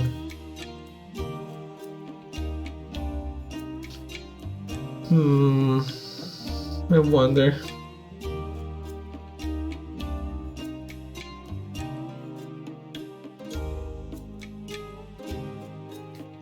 They're so easy to talk to, I end up talking for a long time about everything that's happened to me. とまあそんな感じだ。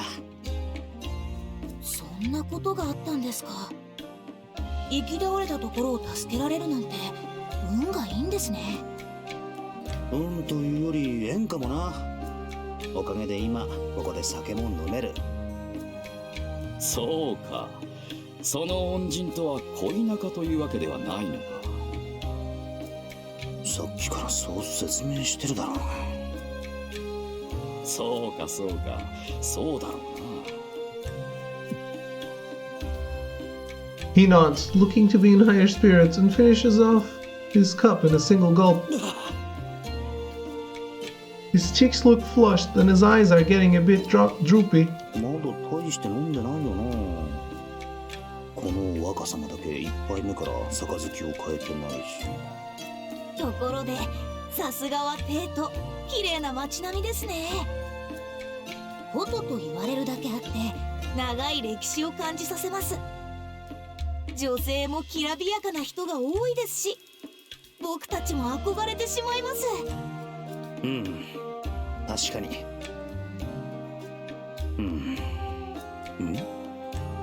なんか今会話に微妙な違和感があったような。So they are girls. The young master gives a proud grunt and speaks. 我が娘の方が美しい。娘さんがいるのか。That catches me off guard, and I can't keep myself from exclaiming. 聞きたいか？いや、別に。そうか、いいだろう。聞かせてやる。我が娘はな、それはできた娘なのだ。まず第一に気品が違う、器量が違う、魅力が違う。第一でもう3つ挙げてるぞ。第二に持って生まれた雰囲気というか気高さというものがまるでこの世のものとは思えないほどに。Guy completely ignores my retort and continues on in a frenzy of paternal pride. まさに花も恥じらい、月も雲間に隠れてしまうほどだ。絶世の美女とは我が娘のためにある言葉だな。Well, he probably protects her like it's his daughter,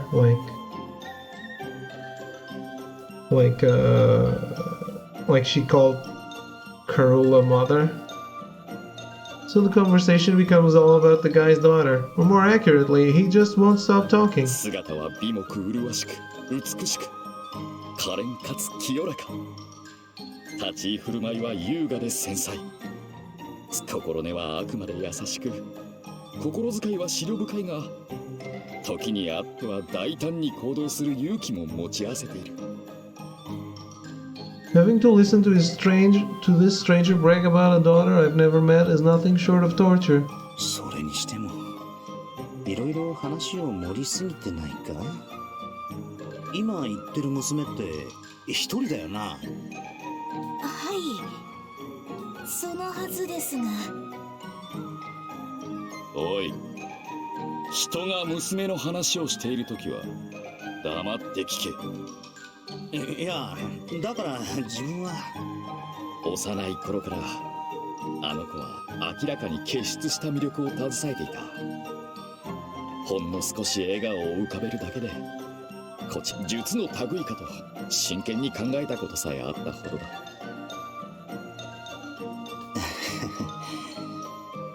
I forced a smile. I guess I'll just have to sit and take this. こいつらの酒を口にするべきじゃなかったな。我ながらいい読みだったが決断が遅かったか。I listened to this doting father for about an hour, and the flood of praise finally winds down. 何よりとても父思いな娘なのだ。そうですね。I think I catch a glimpse of the twins rolling their eyes at this. As the one-man show finally grinds to a halt, I give a sigh and turn back to my drink. しかしこのおっさん、やっぱり酒に強くないみたいだな。もうヘベレケみたいだし。しかしあれだな。この国の酒はそれなりにいけるが、どうも薄いな。Right. いくら酒に弱い見えっ張りのセリフそのまんまだが大丈夫か？強い酒ならそっちを飲めばいいんでは？ I gesture unthinkingly towards the drinks the twins have. いえ、これは。何？そんなのがあったのか？兵士、もっと強い酒を持ってこい。 The young master may not be able to back up his talk. The two boys look at him, clearly uncertain. 弱いのに飲みたがる主人をいつもはうまく切り上げさせてるんだろうな。まあいいか。もう一押しすればその場で潰れそうだし。へい、お待ち。 Just as I expected, the owner brings out a bottle of ushka, one of the harder spirits. The man's cup is filled with an amber-colored liquid. 若様、それはかなり強い酒ですから。少しずつ舐めるように味わって。俺を誰だと思っている？たかが酒などに飲まれる男ではない。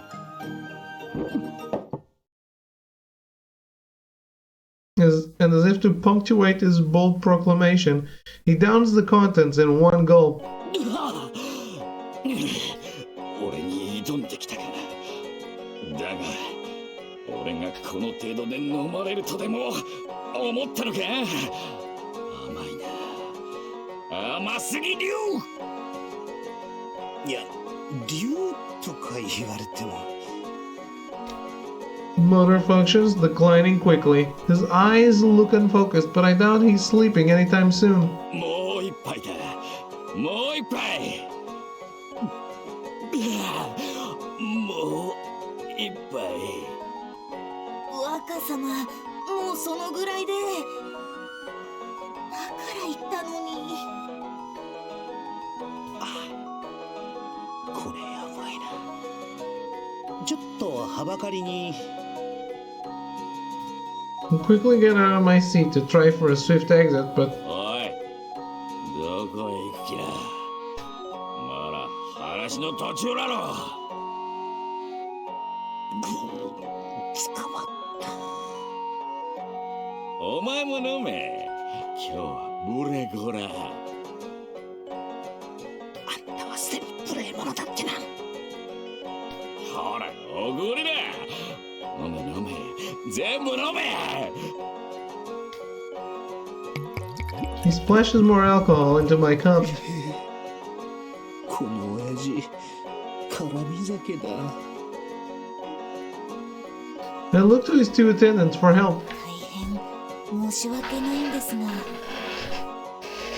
諦めてください。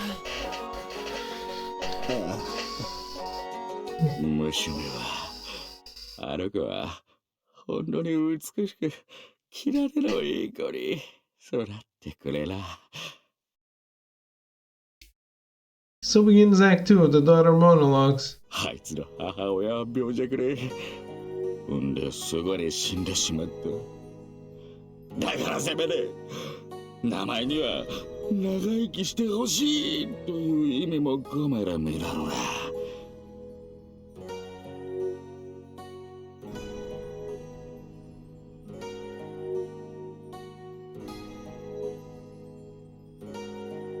So her actual mother's dead? Could it be Yuzuha instead?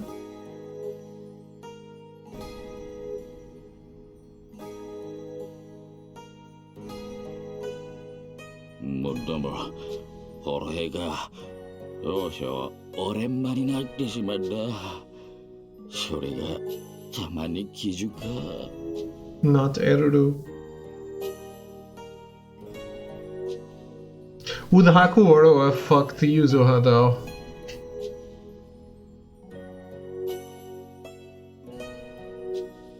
Is Eruru dead?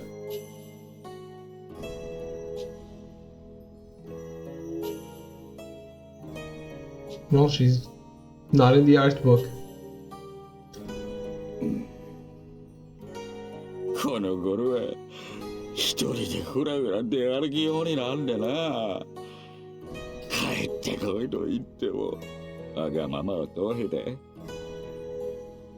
親の心を知らずとはコロコロだな。いつまでもそばに。いや、それが贅沢というもの。病や怪我もなく健やかに育ってくれなんだ。まるですぐそこに元気になったあいつが、それが母親のように美しく、あんなにもあいつの面影を。Oboro did care way more about Yuzuha, so that would make sense, I guess.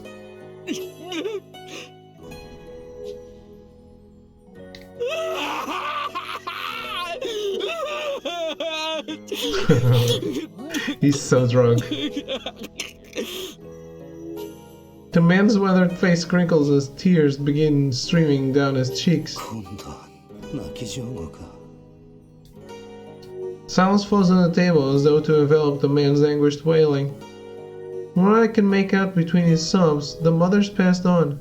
His pain and sorrow feel genuine. That's why I can't think of anything to say to him. ただの酔っ払いより何倍もきついぞ、これは。もうこれ以上森に帰ってこいなんて。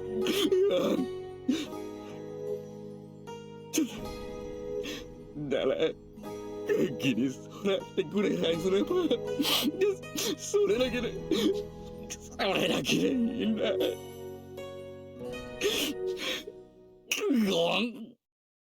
クオン。Within moments, the man's head sags to the table and he begins to snore loudly. この親父、酒癖多彩すぎるぞ。ああ、若様、こんなところでお眠りになっては。宿に戻りましょう。ご主人、ごちそうさまでした。ちょっといいか。はい、なんでしょう。今の最後の。はい。いや、いい。Why are you not asking? Just can't bring myself to ask.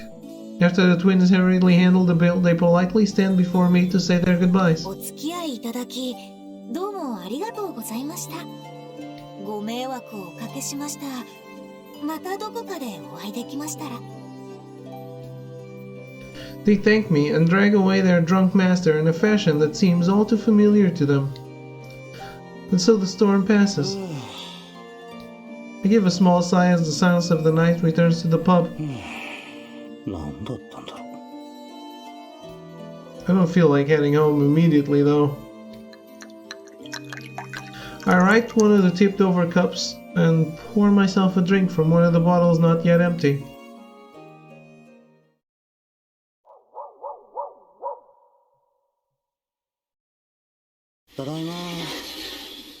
I think I feel someone here, so I make my presence known, just as I thought. Kuon's waiting. お勤めご苦労様かな。まだ起きてたのか。お腹が空いてるかと思って軽いものを作ったけれど、食べる？ I see a bowl of stew, still steaming invitingly. She must have just eaten it up when she noticed I'd come back. そうだな。もらおうか。Thanks to that drunk, I ended up too distracted to have a proper meal. どうぞ。いただきます。 Pick up the bowl. It's warm. Comfortingly so. A light fish broth with plenty of vegetables. お味はどうかな？うまい。 Kuon looks over at me, a gentle expression on her face. I suddenly find myself staring into her eyes. どうかした？いや、なんでも。そう。I want to ask her something, but I stop myself. And so we pass the time in comfortable companionable peace that I've grown so accustomed to.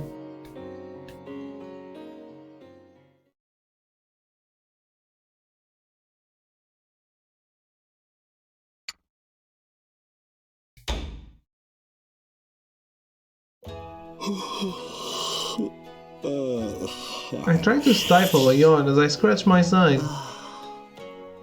朝飯の後軽く横になるつもりだったのが寝ちまってたか。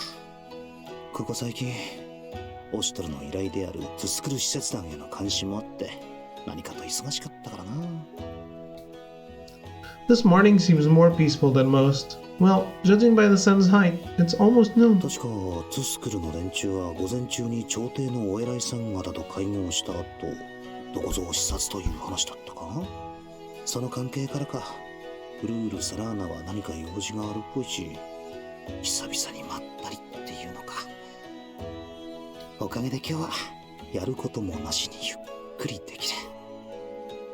しかし妙に警戒しているヤマトに対してトゥスクルの連中はなんというか警戒心がなさすぎだな。 My mind drifts to the Tuskuro ambassadors, to the two gorgeous women as I leave the room. 外交として来ているというより物見遊山をしている感じだったしな。本来隣国ってのは最大の仮想敵国なんだがな。あれでまあそういったのを考えるのはお偉いさんの仕事でこっちが気にすることじゃないか。そんなことより今日は何して過ごすかだ。 Karula never invited me up again. まずは一風呂浴びて昼飯を魚に一杯。いやそれならここの主のところへ行くってのもいいな。 Exactly. I start making my way towards the bath while I think. 頼もう。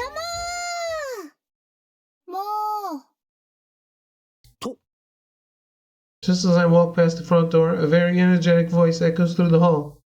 I turn around to find those two beautiful yet disappointing, the two Tuskuro ambassadors. あ、アクちゃん、おはよう。この間ボイス遊びに来た。ボイス遊びに来た。あ、アクちゃん、おはよう。この間ぶりだね。あんたらなんでいるんだ。なんでって遊びに来たからだよ。来た。確かあんたらお偉いさんたちとの会合じゃなかったのか。退屈そうだったからこっちに来ちゃった。 Her nonchalance leaves me speechless. 来ちゃったっていいのかそれで。いいんじゃないかな。今回の訪問はこれから仲良くしましょうって感じだし。そりゃ余計にまずいだろう。こんなのは施設団とか冗談だろ。大丈夫なのかとする。平気だよ。ちゃんと身代わりを置いてきたもん。カミュチーの身代わり技術はテスクル1。えへん。受け答えはもちろん様々な業務もこなす優れものの人形なんだ。ムントなんかにもこれがあれば姫様はいらないくらいですなとか。ここまでする努力の方が大変だったでしょうにって褒められるくらいなんだから。そりゃ呆れてたんだ。 Yes. それにどうせならそんなお話より民の視点でこの国を見たいんだ。それはつまりこの都を案内しろってことか。さすがクーちゃんのお気に入り。お偉いさんとの話より民の視点で国を見たいか。一応後でオシトルに言っておいた方がいいな。そんなわけでお願い。クーちゃん呼んできて。まあいいか。どうせ案内するのは自分じゃないしな。わかった。ちょっと待っててくれ。ちょっと待って。ん？いいの？クーちゃん嫌がってたみたいだし、この間も最後は拗ねちゃったし。一応自覚あったのか。I do not notice. 最近なんだかそっけないし嫌われちゃったかなって。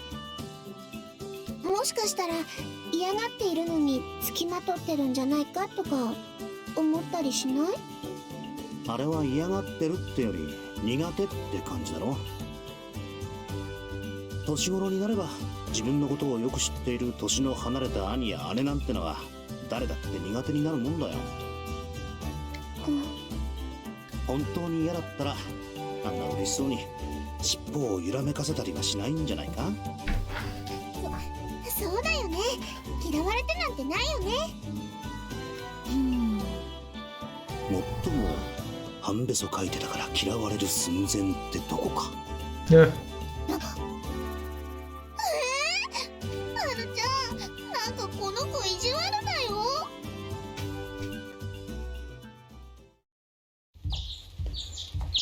クオン、いるか？客が来ているぞ。いないのか？クオン。No answer. But it sounds like someone's inside. 入るぞ。When I enter the room, I see a mound of blankets on their bed. クオン、客が来たぞ。I speak to the clump of linens. There's no reply at first, but I hear a tired voice from inside. 私は出かけていていないからそう伝えといて。そう言ってたって伝えればいいのか？ Crouch down near the lump and peer into the blanket nest. Kwon looks like a turtle in its shell, but she finally gives up and peeks out of the blankets. やっぱり姉様たち。うん、その二人が来た。どうして来るかな。今日は会合があるって聞いてたのに。それがどうしてかはクオンの方がよくわかってるんじゃないか。Kwon slowly disentangles herself from the bedding. 姉様たちってばこっちの都合も考えないで。もしかしてまだ拗ねてたのか？拗ねてなんかないかな。ただちょっと苦手なだけで。この間も最後は涙目だったしな。She seems a little grumpy, but at the same time, there's a hint of bashfulness as well. もし嫌なのならうまいこと言って帰ってもらうがどうする？別に嫌とかじゃなくて。じゃなくてKwon blushes as she た continues. だちょっとだけ苦手っていうのか。過保護なんだ。過保護か。そうだよ。姉様たちは過保護なの。Kwon shuffles closer as though she's been waiting for a chance to let all this out. 何をするにも口を出してくるし、この年にもなって寝る前に川屋に行かなくて大丈夫なんて普通聞いてくるかな。他にもお勉強しなきゃダメとか、危ないから遺跡の探索はダメとか。そりゃあ姉様たちには感謝してるよ。本当の姉様みたいに幼い頃からずっとお世話になっているから。でもいい加減もう子供なんかじゃないんだから。つまりそれは帰ってもらうってことでいいのか？それは。 For a moment, Kwon seems to be at a loss for words. But as soon as she notices my gaze, she quickly turns away. いいよ、帰ってもらって。私は出かけてるって言っといて。せっかく訪ねてきたってのに本当にいいのか？もういいの。いいからそう伝えてってば。わかった。クオンがそれでいいのならそう言っとくよ。Bring them up to see the owner. ん？あの二人がいない。帰ったのか？そうなのですか？クオンはんにもそんな可愛らしい時があったのけ。意外だな。クオンは何でもそつなくこなす才女という印象が強いのだが、そのような側面もあったのだな。クーちゃんは頑張り屋さんだからね。習い事とかうまくできなくてベスを書いちゃったりして、でもそれでもくじけずに頑張るところがすごく可愛いんだよ。姉様にそんな一面が。もしかして幻滅しちゃったりとかした？そんなことないのです。もっと尊敬したのです。クーちゃんの魅力を分かってるみたいだね。よし。ああ、おかわりお願いね。同じく。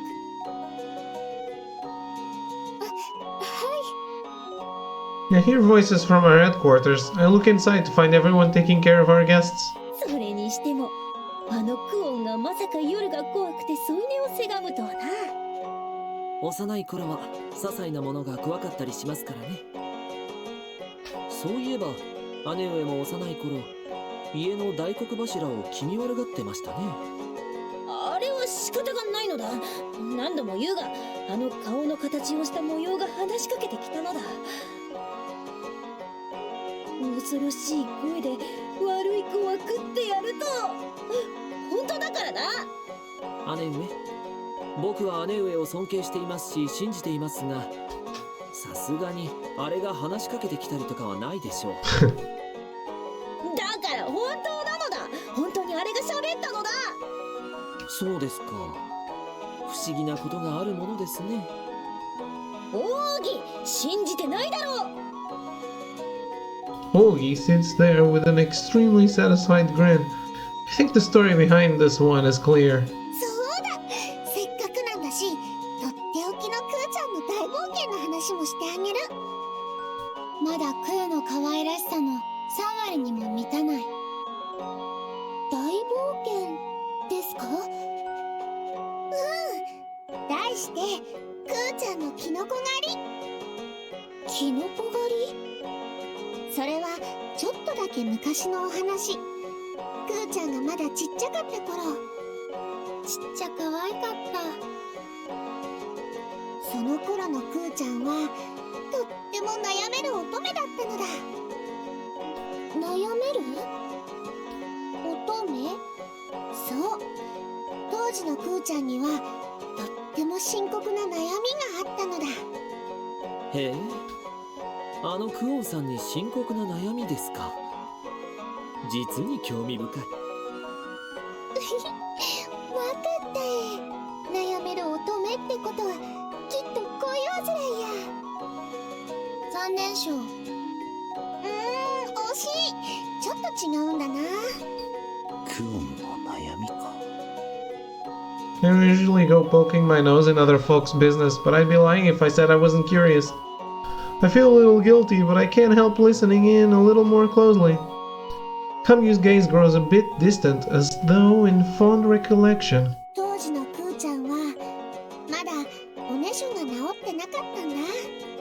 それで悩めるクーちゃんはおねしょを治すという伝説のキノコを求めて旅に出たのだった。正確にはサンマニャフッスでおねしょによく聞く。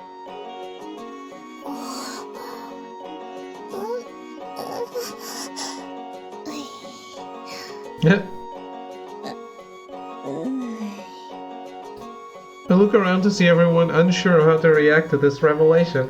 クオンがこの二人に苦手意識を持つのはわかる気がしてきた。しかも悪気がないから余計にタチが悪いっていうか、これたまったもんじゃないだろう。姉様がおねしょ。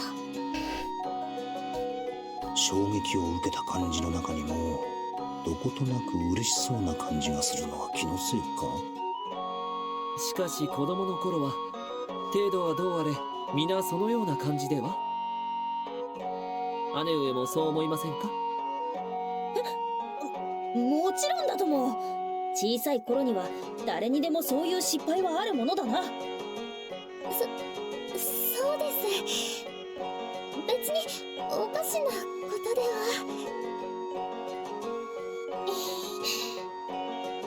そうなんだけどね。翌月には帯通しを迎えるって頃までそれだとちょっと問題かなって。Oh shit. だからクーちゃんも深刻に悩んじゃって。I suddenly feel a presence behind me. I look around to find Kuon shaking with embarrassment, tears welling in her eyes. 追い返してって言ったのに。いや、その前に座られたんだ。仕方ないだろう。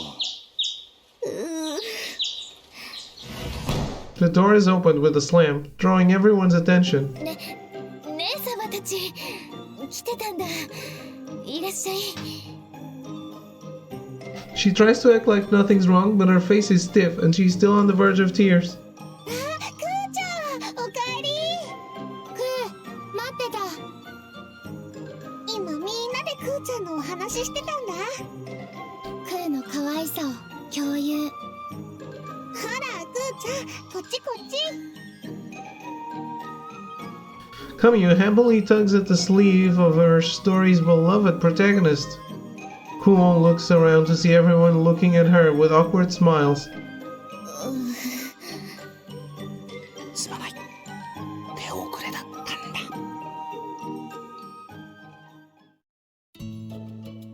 And so we end up guiding the two of them around the imperial capital. I look back to see what Kamyu and Aruru are doing. The two look around the city in awe, munching on the candy we bought along the way. I casually keep pace with Kuon and whisper to her. しかし、いいのか。何が？いや、この二人が出歩いてることがだ。こんな堂々と出歩いてるのがバレたら、いろんな意味でまずいんじゃないのか。それなら大丈夫かな。認識障害のような術で存在をごまかしているはずだよ。あれでもデスクラ有数の術法の使い手なんだから、そうは見えないけど。しかし、なし崩しに始まったが、どこを案内するつもりなんだ。 At that, Kuon only smiles confidently, continuing forward. こんなこともあろうかと帝都の名所を厳選しておいたんだから。そこに連れてって絶対に姉様たちをギャフンと言わせてみせるかな。ギャフンねえ。つまりいつ二人が来てもいいように事前に準備してたってことだろう。なんやかんや言ってどんだけ二人のことが好きなんだか。 I mutter, making sure Kuon, who seems oddly determined, can't hear.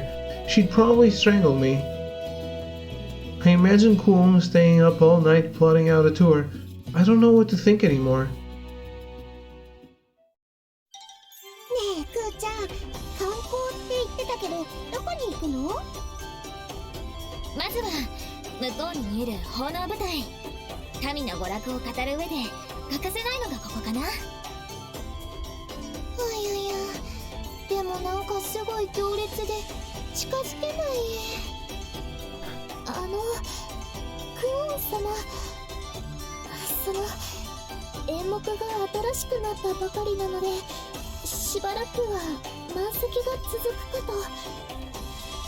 特等席は完売、一般席も朝から行列ができていますので、今からですとそれに並んでも立ち見になって。そうなんだ。クー、そこもう行った？国賓として招かれて貴賓室でごめんね。仕方ないかな。それじゃあちょっと遠出して植物御苑に行ってみようよ。大和中の植物が集められているから、この国にどんな植物が分布しているかわかると思うから。奥には大きな温室があって、珍しい南国の植物なんかが見られるんだよ。へえ、そんなのがあったのか。知らなかった。クーちゃん、そこも最初の頃に案内してもらったよ。Of course. 案内、自慢話ばっかでつまらなかった。もうちょっと詳しい生態とかそっちの方を聞かせてほしかったね。じゃあ書庫院とかは？大々にすごく大きな書庫があって一般にも開放されているの。この大和の水準を知るにはいいと思うな。そこはちょっと無理かな。大々あたりから結界が強くなってるから認識障害の術が解けちゃう。なんだ。じゃあそこの石像。 Kuon points at a statue of a middle-aged man standing in the center of the thoroughfare. 帝の石像。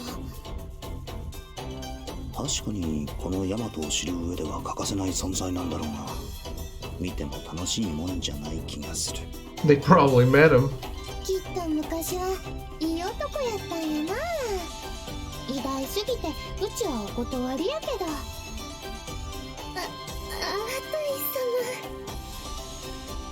Rutia gives Atui an admonishing look, though she seems baffled as to Atui's unique taste in men. 帝、あ、この間の夕食会で見たおじいちゃん。優しそうなおじいちゃんだったね。お土産をいっぱいくれた。太っ腹。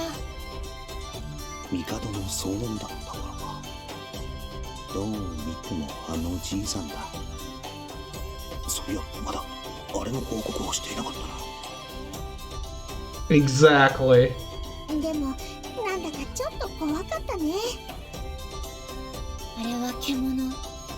老いてもまだ牙を隠し持つ。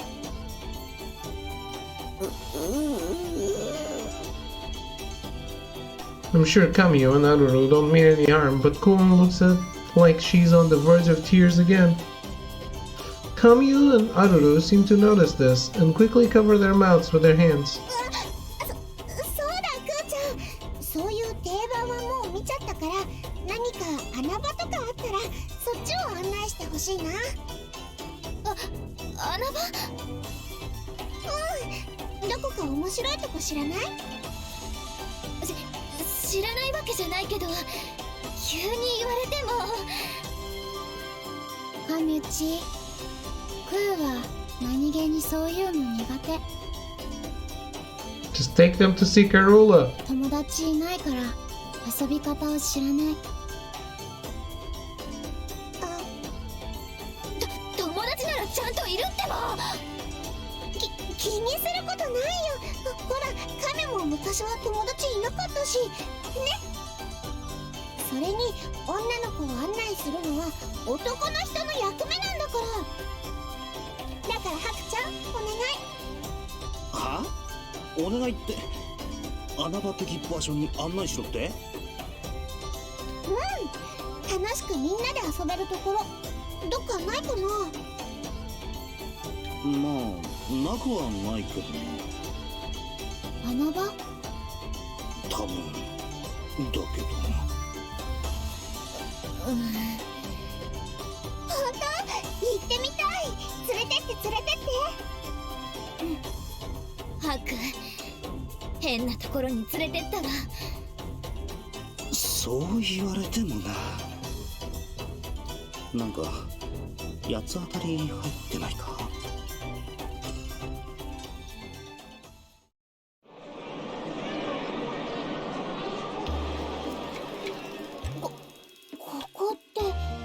Well, I think I'm gonna stop here for today. I'm very hungry still. I don't know how long this is going to take. Look at that, 50 hours. Perfect.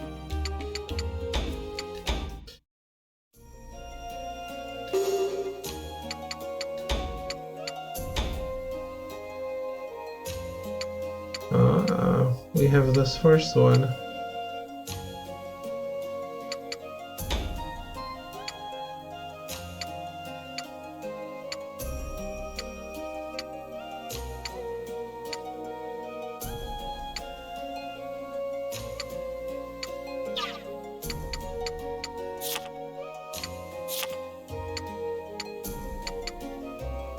Oh, this is a scene. There really is not a lot left. Alright. I'm gonna go.